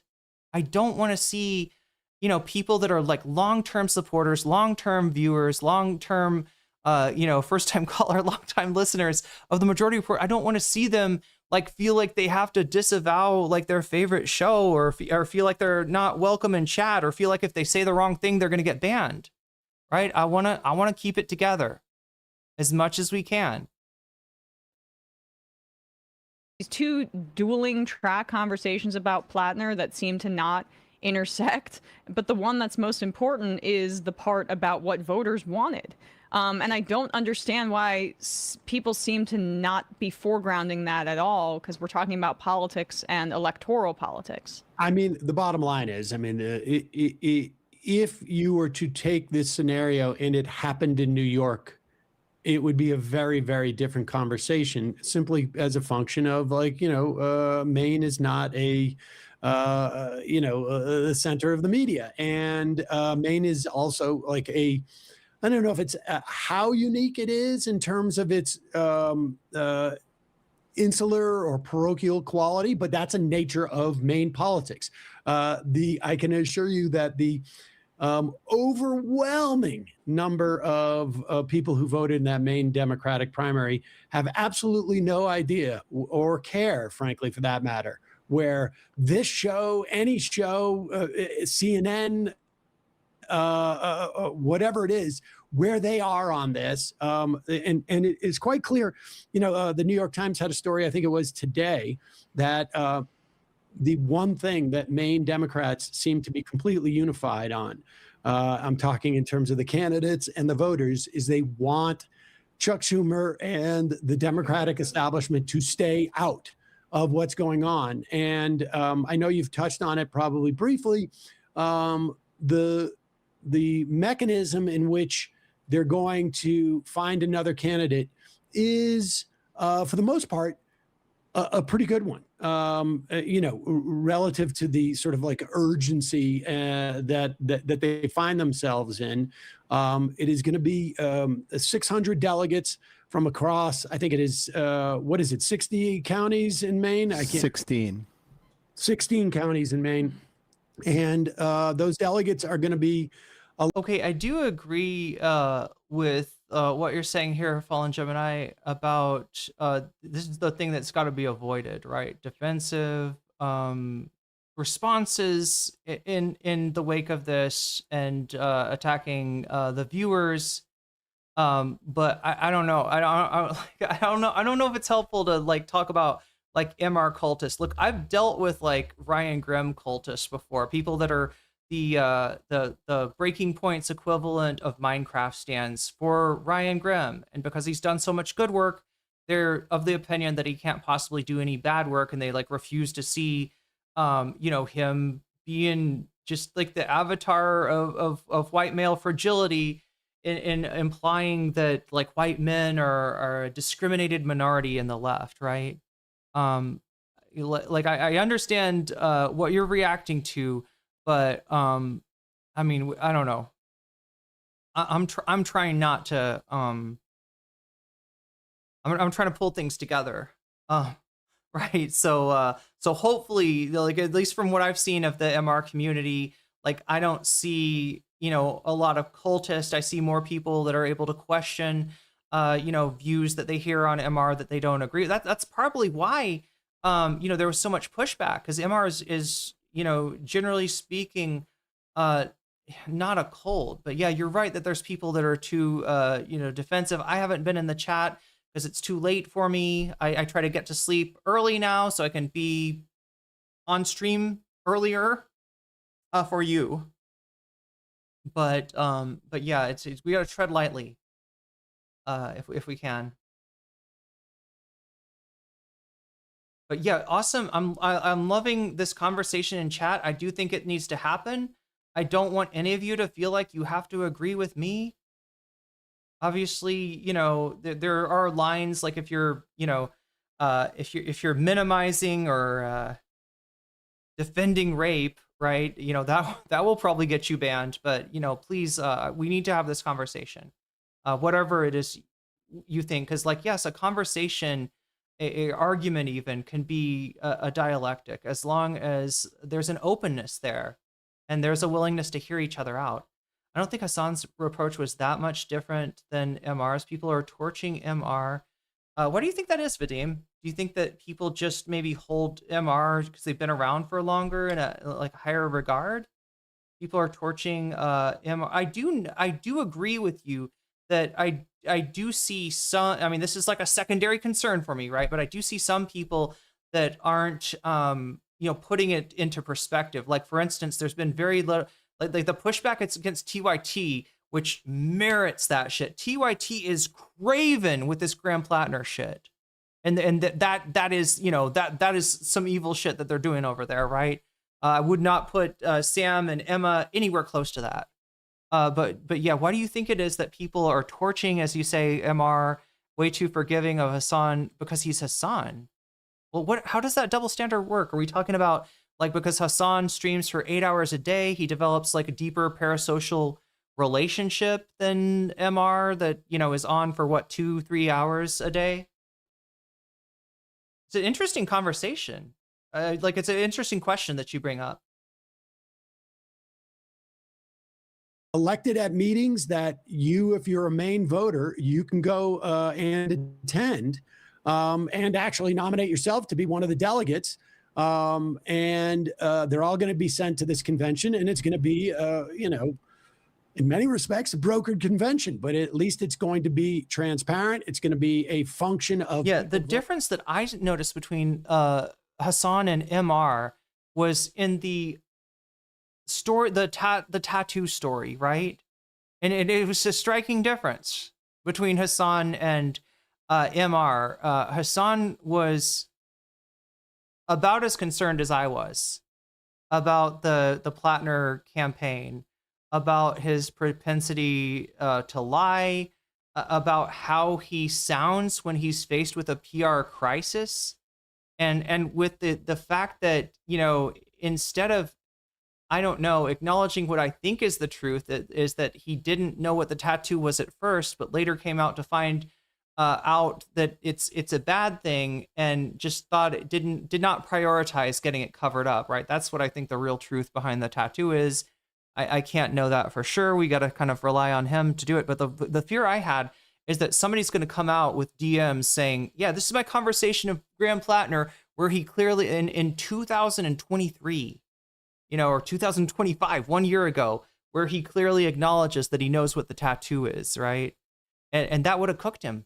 You saw Tim Walz really lose a lot of his credibility for much less. Tim Walz told what I think were either misspeaking, he either misspoke, or he kind of told white lies about things, and he got absolutely roasted for that, right? That's why the Trump people targeted him, with the fraud stuff, right? They smelled blood.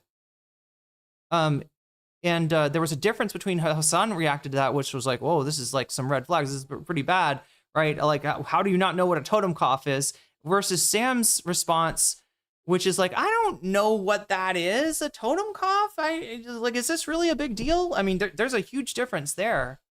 Right now, that's in the past. Obviously, you can't change the past. We can only affect the future, and I'm trying to keep this like a future focused conversation.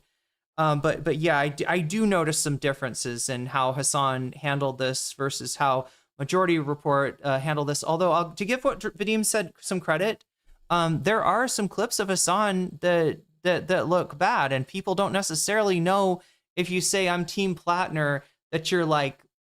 In fact, I don't even know how much he was joking about that. He seemed to get carried along by his audience. And look, hey, I did too a little bit, right? I had my hair on fire over the tattoo thing, and over the Blackwater thing, and over the enjoying war thing, thinking that the Iraq war was a wrong war, the Iraq war was a bad war, but wanting to be involved in a just war, such as the wars of genocide against First Nations people, such as the manifest destiny of the U.S. Yeah, but because nobody else seemed as concerned as I was, I didn't press the point, and I probably should have. That was a mistake that I made. For sure. More forgiving because Hassan is insanely successful, influential, seen as cool and stupid sexy. Not even kidding about that. Okay. Well, I mean, like a meat pick, you know, it goes a long way in this. That's the coin of the realm, right? The meat pick is the, you know, the coin of the realm. Hassan is rocking the Kraken, and people seem to like it. Voting in these Democratic parties, and the whole key to this is going to be to keep the 15,000 people volunteered for Platner engaged. and if you have that level of enthusiasm and the platform of this new candidate is consistent with that of Platner's campaign, you know, I think there's a reason to believe that it's going to be just as competitive, if not more so, than it was going to be before. And but Maine voters will be deciding that, or at least Maine Democratic voters. So, I mean, that's where we're at. But it's been fascinating from.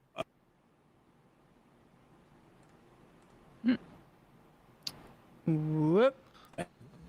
Oh, you lost me there for a second. Yeah, it's been fascinating from, and then you got cut. Yeah, I got you. Cut. Yeah. Okay. It's been fascinating from the sort of like, I haven't been as engaged in politics as normal, still probably more than you.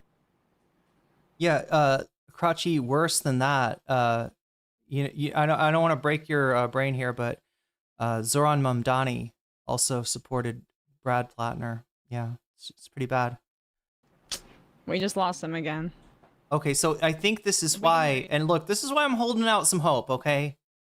That was a very short engagement. Maybe they meant it to be longer. Maybe Sam wanted to, you know, hang out some more, but it looks like they're No, not on technical difficulties here. Not on the video. We can't. We can hear you in studio, but we have to refresh them. There we go. Okay. Oh, we got him back up. At least for now. Sorry about that, folks. I've got weak signal here. It has been. Yeah, Hassan's statement might have been a little hyperbolic. What exactly was it? Anyone who has a positive thought about Israel should not run for dog catcher. That's bad Wi-Fi, huh? But look here. Let me put it to you this way, Crotchy. If there was a candidate running against, you know, Brad Lander in that primary that was not a liberal Zionist, right? Or another, let's just clone Brad Platner and say that this clone is not a Zionist, right? Like a anti-Zionist version of Brad Platner. Obviously, Hassan would support that candidate over the other, or over the actual Brad Lander. Like, it's like the Slim Shady shit. Like, I'm Brad Lander, I'm the real Lander. All you other Brad Landers are just Brian. Lacking candor. Oh yeah, look, I'm a rapper. No, I'm a rap god. I can come up with rhymes. Oh, that's so bad. It took me a while too. I was like, what would you write? First I was like, Flander? Do you think I'd dog Mall of Flanders? Still be in state? Yeah. I finally came up with candor, lacking candor. Oh. Dang it. See how, shoot. Dang it. Sorry. It has been fascinating to see. I mean, that's persuasive at the time of the wedding for sure. But what I'm saying is, you know, that if you watched him reply, if you watched him, his response to the tattoo thing, it just doesn't reek of somebody. It reeks of somebody that's holding back, that's hoping another shoe will not drop. And it turns out that was right. It turns out the people that were running around with their their hair on fire, you know, we're not mistaken in that. How and we all, myself included, because like I said, I recognize the, you know, the sirens, the klaxons, but I didn't press the point as much as I should have, right? I think we all owe them a little bit of a, you know, at least hey, you know, you got this right. You know, I'm sorry I didn't listen to you more, right? That's all. That would go a long way. That would go a really long way. I don't think this is unfixable. But I do think that they're going to be, if they don't deal with this now, it's going to be for the worse, right? I don't think there's anything to lose in, having on somebody that made the right call, listening to them and acknowledging that they had a point. That's literally all it takes. That is literally how easy it can be. They have to become one, like Steven Universe. Well, that's what I'm talking about with the dialectic. Yeah. Back, right? It's been fascinating. We got to make a coherent thought by combining one thought that's a little bit wrong. The concentration camp or the secret Nazis quote with with an antithesis and come out with a stronger and more three-dimensional point of view. To see how there has been an attempt to extrapolate what happened. Yeah, no direct messages came out, but that was what I was worried about, Meowning Star. I was worried about like a friend of his being able, or somebody that knew him, somebody that he'd talked to, being able to falsify his statement because he seemed like he was lying. And he seemed like he was holding back, and he seemed like he was worried about, are they going to find out X? And I didn't realize that X was worse than just he knew about the tattoo, or he found out about the tattoo. I never believed he was like a secret Nazi himself. All right. I never thought that, I don't know what he was thinking in Croatia, but I assumed that, he just, like you said, saw a cool skull on the wall and said, give me that one. Right. I have no reason to believe otherwise. Although, if you know anything, God damn it, there's a book. Oh my God, chat. What is this? I was just, there is something. Hey. At the time that Graham Platner was in Iraq, there was a book written about, God, I've got to find it. Where did I put it? It's Novara Media. I think this was from like a month ago. There's an author of a book talking about the way that they got more soldiers during the Iraq War by like lowering their stipulation on radicalism, on specifically like tattoos and stuff. Let me see if I can find it. I think it was like a month ago when they put this up. God damn it. Navarro posts a lot. See, I haven't even written Navarro. I mean, like I still watch their stuff from time to time, even though they had that whole anti-woke moment after Trump won. I never checked on where did that go. I was just like, oh well, kind of like a TYT thing happening in the UK. They won a racial holy war. Yeah, that's the name of the video. You can actually call up. Okay, so this is Matt Kennard. What's this book called again? Journalist and author Matt Kennard. I'm trying to remember the actual. He's written a lot. Irregular Army: How the U.S. Military Recruited Neo-Nazis, Gang Members, and Criminals. Right. This is speaking about the army under George W. Bush, the under Rumsfeld. Right.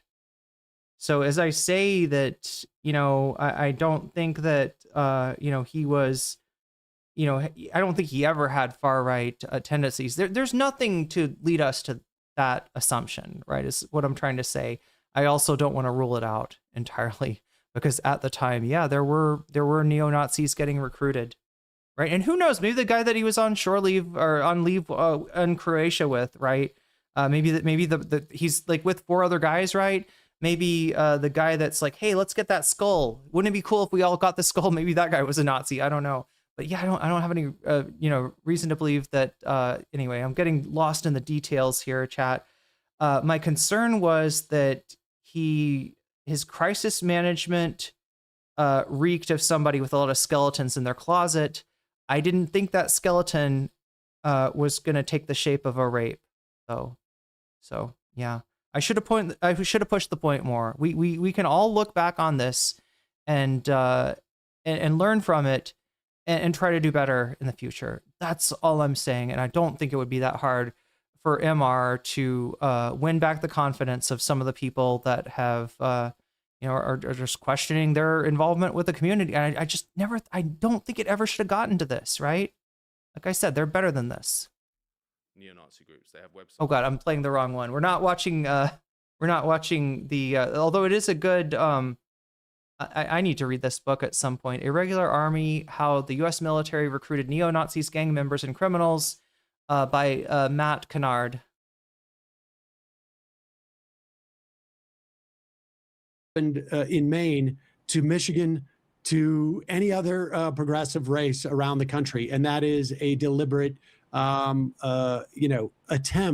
by the establishment to regain their mojo through any means necessary. And this is what it is. This is what politics is, and this is what it is to be in an internecine fight within the Democratic Party. I mean, frankly. It was Ezra Klein and Derek Thompson who articulate. Yeah, and that's valid, Moth Girl. I mean, like some people, for some people, I'm not. It did. I mean, we saw it. That this is an internecine fight within the Democratic Party. We saw it during the Kamala Harris campaign. It's just very often, it's the same thing. Like where people say we shouldn't be pushing a class war. A lot of people in Maine are like, wait a minute, I have the same tattoo. Folks. Okay, that's a Maine stereotype. A little bit. There has been a class war. It's just that it's just that we're losing really, really badly. Yeah. Like, look, you got the New Deal. Wait, let's go way back. You got the Square Deal from Teddy Roosevelt. Okay, you got the New Deal from FDR. You got the Great Society from Lyndon Baines Johnson. And then you got a bunch of fucking self-hating loser liberals that allowed the Supreme Court to bring in money and make politics into a sport for the rich. For decades. No shade on anyone that still likes their channel. Well, that's gracious of you. And totally, that's like understandable. I'm not trying to speak for everyone, every MR fan out there. I just think that this is kind of an unforced era for them, and I think that they're better than this. Much of the people losing that war were not even aware it was being waged. And really, for the first time...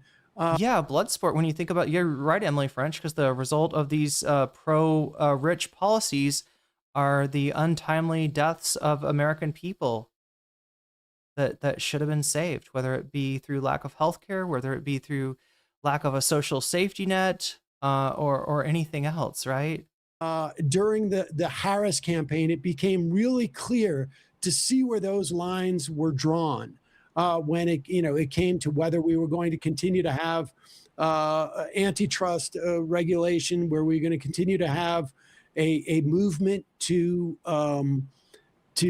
disempower money in our politics, and it played. So look at that. Yeah, he's on the exact right thing. Like the root of this, the root of this illegitimate regime that we've been living under, and I'm talking about going further back than Trump, is the entrance of money into politics, right? Harris campaign, and it's playing out again. Yep. And, I will say, because I had forgotten about this too, we also didn't come to our certain conclusions about Platner, in a vacuum. Sponge Biter, I'm not sure. Wait, you're replying to people in chat. Okay, sorry. We did. I was like, are you replying to another stream? A viewer who had written into us as well, where she experienced sexual violence and then went to the campaign and had asked him about that. And she had said that she thought that his answer was sufficient to quell some of her fears. So that. Oh, God, struts are us. I never put this together, but look at this comment, right? They ignored the canaries in the coal mine. The minorities that reported. Yeah, this is the dialectic. We need the majority report to listen to the minority report. That was part of the evidence that we had. Not the one from the movie, of course. In supporting the campaign. Now, there's the separate issue, I think, where people say, well, how can you look over his past Reddit posts where he glorifies violence against Iraqis and also had some racially insensitive remarks about black people as well, where, you know, if that's a deal breaker for you, I understand that. We were compelled by some of his, I think, you know, ability to say, I apologize for that, and I've learned and I've grown, and I do think we have to give people the capacity to do that. And also Maine Yeah, voters and look, I know what she's talking about. So, like, Oh my God. that, you know, Pause. Thank you. I know what she's talking about. Yeah, there was a moment where somebody who had been victimized came to one of his speeches, you know, had a conversation with him and left, you know, supporting him even more. And the fact that after that he turns out to be a rapist is so fucking toxic. So fucking toxic, right? The fact that people were so willing to, you know, make space for him and offer him a path to redemption, despite the fact that the whole notion of a path to redemption, it's about a lot of things. First of all, like, you know, criminal law, right? We have a system that throws people away and locks the key into an institution which will not make them better, which will make them worse, which, you know, if they're going to be learning how to do new crimes or you know, being actually, you know, victims of crimes while in jail, right? That's an absolutely valid argument. Our prison system needs to be, you know, massively reformed, if not done away with and replaced. And then there's the argument for like social inclusion, right? If somebody's done something that's, you know, that people that makes them a pariah, should there not be a way for them to, like, you know, learn and grow and to demonstrate that growth and to be kind of reintegrated into society? That's correct too. Yeah, if you've ever had like a felony on your name, it kind of ruins your life. That should be fixed, right? All of these things are valid and true, but what I'm not gonna hold the space for that I will for those things is the idea that if you were a politician, okay, who did something really fucked up, that we should use the specter of restorative justice, not restorative justice itself, because, you know, restorative justice requires a lot on the half of the person making the infraction. But the idea of restorative justice is specifically applied to this like white straight cis man to rehabilitate his candidacy. I don't think so. We got to do better than that, chat. The idea that we're so fucking hard pressed for candidates that, you know, like, I don't know. I mean, you know, let's give this guy another shot, right? It's crazy. It's crazy that we live in that world. I think is relevant here. And 100%. if you think that is an indication of character and that is immutable and unchanging, that is your prerogative, but that's not my worldview. And so that was the context in which he was running. And if there were another candidate in another race that wasn't like one of the whitest states in the country who was also getting this kind of crap, we would be defending them just as vigorously. And so I think there's this assumption that there's a double standard here where, you know, I think that that's something we can examine, but we're also looking at electoral politics within demographic contexts and within a very rural white state in Maine, like Platner's. Look, I'm glad she's keeping an open mind on this. You know, we're still seeing views on gun control are not where I'm at. In the same way that Dan Osborne's views on immigration in Nebraska aren't where I'm at. But we're gonna fight hard. Platner's, you know, who was also getting this kind of crap, texting which he was running, immutable and unchanging, I think is relevant here. And 100%. if you think that is an indication of character and that is immutable and unchanging, that is your prerogative, but that's not my worldview. And so that was the context in which he was running. And if there were another candidate in another race that wasn't like one of the whitest states in the country who was also getting this kind of... Part of what is going to make that more complex, because she's right here, right? You know, if you got a choice of evils, you got to choose the lesser of evils, okay? That's absolutely true. You know, but if we settle on a candidate, you know, before giving room to, like, is there somebody else that we could get that would embody this movement? Because that's really what you're seeing in Maine is a movement that's rejecting Collins, a movement that's even rejecting politicians like Janet Mills. You can't settle for somebody so quickly. You can't give your heart away like this, right? Kind of crap, we would be defending them just as vigorously. And so I think there's this assumption that there's a double standard here where, I think that that's something we can examine, but we're also looking at electoral politics within demographic contexts and within a very... Okay, so she's open to examining it. That gives me hope. Rural white state in Maine, like Platner's views on gun control are not where I'm at. In the same way that Dan Osborne's views on immigration in Nebraska aren't where I'm at. But we're going to fight hard to get him elected because it's important for the state of our democracy.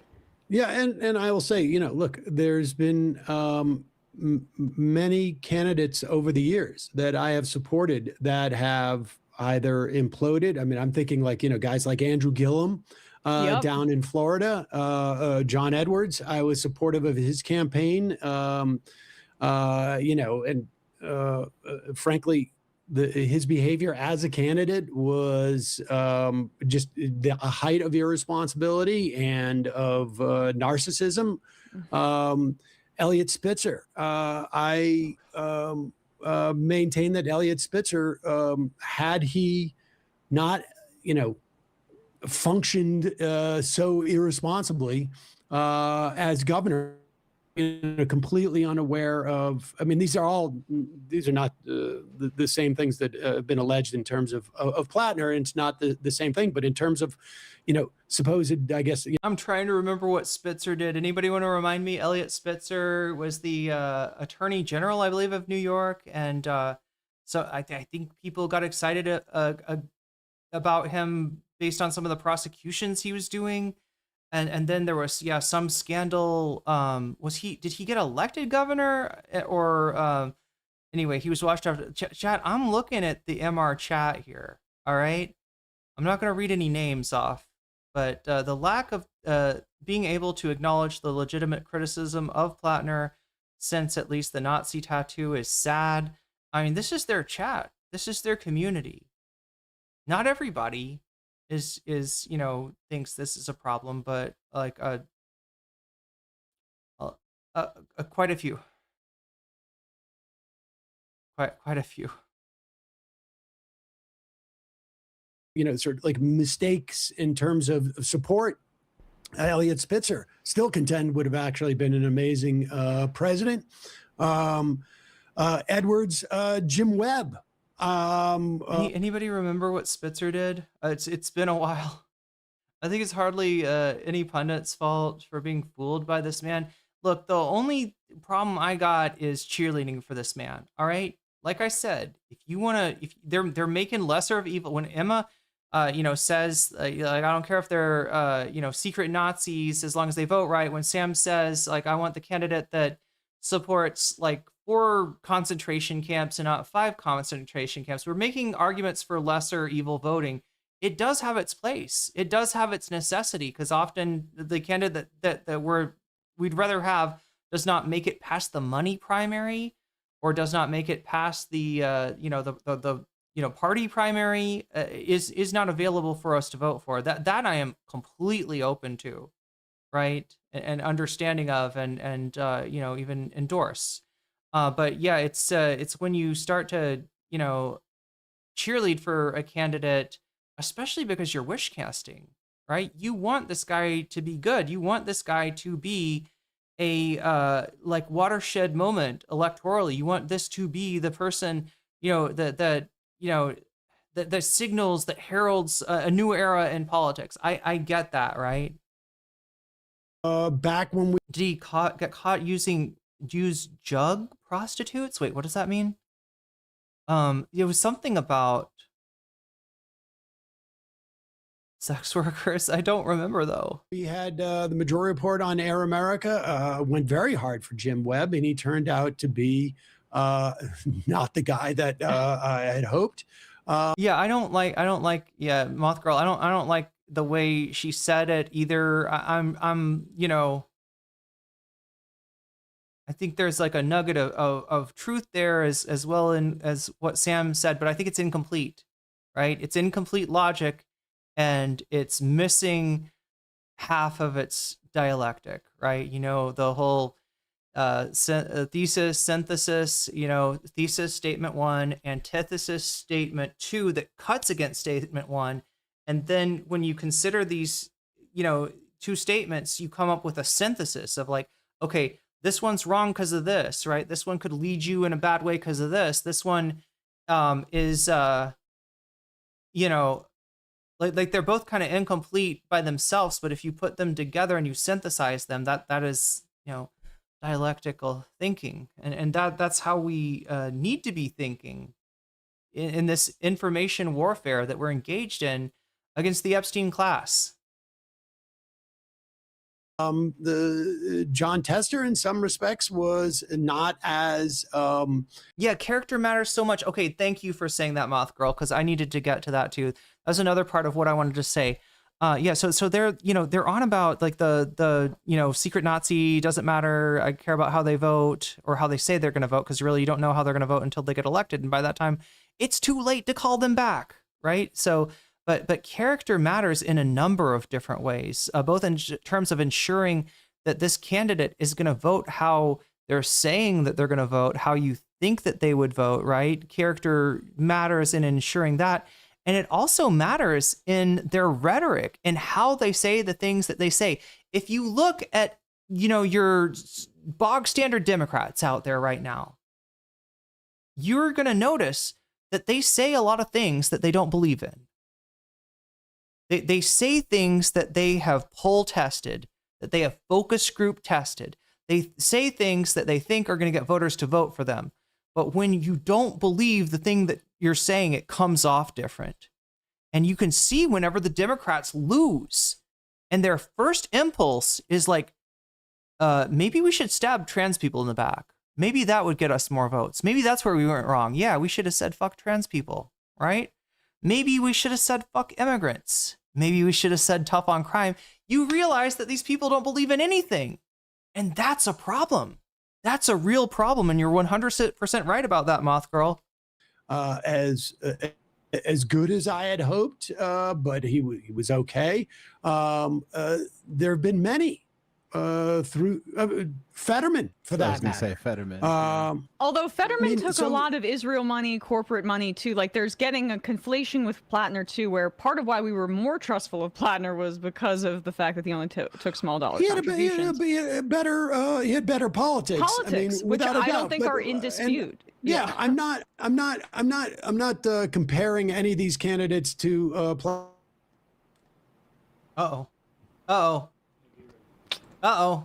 back from a distance. You cut out sorry, again. God. It's frustrating. As a commentator from a distance, make mistakes. Primary voters make mistakes. Hold on, Sam. Hold on. All right.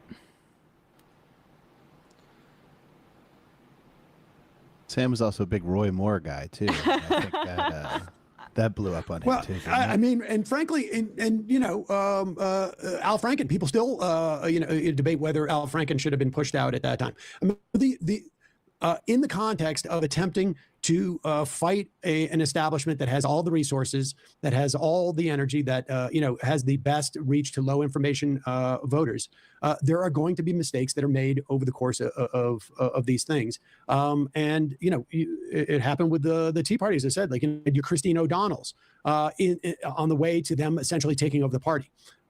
So there's going to be some version of that one way or another. And you know, obviously, I'm glad that Graham Platner dropped out. Okay, Bevoz got the Spitzer thing for me. Spitzer was caught up using high-end prostitution service, may have used campaign funds to pay for hotel rooms. He resigned from governor, right? When was that right? Did he get elected governor and then that's when he resigned? Because I remember he was attorney general before that.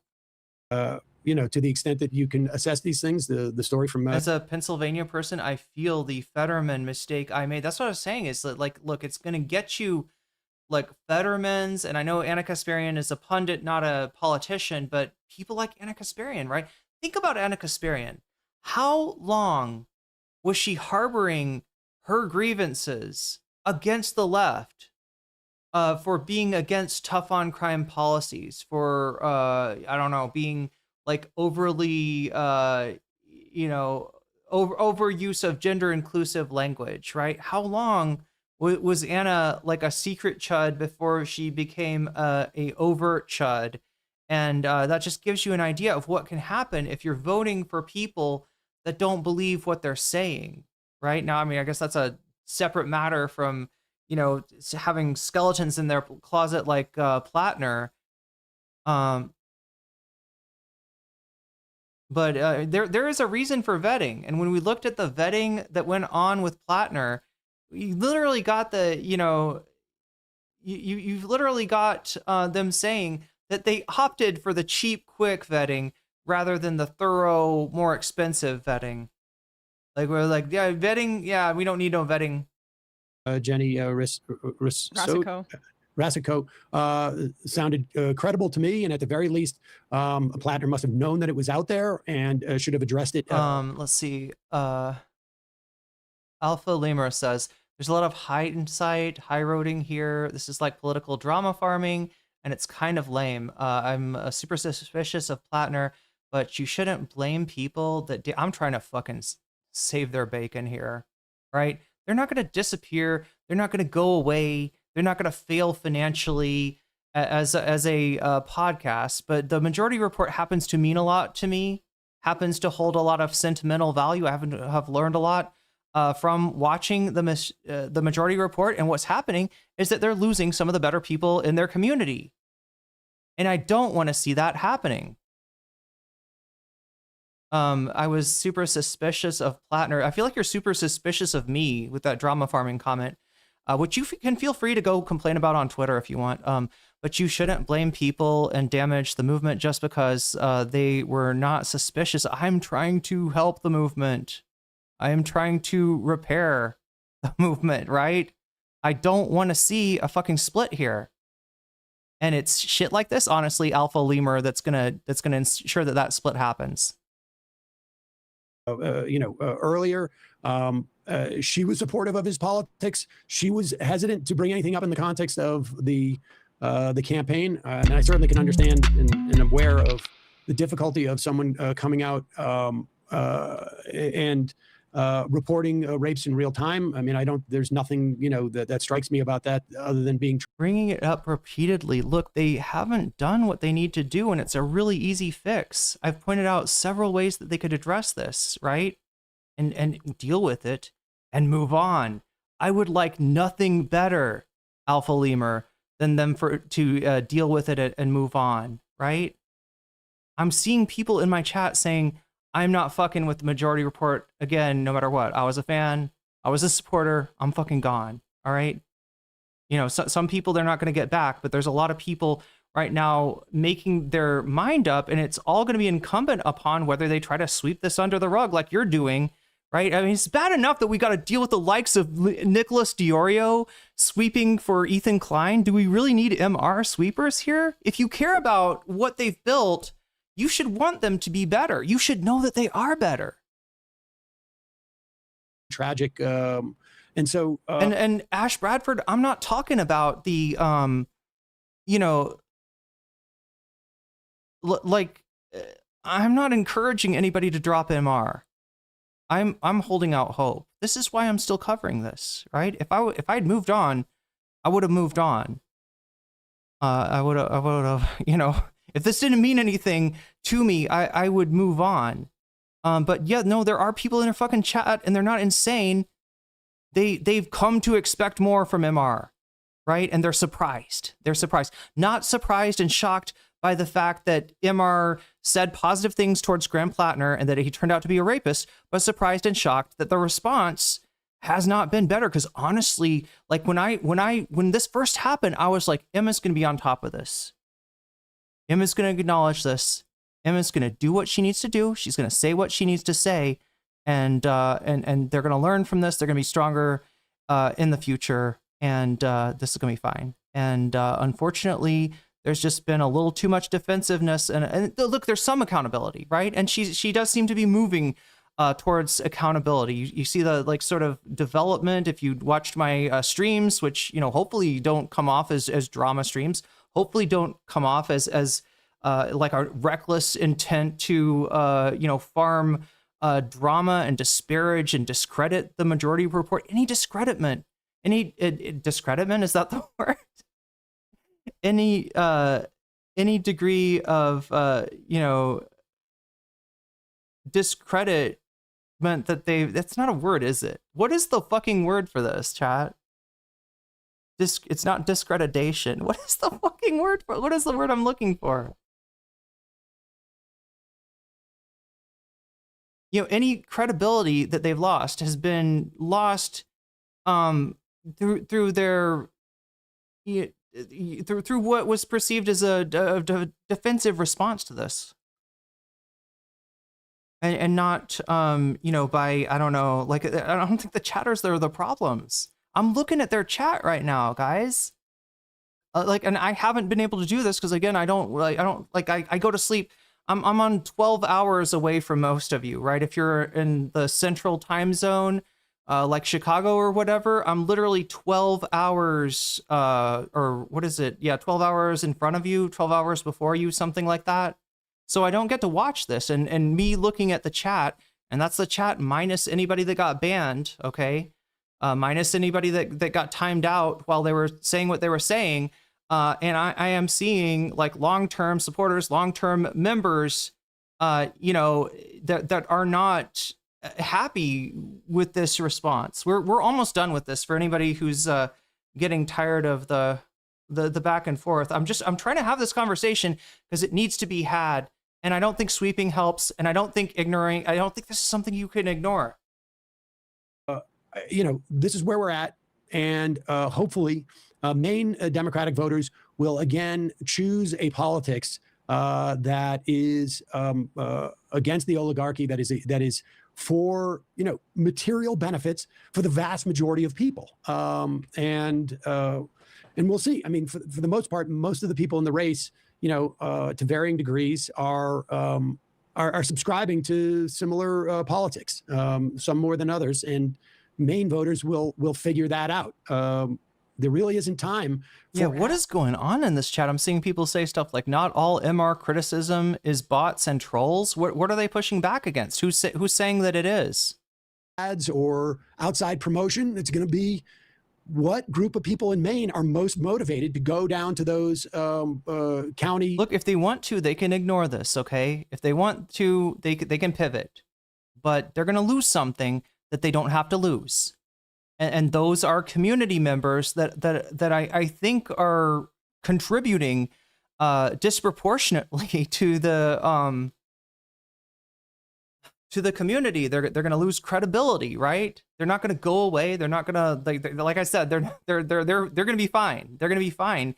But I want the community to be fine. I want the community to be intact. I think that we're stronger, when we are able to gather around institutions on the left flank, like the Majority Report. I think the Majority Report serves a crucial, purpose in the ecosystem, right? You got different communities out there that also serve a similar purpose, but in terms of the sort of deep dives that Majority Report gives you into books that you might want to read, talking to authors that you should know about, talking to activists, talking to candidates, right?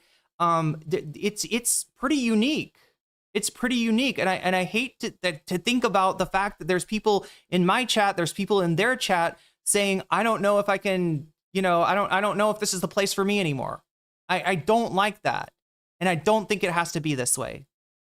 Caucuses and get themselves elected, and then become a delegate, and then vote for hopefully a progressive candidate, and hopefully those folks, those 15,000 folks who voted, I should say volunteered in Platner's campaign, do not get discouraged and continue to fight for the politics they want. Yeah, exactly. All right, why don't you? Actually, you should probably wait. If wait, are people getting timed out? I mean, you're allowed to disagree with me, okay? So I'm making that clear to that. I mean, I don't want to see rape apologia. I don't want to see toxicity. You should try not to flame out, right? I don't think you need to flame out. I'm not your enemy. Nobody in this chat is your enemy. And I want this discussion to happen. This discussion needs to happen, including, from people that don't agree with me. Choose a clip. Next clip? Okay, sure. My internet is so dicey here. Okay, so yeah, Sam's got reason to move on here. I'm not interpreting this as Sam, pivoting because he doesn't want to. I mean, talk about Platner. Again, this is Sam's back, but he's not totally back because he's on this. He's in a hotel. He's calling in, and his connection is not great. So, hope to hear more from them in the future. And again, all it takes is we're talking to our guest today, Olayemi Friends. We're talking to our guest today, Mike Figueredo of the Humanist Report. We're talking to our guest today, elevator gate veteran Rebecca Watson. There's plenty of people that they could talk to, and I'm not looking for. I don't think anybody's looking for them, to bow down and dress up in sackcloth and cover themselves in ashes or anything like that. It's just hearing out people that were skeeved by Platner earlier on and trying to decide, is there something that I should have been looking at? Is there something that I was missing that Olayemi can kind of, point out for me, or Mike or Lance or whoever. There's a million people who got this shit right. Okay. And there's not that much difference between them and the majority. This should not be hard. This should not be drama. This should not be, people should not be given a reason to question their association with the majority report. It's a simple fix, and let's hope they get to it. And we can move on and talk about better things. Because again, chat, I've been talking about Graham fucking Platner for the last week, okay? I am not doing it because I enjoy it.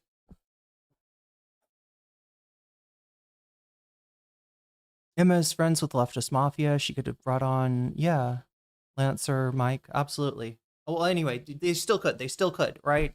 Let's give this time and space. All right, what do we got now? That is about the long and short of it. Sam is, pivoting to another topic, not because, Sam's not afraid of a debate. Sam's not afraid of disagreements. I'm not interpreting this as Sam trying to cover anything up. But then again, he has also been away for a week, and I'm not sure if he's aware of what's going on with the community. What is the fucking Discord like, I wonder? We got Khanna on Hassan on Drop Site News. Yes, with Ryan Graham. I'm sorry, chat. Ryan was there. I think it's mostly an interaction between Jeremy Scahill and Khanna. But yeah, Ryan is there.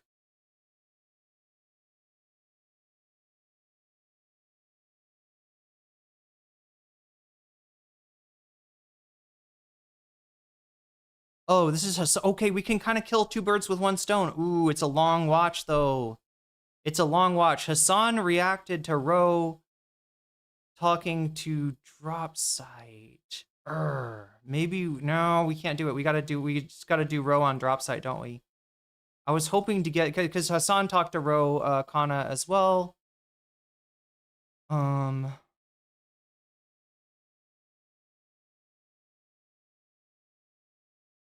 We also have Olayemi.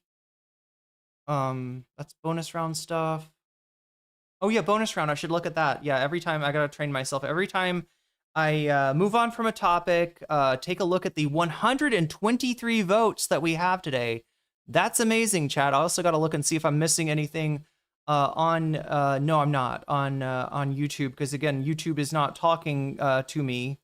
That is to say that it's not making a noise. Wait, it did though. It did read out Narwhal's super chat, so maybe it's working again now. Anyway, yeah, like I said, 123 votes so far. majority going to clavicular in Israel. Second place, we got the worst Hassan hit piece yet. That is USA Today. And their interview with Hassan that they hardly used and just produced this, we've got a problem with anti-Semitism on the left and the right, and Hassan is the left of the anti-Semitism spectrum. They said that when he said pig dog on Twitch, that was some kind of a Nazi dog whistle. They dug up some phrase that combines the German word Schwein, with the German word for Jew, and does seem to be an it's obviously an anti-Semitic insult, but it's not what Hassan said. It's not what he said at all. So yeah, they're really if you want to see somebody doing mental gymnastics to try to conflate anti-Zionism with anti-Semitism, USA Today, they got that for you. That's in second place. Third place, we got a Destiny orbiter defending the detention of Khanna by the settlers and the IDF. That is IRI, or you might know him as the eponymous white guy in Pretty Fly for a White Guy. I'm not even kidding, chat. He was, when he was like a teenager or something, he was the kid in the video, a Pretty Fly for a White Guy. He's literally in the video. So that's in third place at 20%. And then in fourth place, last place at 10%, we got more Pegaslop sweats over Hassan possibly caning him. Hassan's a big businessman and he wants to move his business to Singapore, but he can't do that with all the defamation that More Pegasus is doing. So he's asking the state of Singapore, what are you going to do? What are you going to do with this guy? How are you going to handle this guy? I know you love corporal punishment. Is that appropriate here? No, he's making Pegasus sweat. I don't think he's obviously not going to do anything for real. So those are the bonus items. I want to save at least an hour or so for bonus content since you gave me 2 hours to work with. That means I've got precious little time to work with here, which necessitates me to go right to drop site. Drop site news.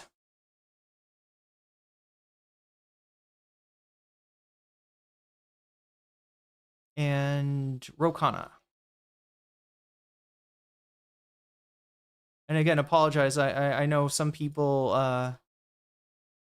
Here it is. Jeremy Scahill, Khanna. Let's go. Representative Khanna, I want to say, I think objectively, a lot of people who have been deeply concerned about the apartheid state of Israel, the genocide in Gaza, find it refreshing to hear a member of Congress speak in this way, and the fact that you also have used this opportunity to try to highlight specific cases of Palestinians. I want to ask you, though, what you think the consequences for Israel should be, not just of these actions, but also for the mass murder of a documented roughly 80,000 people. It's probably much higher than that in Gaza, a significant portion of whom are children. I've heard you talk about sanctioning individuals. I've heard the framing that you and Bernie Sanders offer about offensive weapons or weapons that kill civilians, but I've also heard your defense of Iron Dome. And I want to push you on this because I think a lot of the critique of you from pro-Palestine people and from Palestinians is that the position you're advocating basically amounts to, we need to make sure that the sniper is protected so that he can continue sniping. Okay, so this is kind of crazy for a guy if you don't understand the context of this. Oh my God, it looks like he's rolling his eyes, doesn't it? He's not. I just caught him on a weird look. I always do this, chat. I always pause people at the wrong time. Khanna, like we talked about earlier, took a trip to the West Bank. He and the people he was traveling with were detained by West Bank settlers in a way that was legitimately dangerous. This wasn't just I'm sorry, sir, we're gonna have to detain you, right? You know, we're calling our higher ups, right? These people don't have higher ups. They're not law enforcement authorities. What they are is thugs. They are thugs out there to terrorize the Palestinian people, to create more illegal outposts, illegal settlements, to make Palestinian people feel unsafe in their own home, to take over those homes, and to expand Israel into the West Bank, and to make it impossible for there ever to be a two-state solution. So every liberal that's talking to you about like, oh no, we got to have a two-state solution, Benjamin Netanyahu brags about having prevented the two-state solution, right? So that's what's going on. Khanna was in real danger. Jeremy Scahill, like everybody here, knows that. But there are, despite that, And I think Hassan brought this up too. There are still, there's stuff in Khanna's rhetoric that is leaves something to be desired. Let's just say. So that's what he's being confronted with now by Jeremy Scahill. Well, if we look, I appreciate the question, and I will answer it specifically. But if you look at all the things I've called for, I've said zero aid to Israel and supporting the Massey Amendment that does that. That's going to be a big vote coming up this week. I've said no military sales to Israel that are used to kill civilians. I've said no military integration and led the fight to repeal Section 224 and 219, which is Netanyahu's end run, where they would just co-produce the military. I've said we should call it apartheid and recognize the genocide. So these are on a scale of 1 to 10, it's like going from 1 to 7 or 8. And the debate is, okay, 9 or 10. Do I, an arms embargo completely, which I have not supported, would say Israel can't even get or produce from anyone defensive, the Iron Dome. And I guess my view is, anyone should be able to protect civilian life, but that's not America supporting it. I do think, though, that there is something that the next administration could do within the first 100 days. Instead of just saying, okay, we're going to talk abstractly about this long peace process, demand the arrest of Yonah Levy and extremist settlers within 100 days. Demand the destruction of every outpost within 100 days. Demand the destruction of illegal settlements within 100 days. Demand a justice for Palestinians and Palestinian people so that they stop getting terrorized within 100 days. That doesn't have to be some dialogue. That needs to be a directive from the American administration saying Israel must do this. And we need to be taking steps as we get towards a broader peace in that direction. I think that's one of the things that came out of this trip, the immediacy of the suffering of Palestinians. I still don't think this is answering the question. I mean, tell me where I'm wrong here. What you're advocating for, we are talking about not just Netanyahu. Sanders always says Netanyahu and his extremist right-wing government. But if you look at public opinion polling, there was widespread support for open genocidal policies. In fact, Netanyahu is often criticized by his political opponents for not having finished the job in Gaza or in Lebanon or elsewhere. And I want to know why it is that you are stopping on this, because so much of what you're saying, it's one of the clearest recognitions of the issue that you could hear from an American politician. And yet you still are saying, but the sniper needs to have protection. It's not the sniper. It's saying that that we're not, just so there's no ambiguity on my position, which is also the position of Sanders or AOC or others, as I understand it. It is that we have zero military aid to Israel, that we have no military sales that are used to kill, military weapons that are used to be killing civilians. So that's the drop. I would argue Iron Dome is used to kill. I would argue Iron Dome is used to kill civilians because it allows the Israelis to have this American backing to operate with impunity by openly saying that I support this military technology for Israel. What you're saying is that when Israel attacks other countries who have a right to fight back, that my position is that sniper, I wish he wasn't doing the sniping, but that sniper has a right to have the United States defending their sniping. So yeah, this is something that Khanna somewhat acknowledged when he talked about his experience being detained by the settlers and then by the IDF. Right, he talked about hubris. I don't know if that's the word that he used, but arrogance, impunity, right? He is on some level aware of this impunity that is displayed by, that just kind of goes all the way down the line, right? Israel is allowed to act with impunity because they have had the best defensive technology in the world provided to them by the United States taxpayer, by politicians like Joe Biden and Donald Trump, and for that reason, they don't have the appropriate, like a normal state that didn't have the backing of the global hegemon would tread a little bit more carefully amongst their neighbors, would tread a little bit carefully, in what they're doing, inside these occupied territories that have been occupied for fucking decades. And for that reason, this is what Jeremy is saying, is as much as Roe wants to make this sound like, look, we just don't want anybody to get hurt. All right. We're providing defensive, technologies, defensive armaments, defensive weapons, really is what you're saying, just to minimize the cost, but nobody's fucking providing an Iron Dome. Although who was it that said that, like, I can't remember who it was. There were some politicians that they started asking about, why do you support the Iron Dome? And and their response was like, well, maybe we should do an Iron Dome for Palestine too. That is a funny joke, right? We are doing the we are allowing Israel to take the lion's share of the of Gaza to continue to occupy this, to continue to do their genocide, albeit at a slower pace, and with a pathway to peace that has more to do with Donald Trump and his family taking a peace than it does with the Palestinian people experiencing anything approaching peace, let alone what they really need, which is for Israel to relinquish its apartheid state, to relinquish the the policies that make them, and even if you're in Israel proper, if you're not Jewish, you're a second-class citizen, right?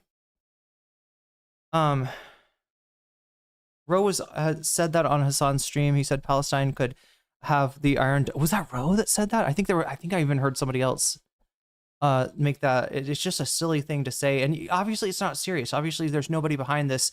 If anybody even proposed this legislation, they'd be lasered in their next election campaign.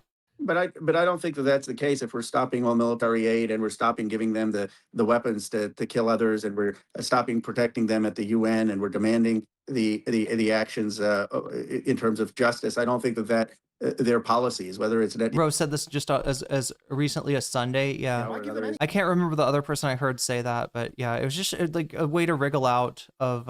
Would you say this about apartheid South Africa? I've heard you talk. Well, about because I think give me another example where you say it's okay to continue any level of support for an openly genocidal society that has mass murdered 80,000 people, more than 300 media workers, has invaded Lebanon, has bombed Iran, and you're saying, oh, but we need to protect civilians. This isn't about protecting civilians. The greatest threat to their civilians is their policy.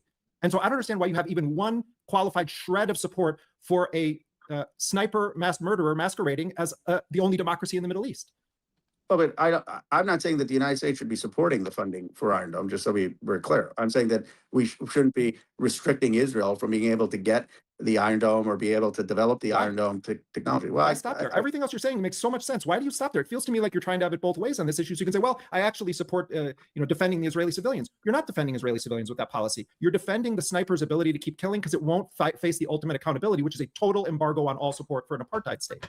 Yeah, I don't think you have to put at risk. You would agree, there are innocent civilians in Israel, right? Including 20% being Arab Israelis. I mean, I just don't think that you have to put their lives at risk to achieve the ends of stopping the apartheid, stopping the occupation.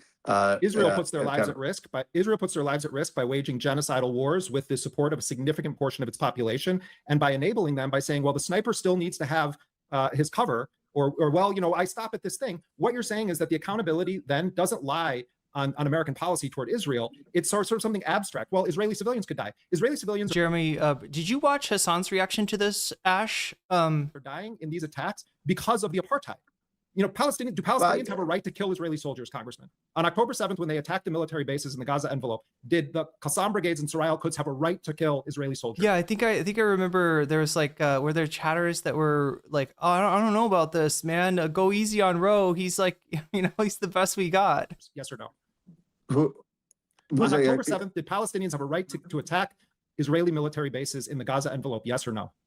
I mean, I think October 7th attack was a terrorist attack, so I don't. Was it a terrorist attack when the first targets that were hit on the morning of October 7th were multiple military bases? Did Palestinian forces have a right to attack those military bases? I am not for violence again in any way. I mean, I am for making sure that we end the occupation. Do they have a right to do it, Congressman? Do they have a right to attack Israeli soldiers?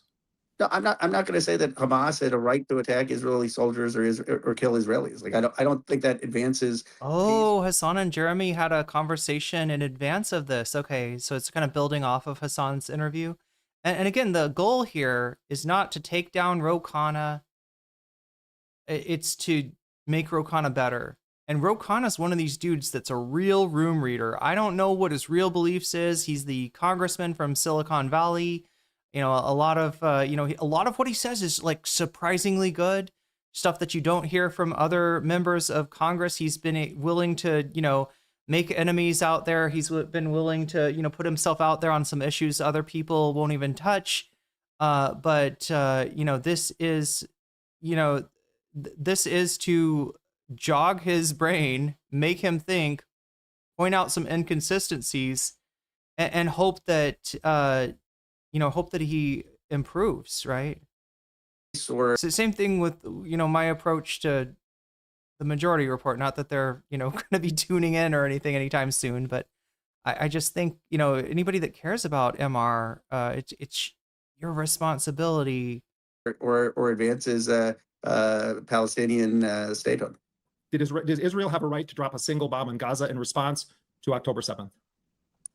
I believe Israel had the right to get people who killed the civilians, but not in the way they went about it, which is people are searching for the perfect candidate. I agree, Michael Freitag, but what we have is not a bunch of really good candidates that we won't accept. What we have is a very shallow backbench, to use like a basketball metaphor there. Which I've said is genocide. Because again, the politicians that we want, there are plenty of people out there with the right takes, with the right policies. There are plenty of people out there that understand what needs to be done, but there's a filter that goes on. There's a filtering that goes on that prevents those people to rising to the positions of power, which would allow them to easily pivot into, running for higher office, running for president. And what we're looking at right now is what Gavin, Kamala, Roe is one of the better potential presidential candidates that we're talking about, right? And he reads the room, he listens, right? So he can be taught. Aside. But the Palestinians don't have, to quote the genie from Aladdin, a right to attack the very military bases that are running the killing operations on October 6th, 2023, or October 5th, 2023. It's a double standard. You're saying there are ways that Israel should be able to kill Palestinians, but there is never a condition under which Palestinians can attack armed, uniformed soldiers of a force that is still considered an occupying force under international law. I don't make it make sense to me. How I was just thinking that. I come from a tradition of King and Gandhi. My grandfather was in jail. I'm aware of your family history. Do you think King would say, "Well, they can attack the Viet Cong, but I don't want them to kill"?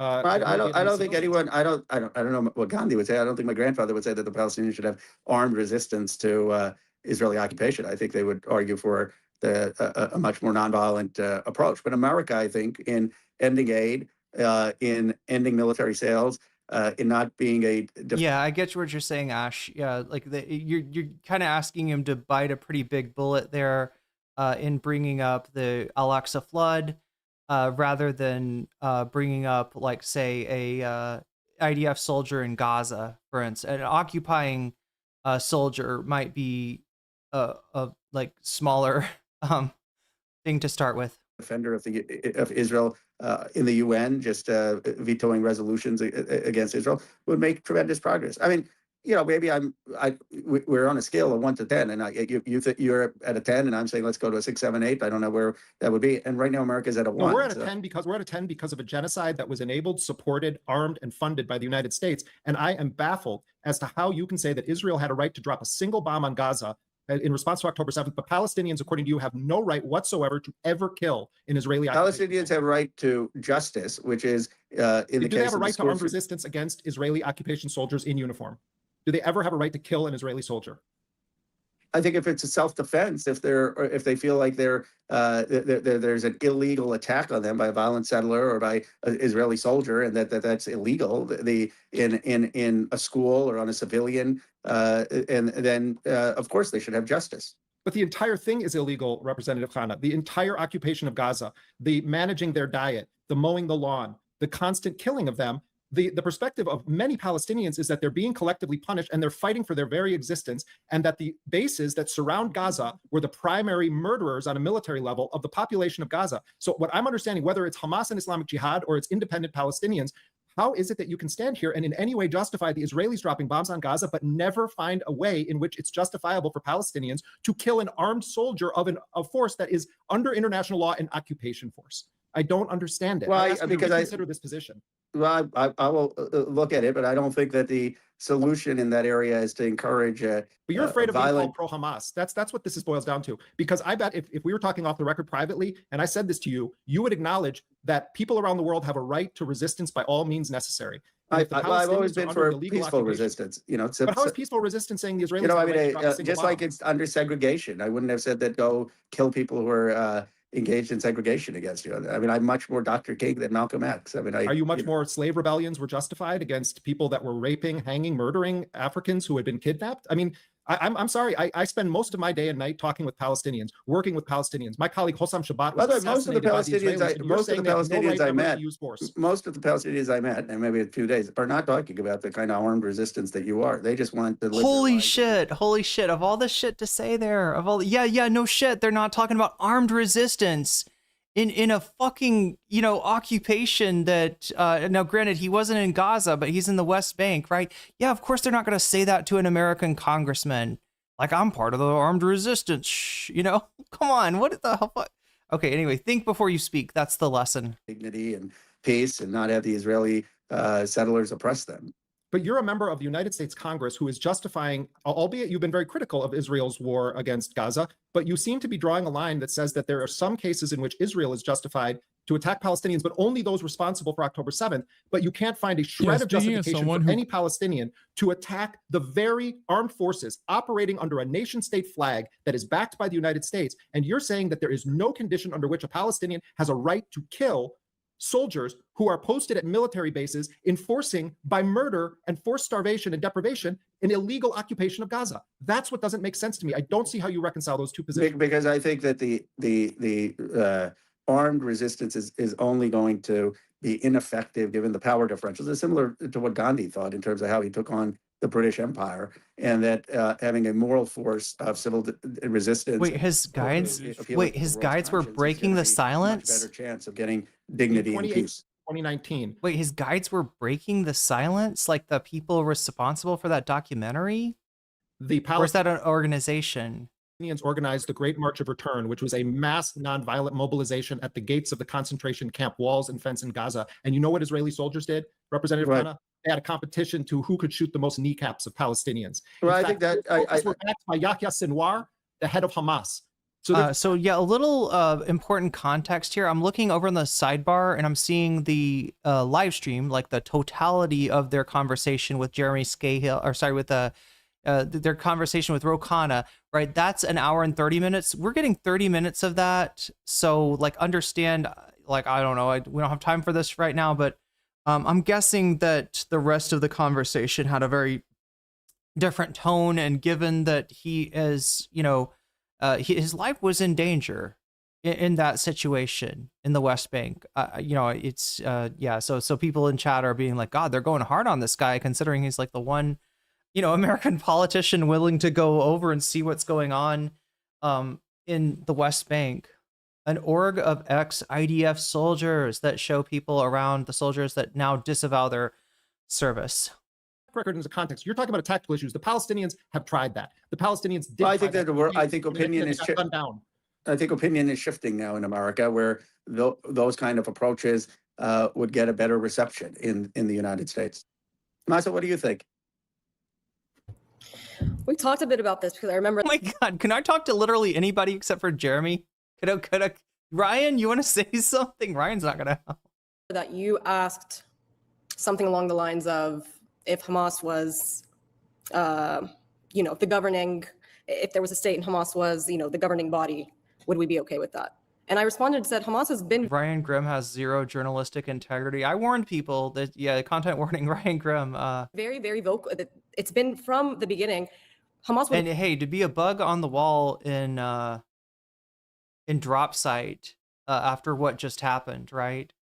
Jeremy Scahill, if you don't know, wrote the book on Blackwater, wrote one of the main, books detailing how the organization works. So would not exist if there wasn't an occupation. The second the occupation ceases to exist is the second that the need to resist ceases to exist, right? So I see what you're saying, but I agree with Jeremy in the sense that there's a double standard to what you are saying. And you've seen yourself now that you've been to the West Bank.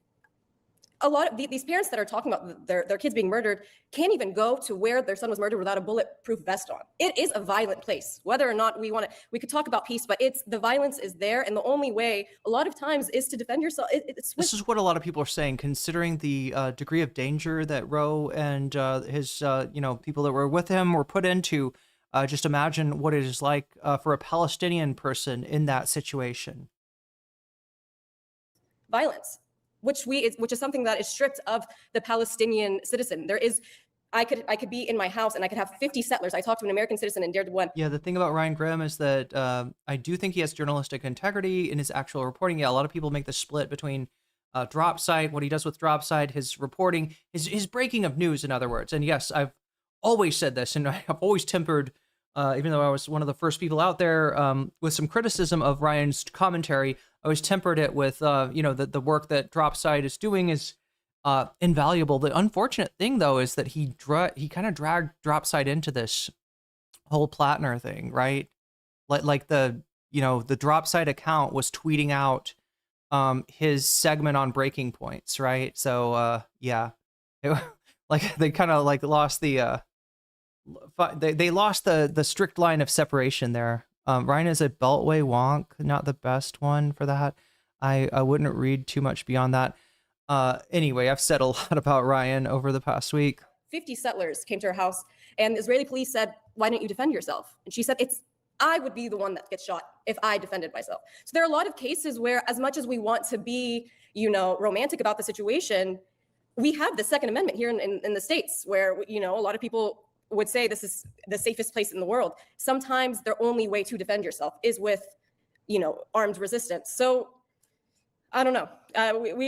We talked about this, and I do appreciate that you were listening to people, because you had these conversations on the ground, but I do still think that there's some room there to understand that this isn't just armed resistance doesn't exist just because, these are violent people. It's the final. We've tried the UN, we've tried the Oslo Accords, we've tried everything. In the end, this is what needs to happen, Yeah, I just think the question is whether shifted in American foreign policy can open the doors towards ending the occupation and pursuing justice. But I'll leave my position there. One way I think about it is, if you're not going to acknowledge the right of armed resistance, the playing field has to be leveled somehow. Like if we're not talking about an arms embargo, you have a state that is really what we need is consequences for Israel, so that they're not doing Israel shit anymore. All right, you've had a violent, psychopathic country, really, because we're not just talking about the right-wing government. We're not just talking about the military. We're talking about the zeitgeist in Israel, right? Which is violent and psychopathic.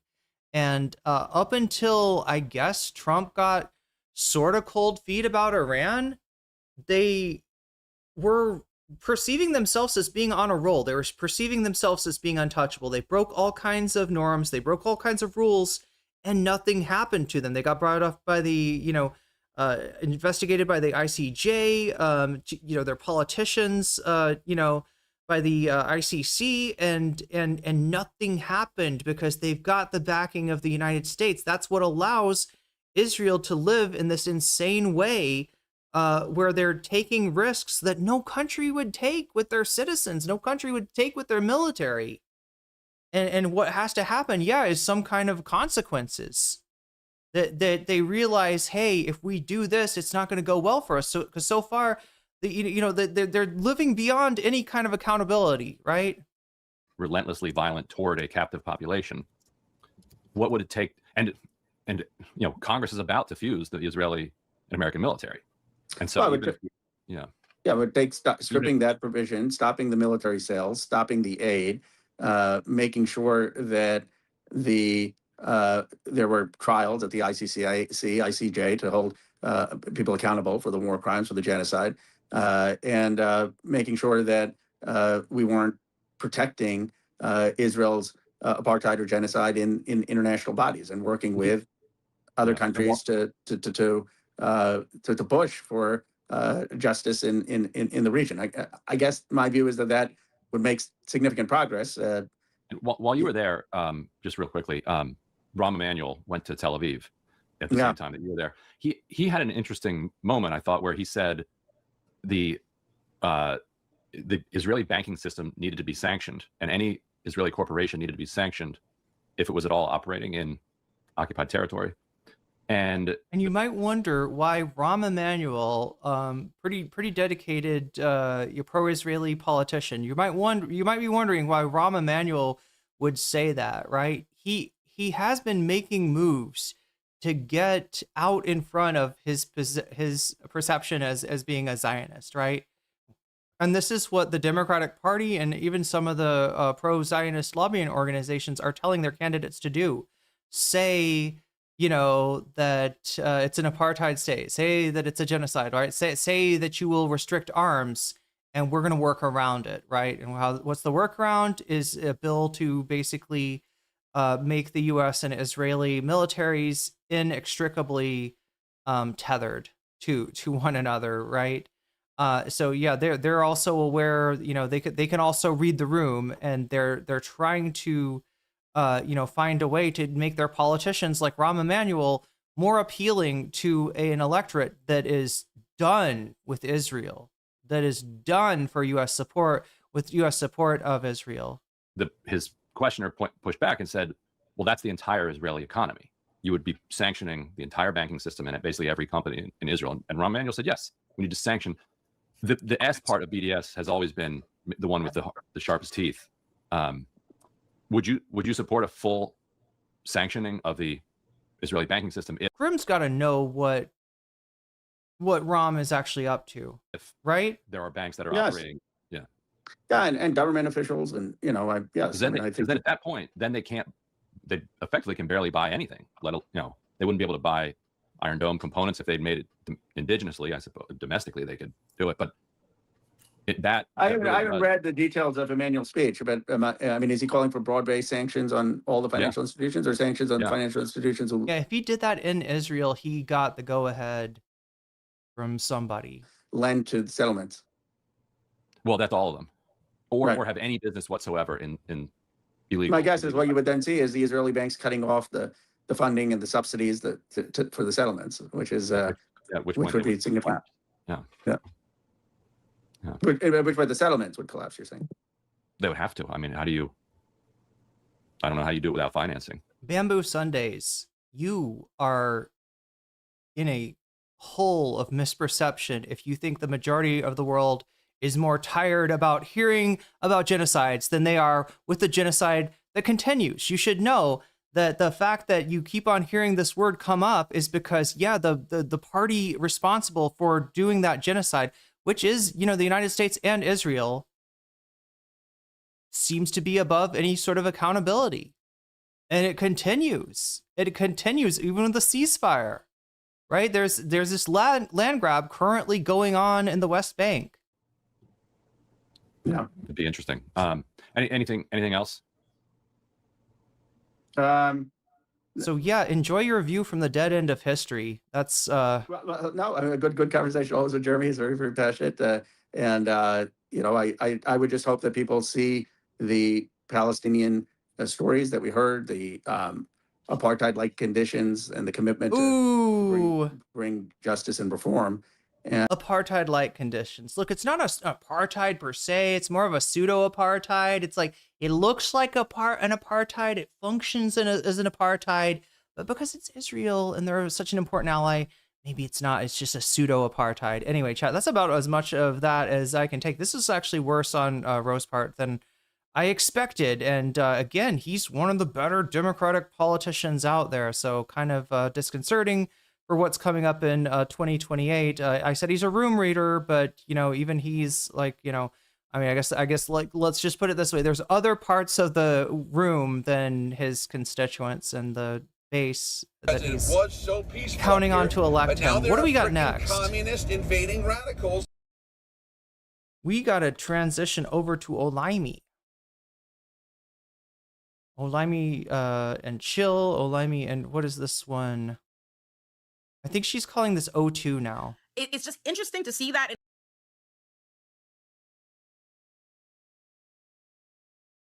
Oh God, I gotta look and like remind you that right now, chat, you are on track. Wait, 132 votes so far?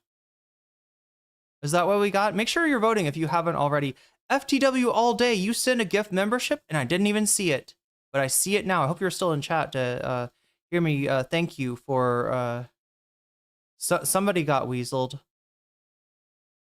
Let's see if I can find, I don't know how long ago it was. It's not giving me the messages. I'm not getting the messages. I'm not getting the alerts. And I'm scrolling and I'm scrolling here. I'll try to scroll somewhere else. Let's let this go on. I thought he called it full on apartheid on Hassan's stream. Yeah, I thought so too. That's weird. I don't know. I don't know what's going on with the world. Like I said, he's one of the better candidates that people are talking about for president. He's one of the more left candidates. Roe is a mixed bag. Like some of the things that he stands for, he's very brave and like sometimes he's made a lot of enemies in the House. But you know, he is the senator from Silicon Valley, so it is a very mixed bag. And some of the shit that's not very good is very bad. Platner finally withdrew from the race for Senate after briefly holding the party at proverbial gunpoint following mass calls for him to withdraw after he was publicly accused of essaying an ex-girlfriend. The news of these allegations were devastating to all the supporters who championed Platner for his pro-working class platform, and completely unsurprising to those of us who'd been scratching our heads wondering how an ex-mercenary with a Nazi tattoo who bragged about killing people shot to prominence among leftists and progressives in the first place. But even more confusing than how he obtained the support of the progressive left and people in institutions like Bernie Sanders and the DSA is how he maintained that support even after several scandals clearly indicate. Yeah, that's right, Bamboo Sundays. Maybe everybody else is wrong and you're right. Maybe the conditioning, the racist ass conditioning that you got from fucking movies that demonize Muslim people all your life, maybe that's the actual truth and we're the ones that are disconnected from reality. But yeah, I mean, go ahead and contemplate this alone in your basement. He was not who his stated platform purported him to be. That's what I really want to get to the bottom of. And to do so, I spoke to Mike Figueredo of the Humanist Report, Lance of the Serfs, and Too Raw, Too Real to help me figure it out. My name is Olayemi Friends, and this is O Squared. So the first thing we've got to establish is, who is Graham Platner? And where did he come from? He kind of came out of nowhere. He very clearly wasn't vetted, but I don't know how he... I know the origin story is not true, the one that he's coming... Did I mention that you're picking clavicular right now, chat? Make sure to vote if you haven't already, especially if you don't want to see clavicular as your bonus content. I got 6% for More Pegaslop. More Pegaslop is in last place, though. So, like, right now, it's strongly looking at clavicular.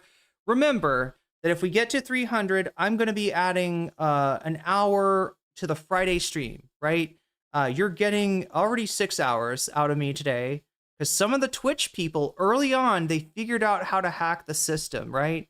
I said that there's a maximum of 2 hours that we can add. Some of the Twitch people figured out ways to add more than 2 hours through some you know, but yeah, Twitch has been pretty silent since then. So we'll see if anybody else figures it out and gives me more time. I'm going to give you as much of this as I can. I also going to give you bonus content. Right now, Clavicular is in first place.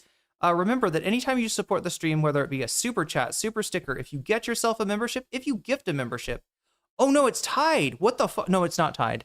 It's 30. Okay, yeah. There's yeah, Clavicular in Israel is ahead 39% to 30% over the second place. Worst Hassan hit piece yet. That's the USA Today thing. And then third place, we got the IRI Destiny Orbiter defending the detention of Khanna in the West Bank, and More Pegaslop, Hassan caning. Chet, I just don't understand how does, like, being honest, right? Which means being critical of people that you perceive yourself to be on the same team as, not in a vindictive, toxic, destructive way, but in a constructive, suggestive, aspirational way. Like, how does that get fucking confused with drama farming? Are you really, are there really people out there that is like, yeah, you're drama farming for saying that people should have caught the red flags to this rapist, right? You're drama farming for saying that. I don't know. It's crazy. It's crazy. It's a crazy kind of life to lead, right? That's my biggest liability. That's my biggest weakness, is I am honest to a fault. I will say what I feel, even if it is, going in the face of people that I agree with 99.99% of the time.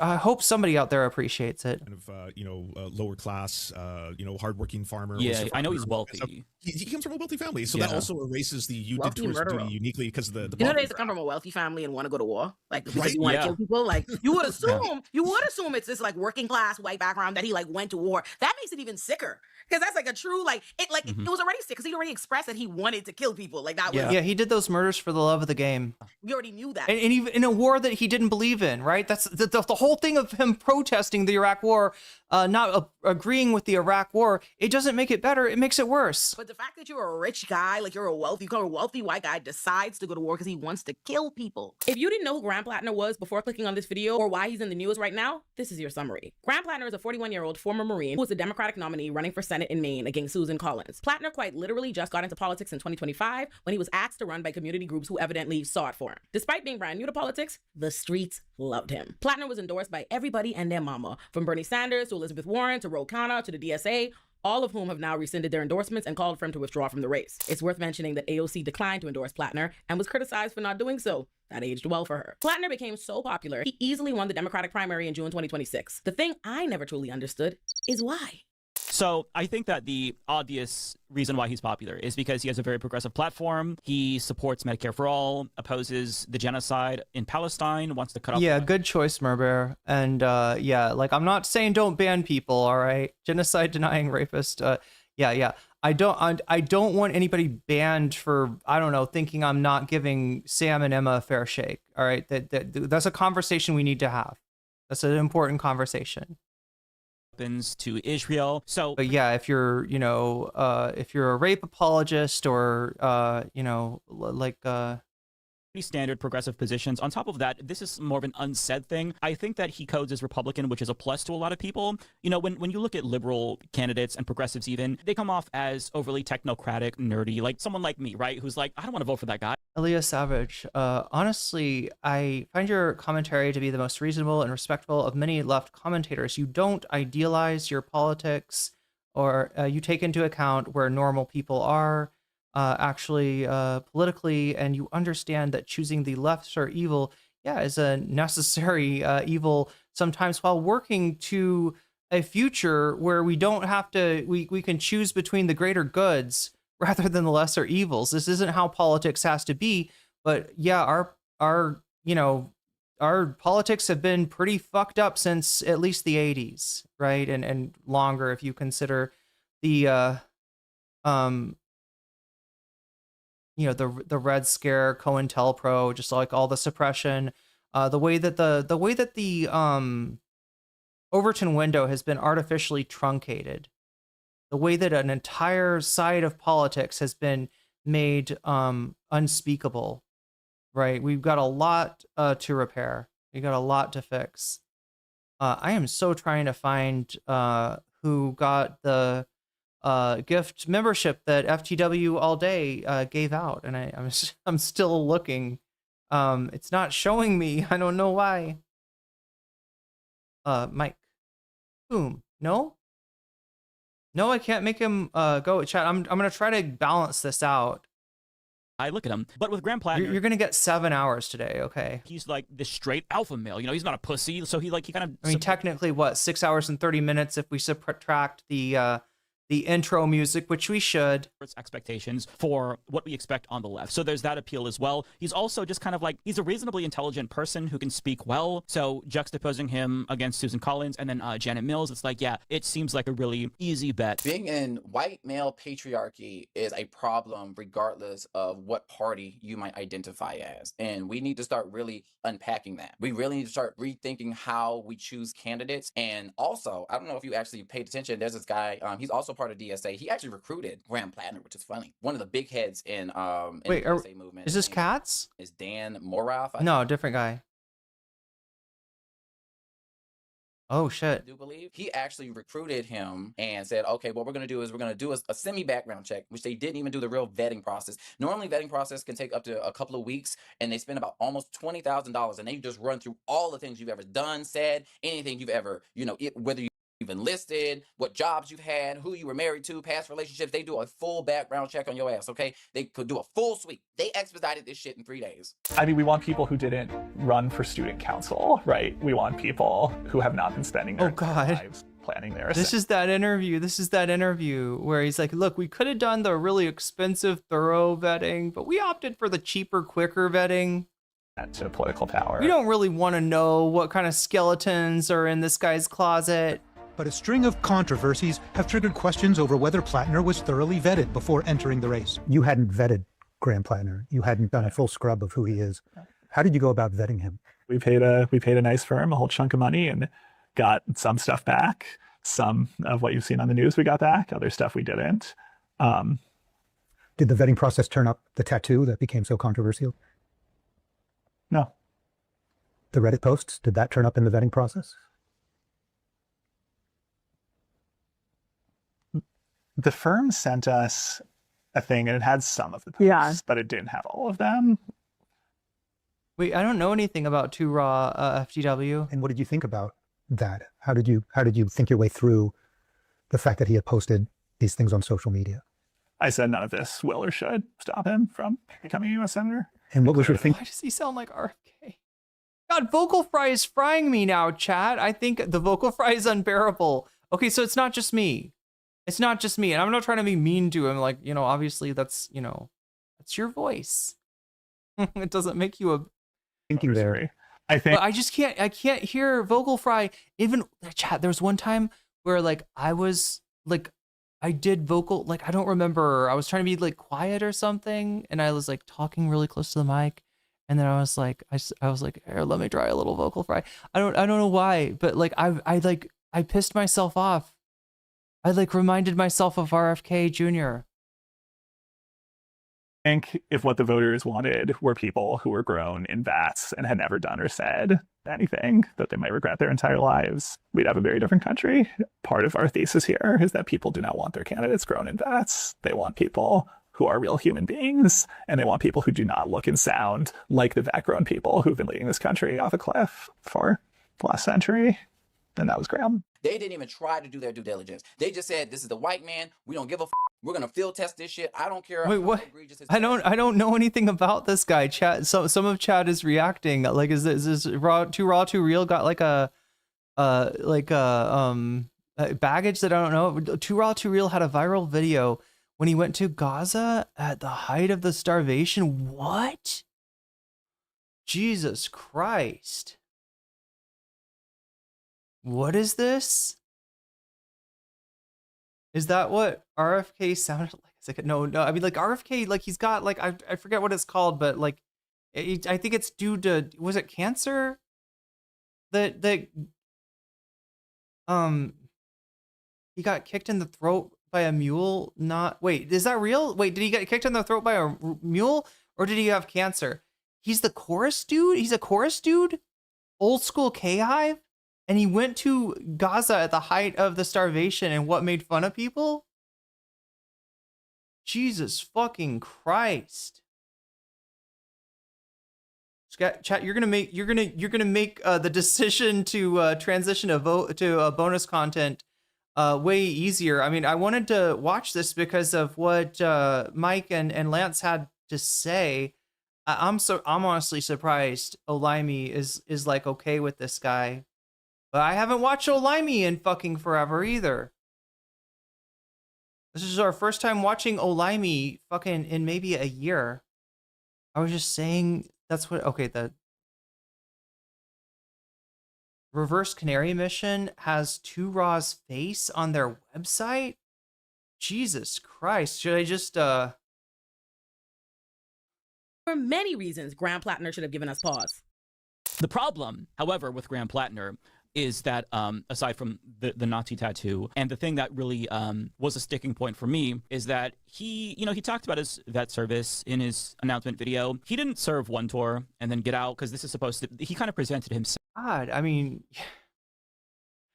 I feel like Mike and like Mike and Lance, I'm assuming they didn't know about this.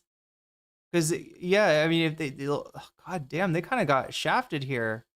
Or it was implied. There's no way they would have gone on knowing that this guy's, like, background. God, talk about vetting. So it's like we got more problems with vetting.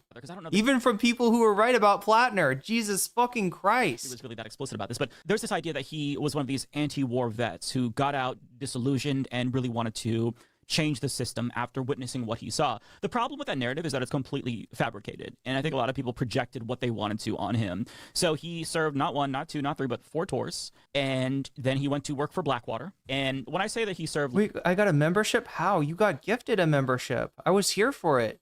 Like 4 tours. He wasn't... I said, you got weaseled, and that's a good thing. Like a receptionist. He wasn't a medic. Like, he was in Fallujah and Abu Ghraib. And it's not just that he very clearly was addicted to violence. He went on Reddit. We have all the Reddit posts where he would talk about how he just fucking loved killing. He's to be fair, he said, I don't love killing, but the reward that comes with it. I saw a post today, like, of him being like, he was really looking forward to killing people, or the adrenaline. I seen him be like, I'm looking forward to being a murderer. Like, yes. Very, very explicit. Like, I love killing people. There's nothing like it. There's no feeling in the world that even comes close. I love fucking killing people. It's amazing. And there were so many tweets like this. And then the Blackwater. And then here's where I think that things get murky. So you can see the Reddit posts where he's talking about this privately, but also there's so many things in his history that lead you to believe, well, maybe this redemption arc is true. When he was 19 years old, I believe, he protested Bush because of the Iraq War. So that's commendable, right? Problem is that like 6 months later, he's like, I want to fight in that war now and kill brown people. So, right. There's so much there. And then the Blackwater thing, he claims he never worked for Blackwater. He worked for Constellus, which, to be clear, is Blackwater. He was never really pushed on this by any of the independent media shows that brought him on, which I was really disappointed in because there's so much wishy-washiness there. Sky B says, I called out Olay and she blocked my comment. What, in chat? It's an obvious lie that this should be like, hey, you have to explain this. There's no reason for this discrepancy. If you really are anti-war, you've got to explain this one because Blackwater, this is War Crimes Incorporated. It's a PMC. Like you were trying to warn her and you got blocked? That committed war crimes. Trump or banned, Blackwater, I'm guessing? Platner worked for them during Trump's first term. And, if you go back to these old newspaper clippings of Maine, there's a picture of him wearing his Blackwater. I mean, this is why you got to be careful about people that you do content with. A lot of people, would like me to do more collabs. I'm open to it. I do have like a shortness of time. I am, my waking hours, like my schedule is massively different than everybody in the US. So it's really hard to do. I've talked to Anthony from Do Not Worry about doing a collab sometime. I still want to, get him on to talk about Lebanon and what he's been dealing with. Although I think is he out or he's somewhere else now, I think. Or he, like last time I saw him, his room looked different, right? So it's not in his normal streaming space. But yeah, there's a lot that you have to, look out for.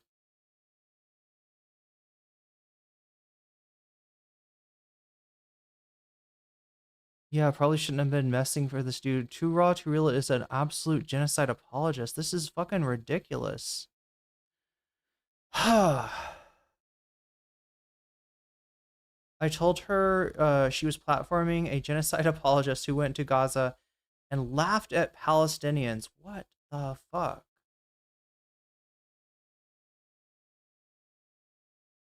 On her, you got blocked in the comments is what you're saying, right? Or you got banned in the comments. where he's saying, yeah, I wear it to get a rise out of people who are mad about their heavy-handed tactics, excuse me, in the mean streets of Baghdad. And to be clear, he didn't say that. That's how the article presented it. So he told them that, and they're paraphrasing what he said. Right. On top of that, you see him in pictures with a Blackwater magnet on his fridge. I love what Brandon. I love what I've seen of the discourse with Brandon Sutton, and his contributions to MR. I'm worried of like what has he said about Platner. I'm trying to press play. Is it not play? It doesn't want to play, chat. There's something very cursed about this video. Also, the editing is kind of... She's doing the glitch editing. You know what I mean? The glitch edits where you hear that... And it's like, I mean, I know that shit was hot for a while. It's just like, there's a reason. In fact, I think I've even had... If you look at some of my old videos, it might have stuff like that. But there's a reason that I left that behind. And it's all about the... you know, it's something I knew was not going to age well. Next to his pro-Israel influencer brother, who published a book on how Israel is okay to commit genocide and destroy their neighbors. And that's... Wait, it almost looks like, chat, correct me if I'm wrong, but it almost looks like she talked to Mike and Lance together, and then she talked to Too Raw, Too Real. They don't seem to be on the same... Like, did they know they were going to be in a video with this guy? Not relevant. Like, you can't control who your brother is, but, you know, for being against genocide, it's weird that he inexplicably on October 7th of 2025, you know, says that all the Israeli hostages needs to be released and for the war to end, not calling it a genocide then, you know, not talking about the Palestinian hostages, and hours later, after seeing that leftists were displeased, saying, yeah, it's a genocide. So he's just all over the place, and the thing that is really difficult for me just personally to overlook is he likes murdering people. So if you like murdering people, then there's going to be literally nothing that is beneath you. Maybe you'll torture someone. I would rather be tortured than murdered. So that's less, like, everything on the scale, like, is beneath murder, right? So of course, Karachi says Olay has a lot of good perspective. She is an immigration attorney and a civil rights attorney, or something like that. Yeah, no, I think she does. She's worked as a public defender. She's done a lot of good work with her law degree, it seems like. On some things, she might not be a socialist, etc. Yeah, well, I mean, like, it's one thing to not be, you know, it's one thing to go easy on capitalism. It's another thing to go easy on somebody that's making a mockery of a genocide. That's crazy. I should collab with Brittany Simon, similar time zones. Yeah, no, I'd be open to talk to Brandon. I haven't watched Brittany's content in a while.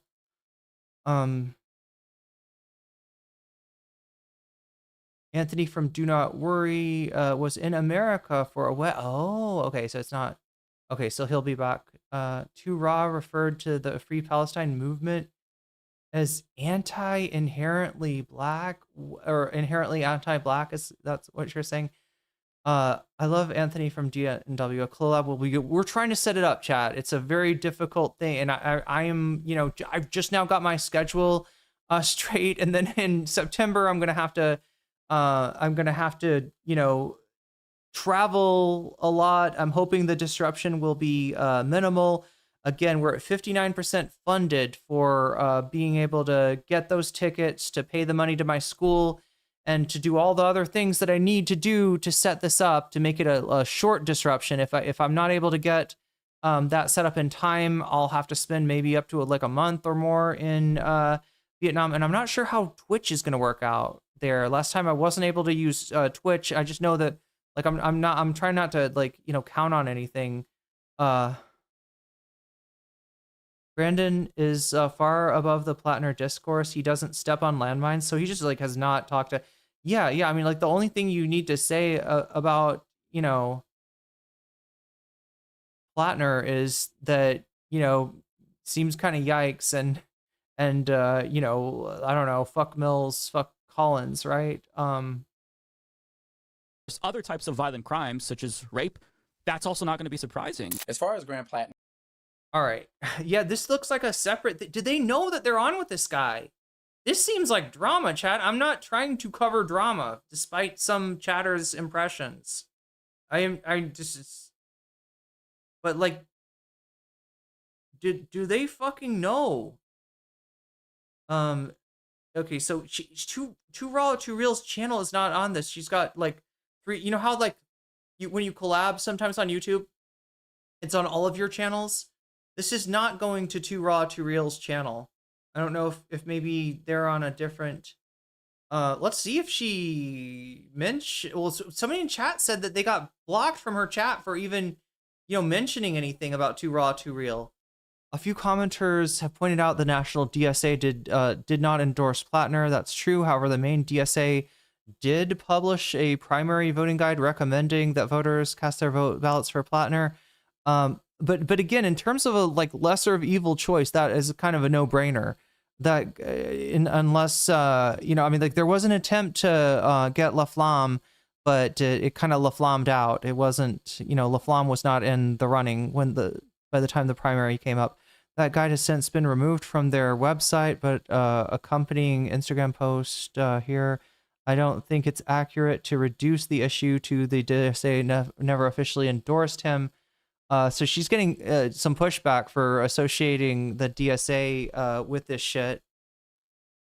I doubt there's going to be anything about Too Raw, Too Real, because it sounds like anything that got posted, she took out. But look, a lot of people operate like this, all right? I will be on, I got my friends, I got people I know, right? People that I trust. I'll go on with them, and then they kind of extend that trust to the friends of the friends, right? But I don't even know if they knew that this was fucking happened. Like, it seems like this should be a bigger deal, chat. I swear to God, I'm not trying to start drama. I am just like, they got fucked. They got fucked over.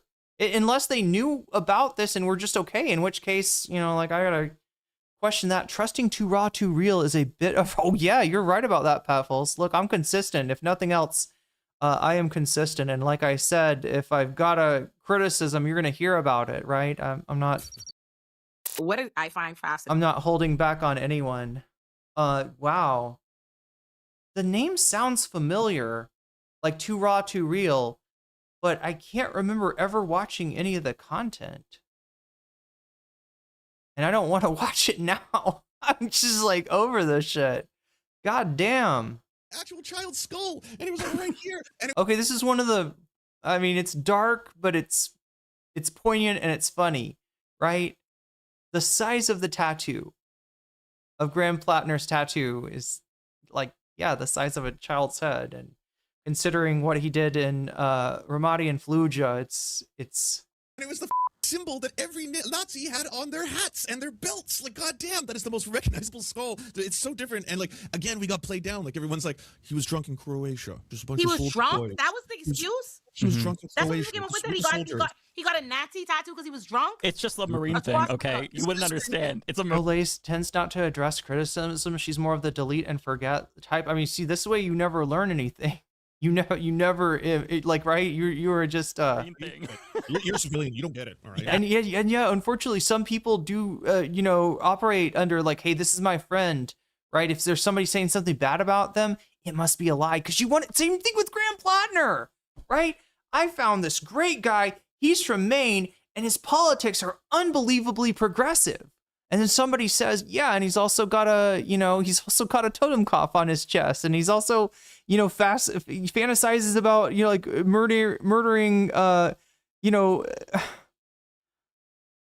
murdering indigenous people in the wars for, manifest destiny, right? And you're like, no, you must be lying. That must be that's the Zionists, right? That made that shit up, right? That's clearly a Zionist plot. And it's like, no, it's not. It's literally this guy. I wonder if do you think Olayemi is like that? Do you think she just like is unwilling to hear, like, has a, friendship with this guy and is like unwilling to hear anything bad about him? Or I can't imagine her being like okay with that shit. But then again, I haven't heard her takes on Palestine very much either. God damn. What's wrong with Olay? I don't know. It's not Olay. It's the third party that's on here. So she's having this conversation with Lance and Mike from Humanist Report, and then she's also having this conversation with this guy named Too Raw, Too Real. who chat is telling me like just is a horrible person, apparently. Like went to Gaza at the height of the genocide and starvation and was like, you know, laughing about it. I haven't witnessed this stuff myself. I haven't seen it, but it's a lot of people in chat telling me this guy has got like, you know, baggage like you wouldn't believe. It's like the Walter White SUV meme. Yeah, I think so. It's like, no, Lance, no. Don't know what it's like to be in poop and all that shit, right? And you're like, that sounds really bad. Okay, like I know for a fact. And it's more. I am noticing the irony. I am noticing the irony of going on to talk about Graham Platner, and you know how many red flags were missed there, and like but I don't know, chat. I don't know how this went down. Like he's not listed. Like they wouldn't see him as a collaborator, but obviously if they watch this video, they'll see him. Were they? You know, were they made aware that this is going to be the other person that's on the video? And I'm surprised. This video's been out for fucking a week now, or maybe more. I don't know when did they record this. Right? It's been 3 days. Okay, the video's been out for 3 days. I don't know when they recorded this. That they knew what skulls they were picking out. I mean, obviously after the revelations, after the rape revelations came out. Going to war because he wants to kill people. Guy at war killing brown people. Guy gets Nazi tattoo, and it's just, you think that there's no relation between that tattoo and who he is? And Mike, for how long? How long did he have it? Like how long was that? It was like almost 2 decades. And listen, call me crazy, okay? Pretend for a second that it wasn't a Nazi tattoo. It was just the skull and crossbones. If you look at the response video that was applauded by a lot of people, he's like, yeah, you know, my military buddies and I, we just wanted to get something that symbolized our time in Iraq, so we got a scary-looking skull tattoo. It's like, so you want to symbolize on your body a skull to commemorate, like, all the deaths that you had brought about. That, to me, like, okay, if you didn't know it was a Nazi tattoo, that to me still is very disturbing because it shows it's that, like, one word, right, chat? Too raw, too real, or is it? He said, yes, I was proud of the killing that I did, essentially. And it's baffling to me that is that's acceptable. A lot of people, you know, I think that the default position for a lot of leftists were like, I'm willing to buy that he didn't know at the time when he got it. Sure, we can accept that. We don't know. We don't know, but you know, he probably found out at some point in time. Do we want us to believe that it was he went to the tattoo salon and it was one of the tattoos just like on the wall to choose from, like when they have the general chapel? Yeah. Is that what I'm supposed to believe? Like, or did you see people we know and respect playing it down? Be like, who amongst us has not done a couple things they regret when they were younger? Or who, like, how are we even to know if he knew that was the correct symbol or stuff like that? And I was like, even if I had the best of faith, I believe you that he was wasted, had no idea what it was. 2 decades down the road, like not a single human, like you get that shit lasered off the next morning. Like you have a symbol of Nazism on your chest right here emblazoned for the world to see. Like, goddamn, right? And he's gonna be pissed that he got it, you know, removed for nothing because now he's got to drop out. He probably liked his Nazi tattoo. He was drunk. It's always funny how they always use that. He was drunk. He got that tattoo when he was drunk. Oh, he was drunk when he was doing them Reddit posts. Oh, he was drunk when he was holding his ex-girlfriend hostage and abusing her verbally. He was drunk when he said when somebody would break into their house, he would sexually assault them. He's waiting for the day. Okay, somebody. We're not watching this, dude. I'm sorry. I'm scanning on Twitter to see if anybody is talking about this. I'm kind of surprised that they're not. The white left. I don't even know if Lance and Mike, you know about this. I mean, this is something you'd think they would care about. Probably make a harm reduction argument pretty persuasively, you know, against him versus Janet. I'm not seeing him on Twitter. But it's a little bit weird that like all of the Palestinian leftists are. Oh yeah, good point. Yeah, and Lance defended Illuminati at first. Yep.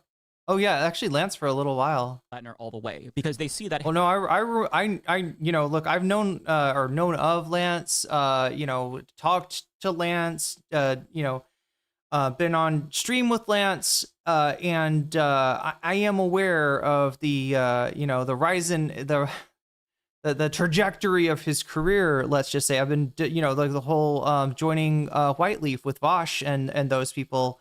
Was something that gave, you know, the debate with Lauren Southern, I thought was a bad move, right? I've you know, I don't see Lance as like a perfect person by any means, but I'm glad he got out of Whiteleaf. You know, I'm glad I hope he, learned something from being part of Lauren Southern's big comeback. That even if people are like bigger figures than you still, there still is a concern with platforming, right? And Lance is pretty good, but he's too trusting of people in the past. Yeah, well, I feel like I've been, I've trusted people I should have looked into more. Right? If I'd known half of the shit that Destiny was up to, even though in the distant past, right, I never would have talked to him, let alone Merrick and who the Scrub King. Like, yeah, there's a lot of people that I've lived and learned and moved on from. Like, I was friends with Demon Mama back in the day. Not close friends or anything, but we did collabs at least a couple of times. Sonsol, Jesus Christ. She brought on Sonsol with me. You aren't going to catch this kind of nonsense on YouTube? That's not their realm? Wait, what? You aren't going to catch this kind of nonsense? Wait, what do you mean?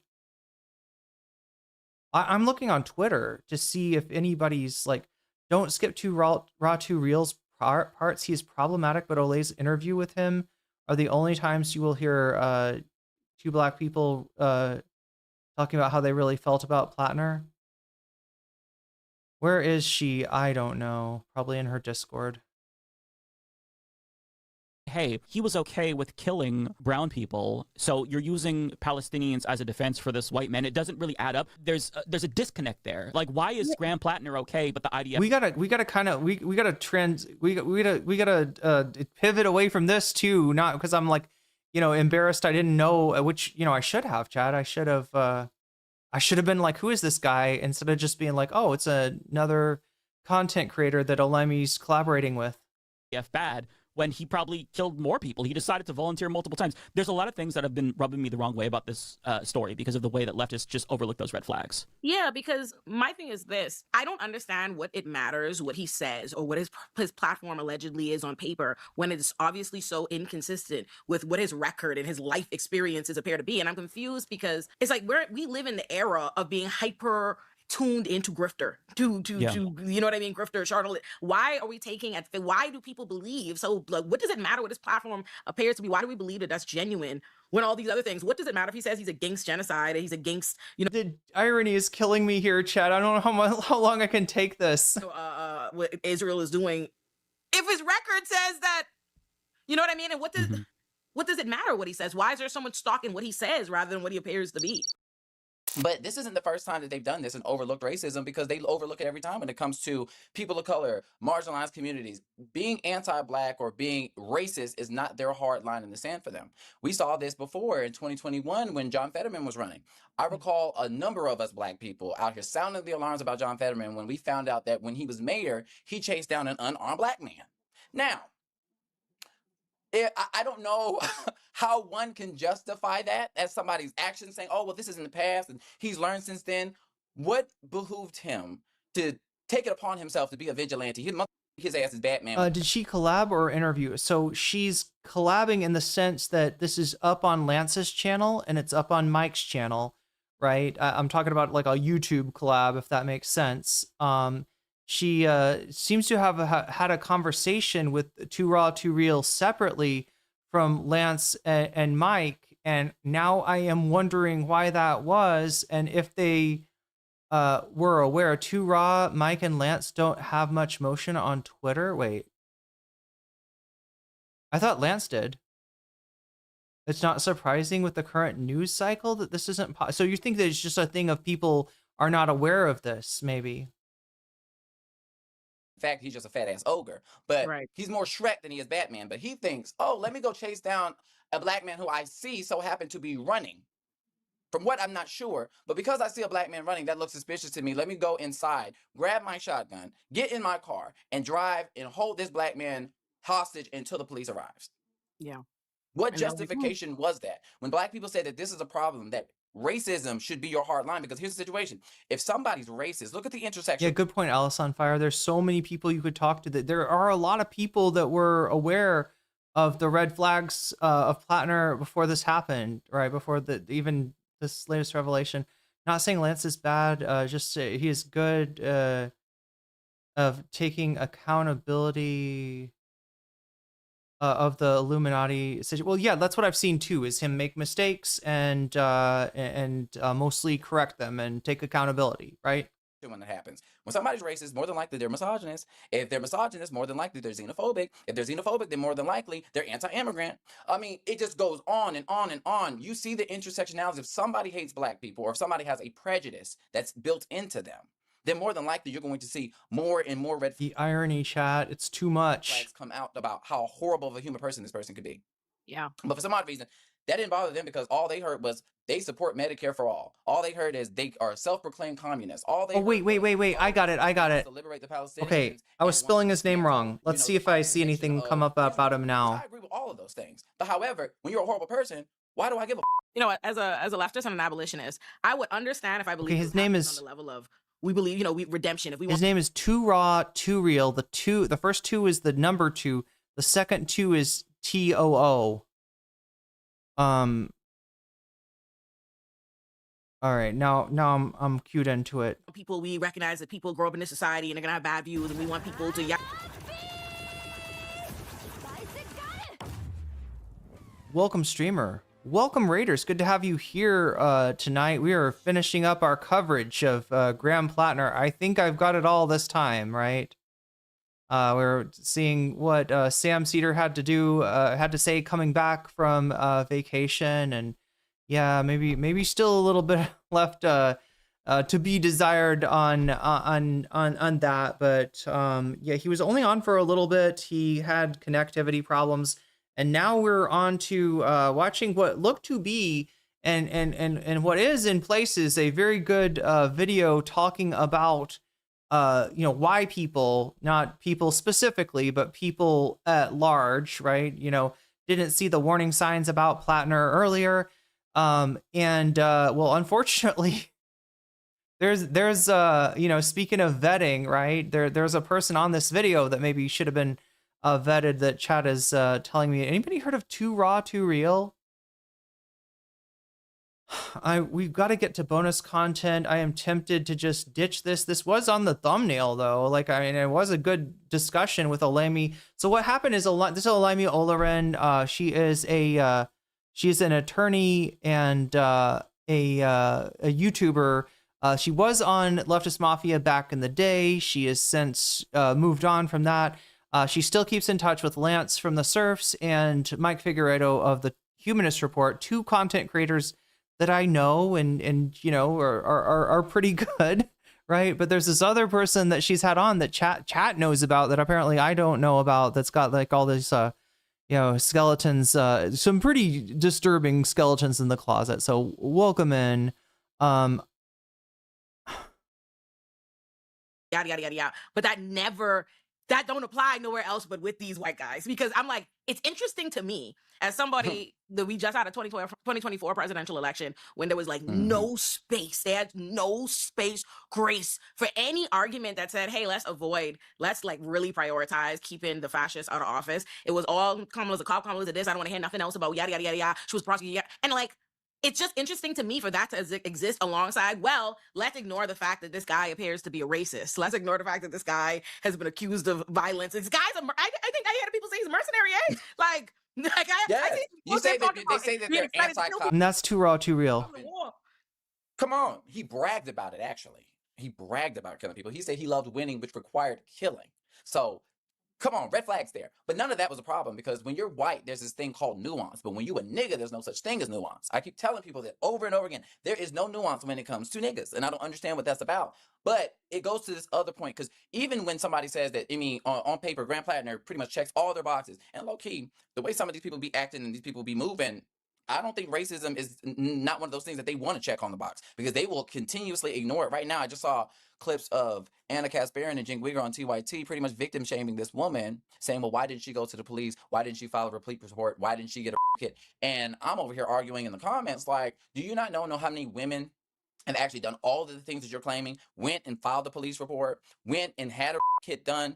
In my mind, and the reason why I feel like my brain is so broken from this is I feel like this was one of the easier. So you can see she from that cut. So there's 2 different interviews. There's 2 different discussions that Olayemi had one with this too raw, too real character, and people are telling me this guy went to, was it God? Chat, do we have this confirmed? Because this is some wild shit. Went to Gaza and laughed about the suffering there? Is that right? No, I'm surprised Olayemi didn't know his background. Yeah, me too. Moral tests for a lot of leftists, and they failed. And now I'm that's right. On Electable Airwaves, we're going to talk about Platner until people start learning the lessons and taking the lessons to heart. Wait, the Too Raw, Too Real is a Hillary superfan? thinking, okay, we really have to hash this out, because what happens 10 years down the line? We get a progressive ICE agent. I was in ICE, I regret it. Do we give them a pass? Look, on the bright side, as far as Graham Platner goes, okay, he was 1 point behind Susan Collins before dropping out of the race. The Democratic, what do you call it? Generic Democratic ballot right now, 12 points ahead of Susan Collins and all of the, contenders to replace Graham Platner are doing better. So there is a little bit of a silver lining on this.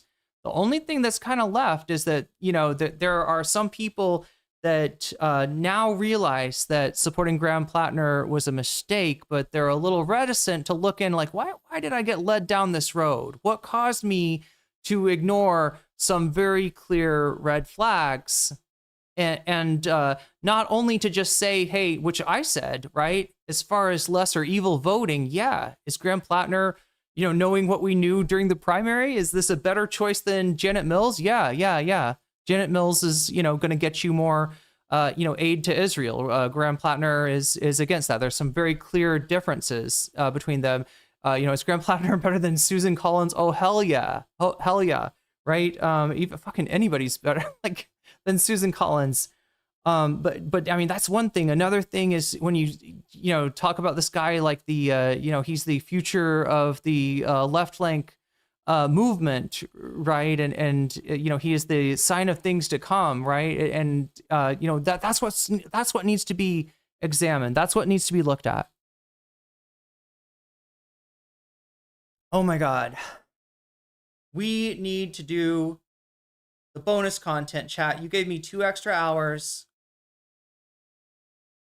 This last little bit, is a bit of a disappointment. I still don't have an answer. I still want an answer of whether Mike and Lance knew that they were going to become a part of this video with Too Raw, Too Real, or not. And I'm not seeing anything on Twitter. I'm having trouble searching Olayemi. Anybody know Olayemi's Twitter at? If I'm going to have any time for this clavicular content, I'm going to have to give it to you now, chat. The first silly content that I have done all night, right? I think that's correct. We did news that made me crash out, right? Signs of things to come, signs of a possible ground invasion of Iran, signs of the United States, taking aim at the International Criminal Court, right? All kinds of stuff. Then, the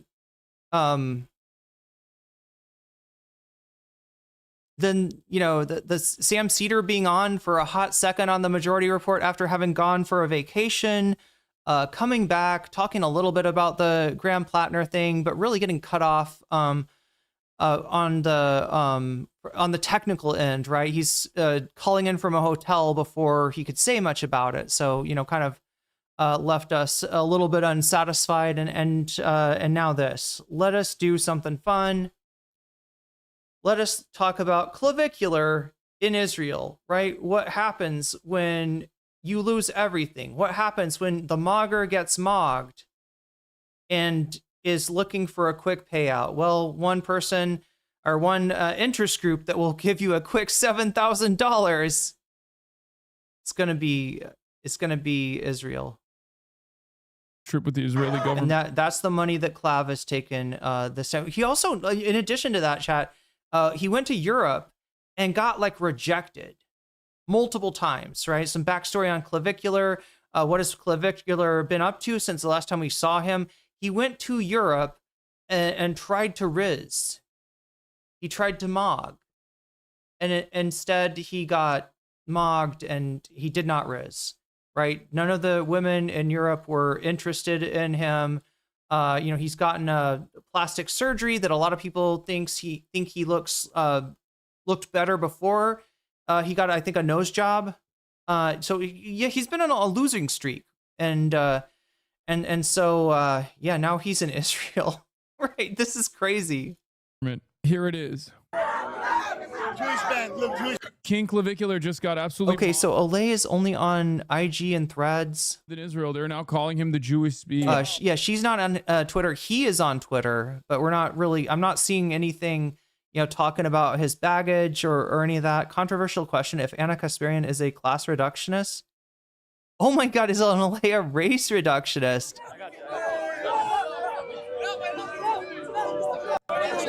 Yo, what's up, guys? I am not going to make a comment on somebody I haven't watched in about a year. All right. Come on, Alex. Be polite. What the fuck? Be polite. R.I.P. Lindsey Graham. He would have loved to have sex with Clavicular in Israel. Yum. But just like I don't, blame people's. I don't blame people's bad takes on or reactionary nature. Really, it was when we're talking about a class reductionist. Just like I don't blame that on the socialism. I probably wouldn't turn around, Jason. I'm sorry, I called you the wrong name. It's Jason, not Justin. How more clear could I be, Justin? I'm sorry, Jason. I'm sorry, I'm getting it right now. But yeah, that's a weird question to ask a little bit, don't you think? I wouldn't blame Olay's failures if you're saying that there are some on her takes on capitalism on what her advocacy against racism. That's what I would say. That's what I would say. Okay, we got Hassan, we got Clavicular. What could be better? What could be better?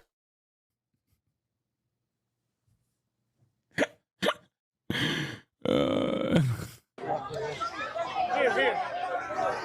Boss, go here. Let's fucking go. No. Does anybody know, is this his kick stream that we're watching? I gotta get a video. Yeah, they got him a state-sponsored IDF girlfriend. They got him the honeypot and everything. It's the full shebang. Speaking of Iran, waging war against the United States of America, its allies in the region, and perhaps one other ally in the region, Israel, which... Lindsey Graham alive would be better? Well, no, there's a discussion, right, about Lindsey Graham and Mitch McConnell, right? Was Lindsey Graham sacrificed to bring Mitch McConnell back to life? Yet to bomb, for the record. There's another guy in Israel right now. We have deployed our most valuable weapon into Israel. His name is Clavicular. He's the ultimate mogger. And now he's in Israel, and the IDF has assigned him an IDF. What do you think about his nose, chat? Look, I'm not into rating people or anything like that. Or I don't know, if somebody got a bad, plastic surgery, I don't like, you know what I mean? I'm not invested in I don't know, descending or de-chatting. I don't even know what the word for it was. Clavicular. Girlfriend, a honeypot, if you will. Let's take a look. This was Clavicular 6 months ago, partying in a club in Miami. Oh, this is the moment, yeah, with the what was it? Sneeko? Was Andrew Tate in there too? Sneeko, Andrew Tate. I don't even remember who else. Heil Hitler, with people like Nick Fuentes, Andrew Tate, etc., etc. Now he's in Israel. No, we gotta not do the. Hassan can tank this shit on Twitch, and his industrial complex can edit it out, but I can't. I'm on both platforms. Maxing, the online movement devoted to becoming hotter by almost any means necessary. When he revealed he was in Tel Aviv, his live stream chat erupted almost instantly with messages like "sell out." Kiss the wall, goy. We want OG Clav back, not this gay Israel. His manosphere peers began asking whether he'd been captured by shadowy Israeli forces. So I called him. Clavicular told me the trip wasn't political. Israel was Clav laundering Israel's reputation. I bet he loves that terrible Israeli house Chi transplant, unelectable airwaves. Is that anything like a bong hit transplant? music. Dude, he's a fucking paid Sounds a little personal. agent, dude. What do you mean? He doesn't give a fuck about no Israel. Are you self-funding this? Like, who paid for your flights? Who's paying for this? Or those are questions. Or are you talking about Clav? You don't want to ask. Oh. So, that's confidential, you know? Okay, understood. That's obviously good. Just like when he was Sig Heiling, it wasn't because he's like, oh yeah, I love, he wasn't like firmly committed to Adolf Hitler and Nazi Germany. He was just doing it because he needs to go where the money goes. Is he even Jewish? No, he's not. Simply trending, and therefore, in his words, an undeniably good idea. I need you guys to understand something, by the way. This is not a... I don't understand when people are like, is Haley Stevens... Oh, I guess I do because of all the... It's weird. It's weird, though, when people are like, isn't Haley Stevens Jewish, right? Maybe you shouldn't be talking about a Jewish person this way. And now clavicular? Like, what is up with these people that are... defense of clavicular in any way, shape, or form. I think he's a moron. I think his worldview is odious. I think he is warping the brains of any teenager that has watched a million of his clips. Is he still doing that, chat, or is he a lol cow now? Because the way that he he looks like a... I'm surprised people take this guy seriously still. Yes, I have the Fuentes thing lined up on the docket too. Taking self. Nick Fuentes is, in love with clavicular. He's never gonna fucking criticize clavicular going to Israel. Don't be crazy now. Nick Fuentes is literally in love with him. What are you talking about? And he also said that the country was nothing like what people are saying it is on TikTok. And what Wait, what did he say? You look up TikTok about Israel and it says it's like bombs and stuff like that, but we're here and it's not that, he said. Wait, plastic surgery has much more successful results in youth than it does in middle age. I must ask, what is up with all these women that have such... well, I mean, I guess this is the community that cares about clavicular, maybe still. Like it's an interest that they have in common, I suppose. Then how do you explain clavicular's results? Like he's not middle aged. He just, like he swapped out one nose for another nose. And was there a story about whose nose? Is there some kind of weird story about like whose nose he was trying? Like he looked at a nose and he was like, "Give me this. Give me this person's nose." Huh. Speak to me from a bar. 5 minutes left. It's a good time. And what exactly has impressed him the most? The women. All these women are good looking, he told me. So far, he spent the trip shopping in Tel Aviv. No, what it is like look, I don't know. He's not on Birthright, so they're not trying to honeypot him. But he has been striking out in Europe for whatever reason. He did his usual kind of thing. I don't know, chat. Maybe it's that he give me a Hagrid nose. Wait, was there some story about his nose? Plastic surgeons, I got your nose. That's also apparently my granddad was a plastic surgeon too, if that's the case. Give me the Hagrid nose. Okay. God damn. It's very common in the what is the PS again? Like pick up artist, no. Is giving James DeFranco visits North Korea? Oh my god, chat. Oh my god. Just remind me not to like crash out this hard in the future, right?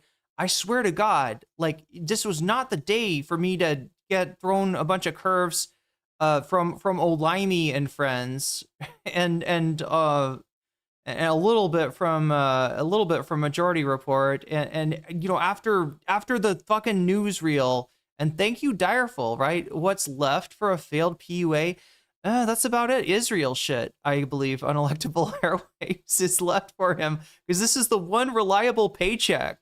Okay. In fact, it may be a paycheck that Asmongold has taken. If you've seen the way that now don't get me wrong, chat. Asmongold, loves a little anti-Semitism, but it does feel like he's doing like work for Israel or something when he's like, yeah, everybody wants you to.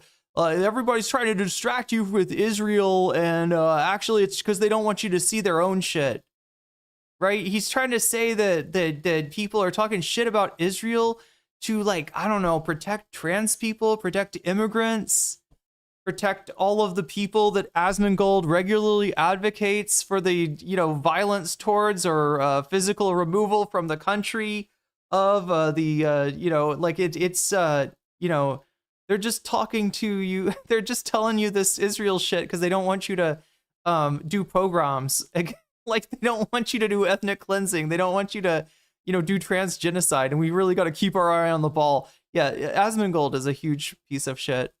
Partying at a beachfront. Oh my God, more copyrighted music. Is that the Free Press? Why is the Free Press on this? I mean, I guess it sort of makes sense. Does it make sense? Dude, it's so funny. I mean, look, it's just, there's no greater proof that Israel's PR is in the fucking dumpster, okay? In an extremely egalitarian turn, claviculars revealed himself to be an equal opportunity partier. This man in Israel is here to party, y'all. That's it. It's a good time, Clavicular told me. All these women are good looking. I'd love to hear his thoughts about your unusual chin. Okay, stop. Come on, Braze.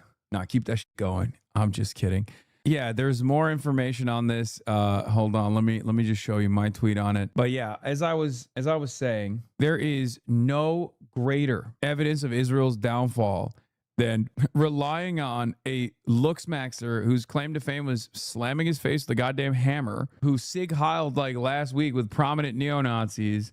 Like, relying on that kick streamer is a new sign of desperation. I said, oh my God, for a PR operation for the genocidal apartheid state shows the level of desperation they've reached that they're hitting up kick streamers who were singing Sig Heil a couple months back.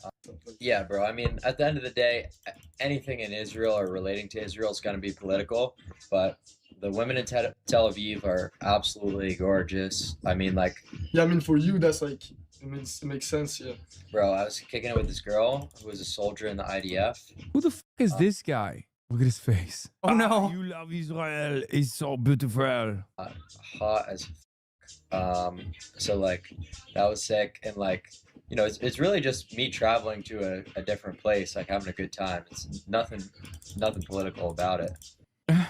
Nothing political about it. Just here's my state-assigned IDF honeypot girlfriend. Clavicular felt embarrassed after his girlfriend who serves in the IDF did 10 pull-ups while he struggled to do a single one. Wow, mogs me. It's good to hang it, decompress the spine, get another ½ inch of height. Yeah. All right, ready? I got you. I had a friend in college that was it decompressing his spine? There was some kind of shit that his mom brought into his room. It was some kind of back device. I think it was like you can decompress your spine just by hanging off of a bar, right? But did he just say the trip wasn't political? Yeah, I mean that's look, he's trying to say that the trip is for him. Look, here's the trip. What the trip is for? All right, yeah, it was an inversion table, right? Does that decompress the spine? But anyway, I didn't know that they were talking about I mean, I guess it if it improves your posture, it makes you functionally taller, makes you look that's probably what he's looking for. I guess.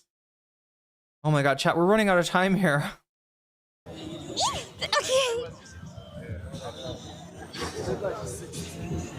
Chat, we gotta endeavor. Look, we're out of time. Okay. I'm gonna leave this on and mute it to just see what kind of fucking hijinks this guy gets up to. Hopefully he doesn't have Aiden Ross's content guy and I don't end up getting the fucking stream claimed and banned for this, right? I mean, it's on YouTube, so hopefully not, right? They've re-uploaded this, but anyway, chat, in the future, all right, we got to endeavor to not break me in the first 2 hours of the stream. All right, especially on something like this, because my main focus, there's a lot of news going on, all right, but my main focus is dealing with this Platner shit and putting it in the past, right? And there's a few more things that need to happen, at least around my neck of the woods, for that to occur. And hopefully with Sam coming back, we'll see more of that. Like I said, I'm gonna take Olayemi off that list though, of people I would suggest to have a conversation with, right, on Platner. I do think that FD has got a lot of good things to say about this. Like I said, Rebecca Watson, we watched her video. There's even a video of her talking about the, the tattoo stuff from way back in the day. So she called this shit out a long time ago. Oh my God. What is up with, I can't concentrate. Having to, be patient. So, wait, you have to be patient. Oh, Sean is a great, well, when he got brought up, Matt was like, who? And I'm like, oh my God, you're missing out. That's all. You're not a bad person for not knowing these. Well, he also said who about FD Signifier. You're not a bad person for not knowing about these content creators, but honestly, you're just missing out. That's all. Mike, Lance, there's a lot of people that are either friends of the VOD at the Majority Report or personal friends or they've at least collaborated with before that would be fine to talk. And that's all that I think that people want to see is like I saw people in chat just saying like bring on Shama Sawant, right? Like bring on an opposing view, somebody that was against this stuff from the beginning. And I still haven't seen I guess there's a kind of a viral conversation between her and Brianna Joy Gray that people are talking about. Lifelong BFF was in the hospital once or twice. She finally removed her. Oh God, I'm sorry. I'm reading Chatter's personal conversations. I endeavor not to do that. But I stopped myself before it got personal. So,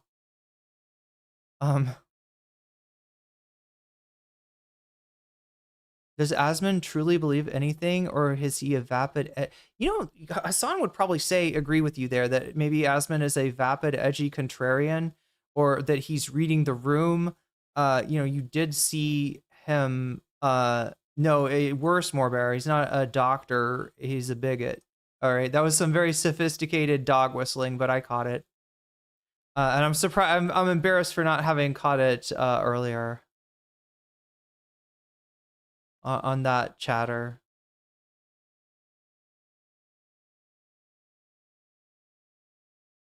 Huh. I'm just like, look, I'm trying to learn something from every stream too. Like, how do I not crash out in the beginning? Sorry for not bopping it sooner. No, it's not your fault. Like I saw what should have been a red flag on that chatter early on. And I was like, oh no, give him some time to cook. Let's see how it develops. And then I read all the other chat messages and yeah, it was what I suspected. I would not expect a chatter to catch that, right? There's very few times that I blame mods for actions or inactions, right? You're in the chat, participating in the chat. I am checking in with the chat every few minutes when I have a chance to read chat. And so I generally leave it up to the mods with just some guidelines, of the main goals, just keep it we want to make an environment which is welcoming, which is fun, right? If a chatter's making things suck, that's when you think about banning them. If the chatter's being bigoted or rape apologia or whatever, that's when we think about banning them. But yeah, it's not something I would have caught. It was a little bit, you got to know the buzzwords of a particular type of bigot to even have picked that up. So Irene is now responsible for my irregular sleep schedule. Look, I'm trying to fix that. I'm trying to fix my own sleep schedule to Michelle Freitag.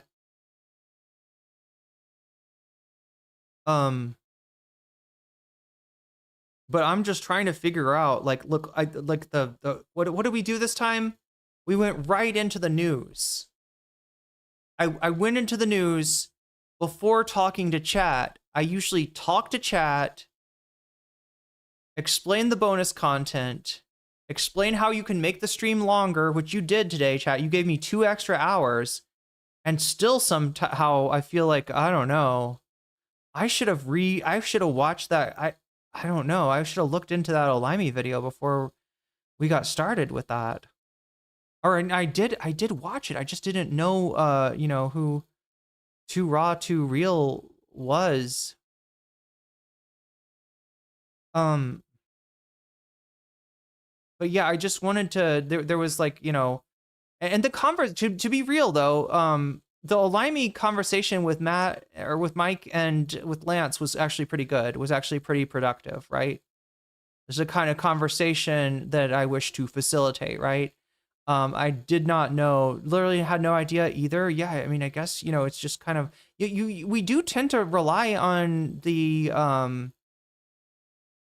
you know, character analysis, the you know, the like other people that we like and agree with and who do good work, like kind of vouching for people. And if this is somebody that, you know, they, you know, choose to bring on, this is going to be, you know,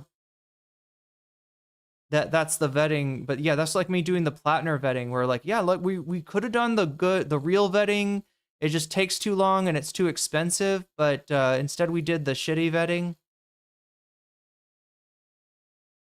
And get banned, bot. I love that it's like a promotion.ru. That's a kind of that's the sign of confidence right there. Giving James DeFranco visits North Korea. But I don't know. I'm trying to learn something. I'm trying to learn a lesson. I've been telling you that it's okay to make mistakes. It's okay to make bad calls, judgment calls, like endorsing, you know, somebody that you shouldn't have, right? Even if you're a content creator, we all make mistakes. That's not like a, you know, unforgivable sin. It's just what we learn from it afterwards. And I think that's what some of the people, you know, that the angry voices in MR chat are saying. I would love to see the temperature turn down, but I think it's going to require, you know, a conversation that up until now, you know, they haven't been, you know, they haven't prioritized, right? And I like the Majority Report is such a fucking hub for the electoral element of the left flank, right? And it, like I said, a bridge between you know, progressives like Sam and you know, more openly socialist people like the crew, right? That's actually a very good thing too. I think a lot of people that are more Sam's demographic have been brought along to a greater understanding, at least of capitalist realism and the reason that this shit wasn't on the table.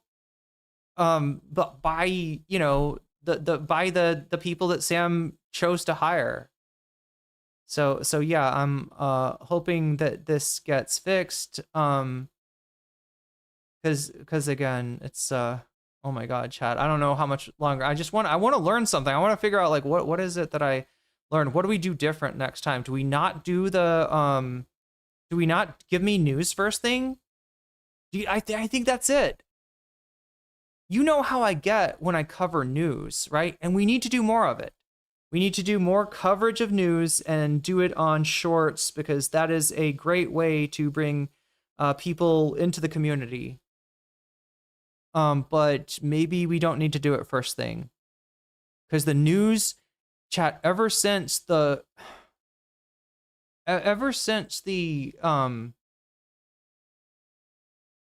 election in 2024, the news has crashed me out. It was a good stream though. Well, thank you, Pat Fultz. That means a lot to me that somebody that was here for most of the stream enjoyed it at least. I just want to make sure that because again, like I don't know, I mean you could tell like how fed up I am with the Trump administration, especially now that most people have agreed that, you know, this is not a good thing that Trump's doing. Like even people on the right are coming to terms with the fact that Trump is a huge fuck up and probable pedophile. And it's so crazy how what was easy to do in the 70s with Richard Nixon is like pulling teeth in the 2020s.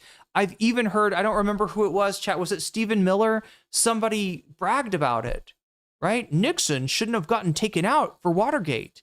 But if Watergate happened now, it would be a day-long news cycle, right? It would be in and out of the news cycle. They brag about this.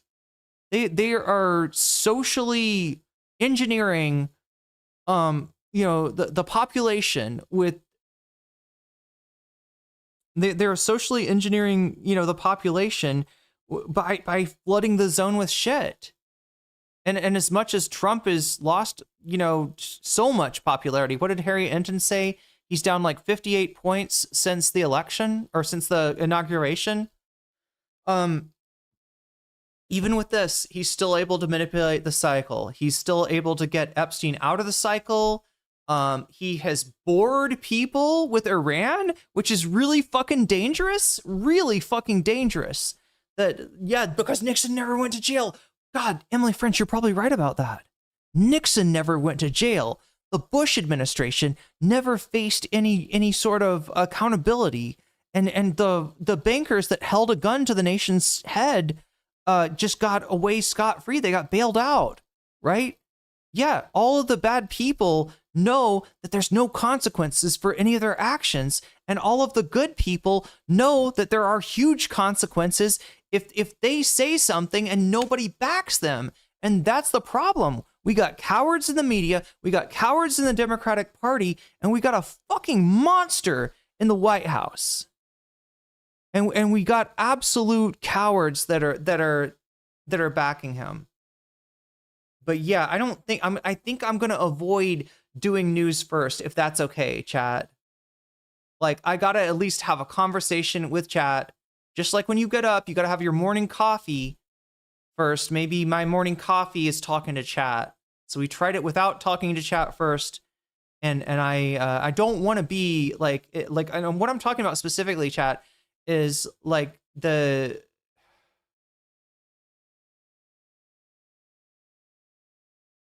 my reaction to the news was too hard, and that kind of shit, like it wears me out, it depletes my energy, and we had something important to talk about, we had something important to take care of today. I hope I was able to give you that still, but I can't help but thinking I would have done a better job, maybe be less reactive had I talked to chat first rather than... Yo, that's 2 in a row. What's up, Coffee Powered Unicorn? What's up, Jello Cream? Good to have you with us. We're just doing a little post-stream analysis of how we're going to do the stream in the future, right? And look, I started out with the Twitter stuff, and then yeah, it was the news. When is the good time to do the news? Because I obviously can't do the news when I'm already tired. When I've been streaming for a while, I don't think that front loading the news is what I want to do either. Anyway, chat, I'm gonna have to think about this off stream. And like I said, we've been making a lot of changes in the schedule. Remember, Monday, Tuesday, Wednesday, 7 p.m. Eastern to 10 p.m. Sorry, starting at 7 p.m. Eastern. I'm saying it wrong still. God damn it. Starting at 7 p.m. Pacific and 10 p.m. Eastern. And going for 4 hours, and going for 6 hours if we hit 200, right? That's the max. That's theoretically the max. The stream is now at 7 hours, all right? And that's because some Twitch people figured out how to hack the stream. Yeah, maybe that's the problem. Maybe I should stick with the 6 hour limit. And if that's true, chat, I need to get off of here soon. So what are we gonna do?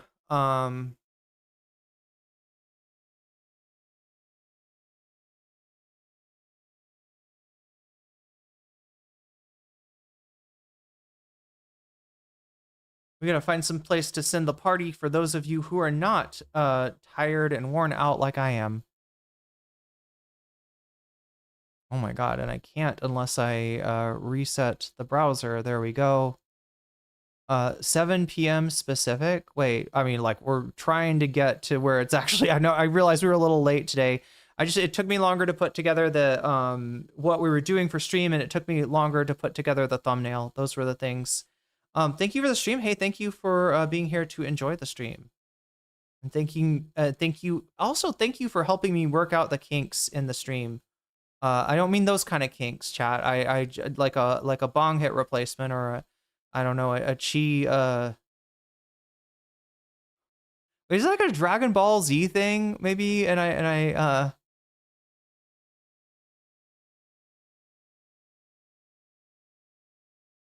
Okay, it's been a little while.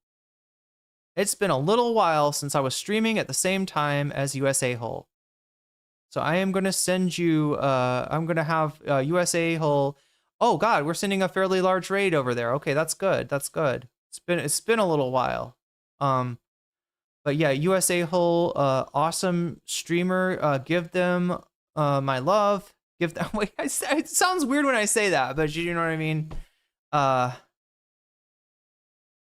Oh, good. Free Palestine Secret Police. Explosive diarrhea. I didn't cover the explosive diarrhea story, chat. Maybe I should have.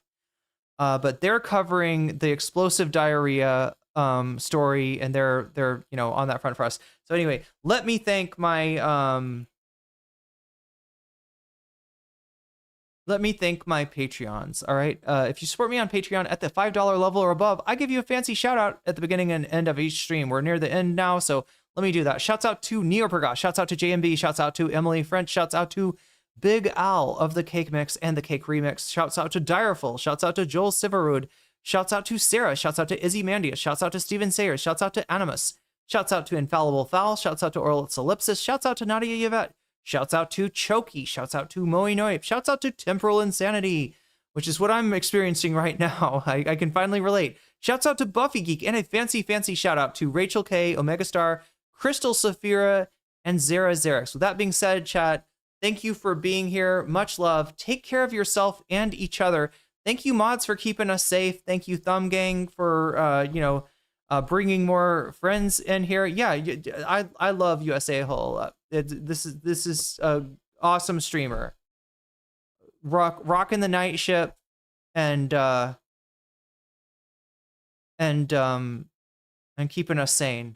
Right, that I mass, and also, oh, the other thing that's great about rating USA Hole is we get a little song.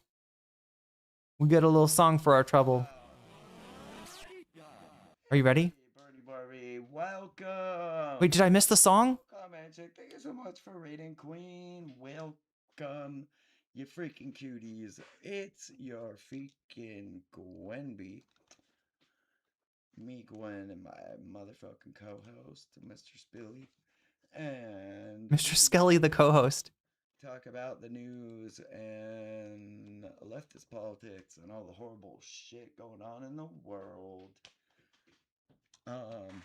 Literally, because I'm just trying to see if I missed the song. Right now with the full-blown diarrhea situation. We got a full-blown diarrhea. That's what. Okay, they're covering the diarrhea right now. Missed the song? Oh no, it did. It just played. Wub, wub, wub, wub. But anyway, yeah, check out USA Hole on twitch.com. I think you will thank me for this. Like super delay that I have normally on streams. But we're here for the explosive diarrhea. On Bandcamp. Yeah, what's funny about USA Hole is... What's up, you fucking pussies? Okay, I'm trying to... How many R's does diarrhea have? 2 R's, 1 H. Okay, there we go. No, I need 2 R's. And it goes something like this. Here, Wait, is that a song? Okay, it's a song. But I actually don't know if it's copyrighted or not. The cool thing about USA Hole that I was trying to describe, they were part of the Cuties gang back in the day. I was part of the Cuties gang, chat. I don't even know anybody that is shouts out back to you. Well, thank you. Yeah, I don't even know. Like, I mean, there are probably other Cuties gang members that I am not thinking of, but USA Hole is the one that I keep in touch with. And since I've been streaming so late, usually I'm not able to raid them. If I stream super late, sometimes they raid me. We just haven't crossed paths in a while. So that was why it was great to see them on, and great that I could send my viewers into their chat and spread the love. There we go, chat. That's what we do here. We spread the love. We spread the unity. We spread the solidarity. And we try to keep it together even when everything is falling apart. Speaking of which, chat, I'm going to fall apart if I don't log off here. So much love. Bye-bye. Take care of yourself and each other. And be here tomorrow. Same time, Wednesday, 7 p.m. Pacific, 10 p.m. Eastern, streaming for 4 hours, or like tonight, 7 hours. I'm trying to cut it off at 6 hours, chat, which means I need to get off of here before I go completely insane. Because yeah, I need a sanity meter. That's what we need, chat. That's what the stream is missing. A sanity. You know, like those old scary games where they have a sanity meter, and if it gets too far, like then you start to see shit that's like not actually there. Do you know what I'm talking about? We need a sanity meter so we can check the sanity meter and be like, oh, Irene's starting to go insane here. The only risk is that you go insane. Yeah, just an early warning system of like, you know, it goes to, you know, from like, I don't know, blue is like pretty sane. Pink is a little bit, you know, treading on dangerous territory. And then purple, no, blue, purple, pink. Yeah, purple is and the pink is, wait, why are we making pink bad? Chat, we'll figure it out. Okay, we'll figure out a color code for my insanity meter. Because, yeah, otherwise I just need to be like, oh, yeah, looks like my insanity meter is pretty far right now. What are those old games that, like, there was one, just The Dark Descent or something like that? Extend my love to the universe. Me too. Anyway, chat, I'm going to extend my love right over to the bed and get some rest because I apparently desperately need it. Much love, everyone. See you tomorrow.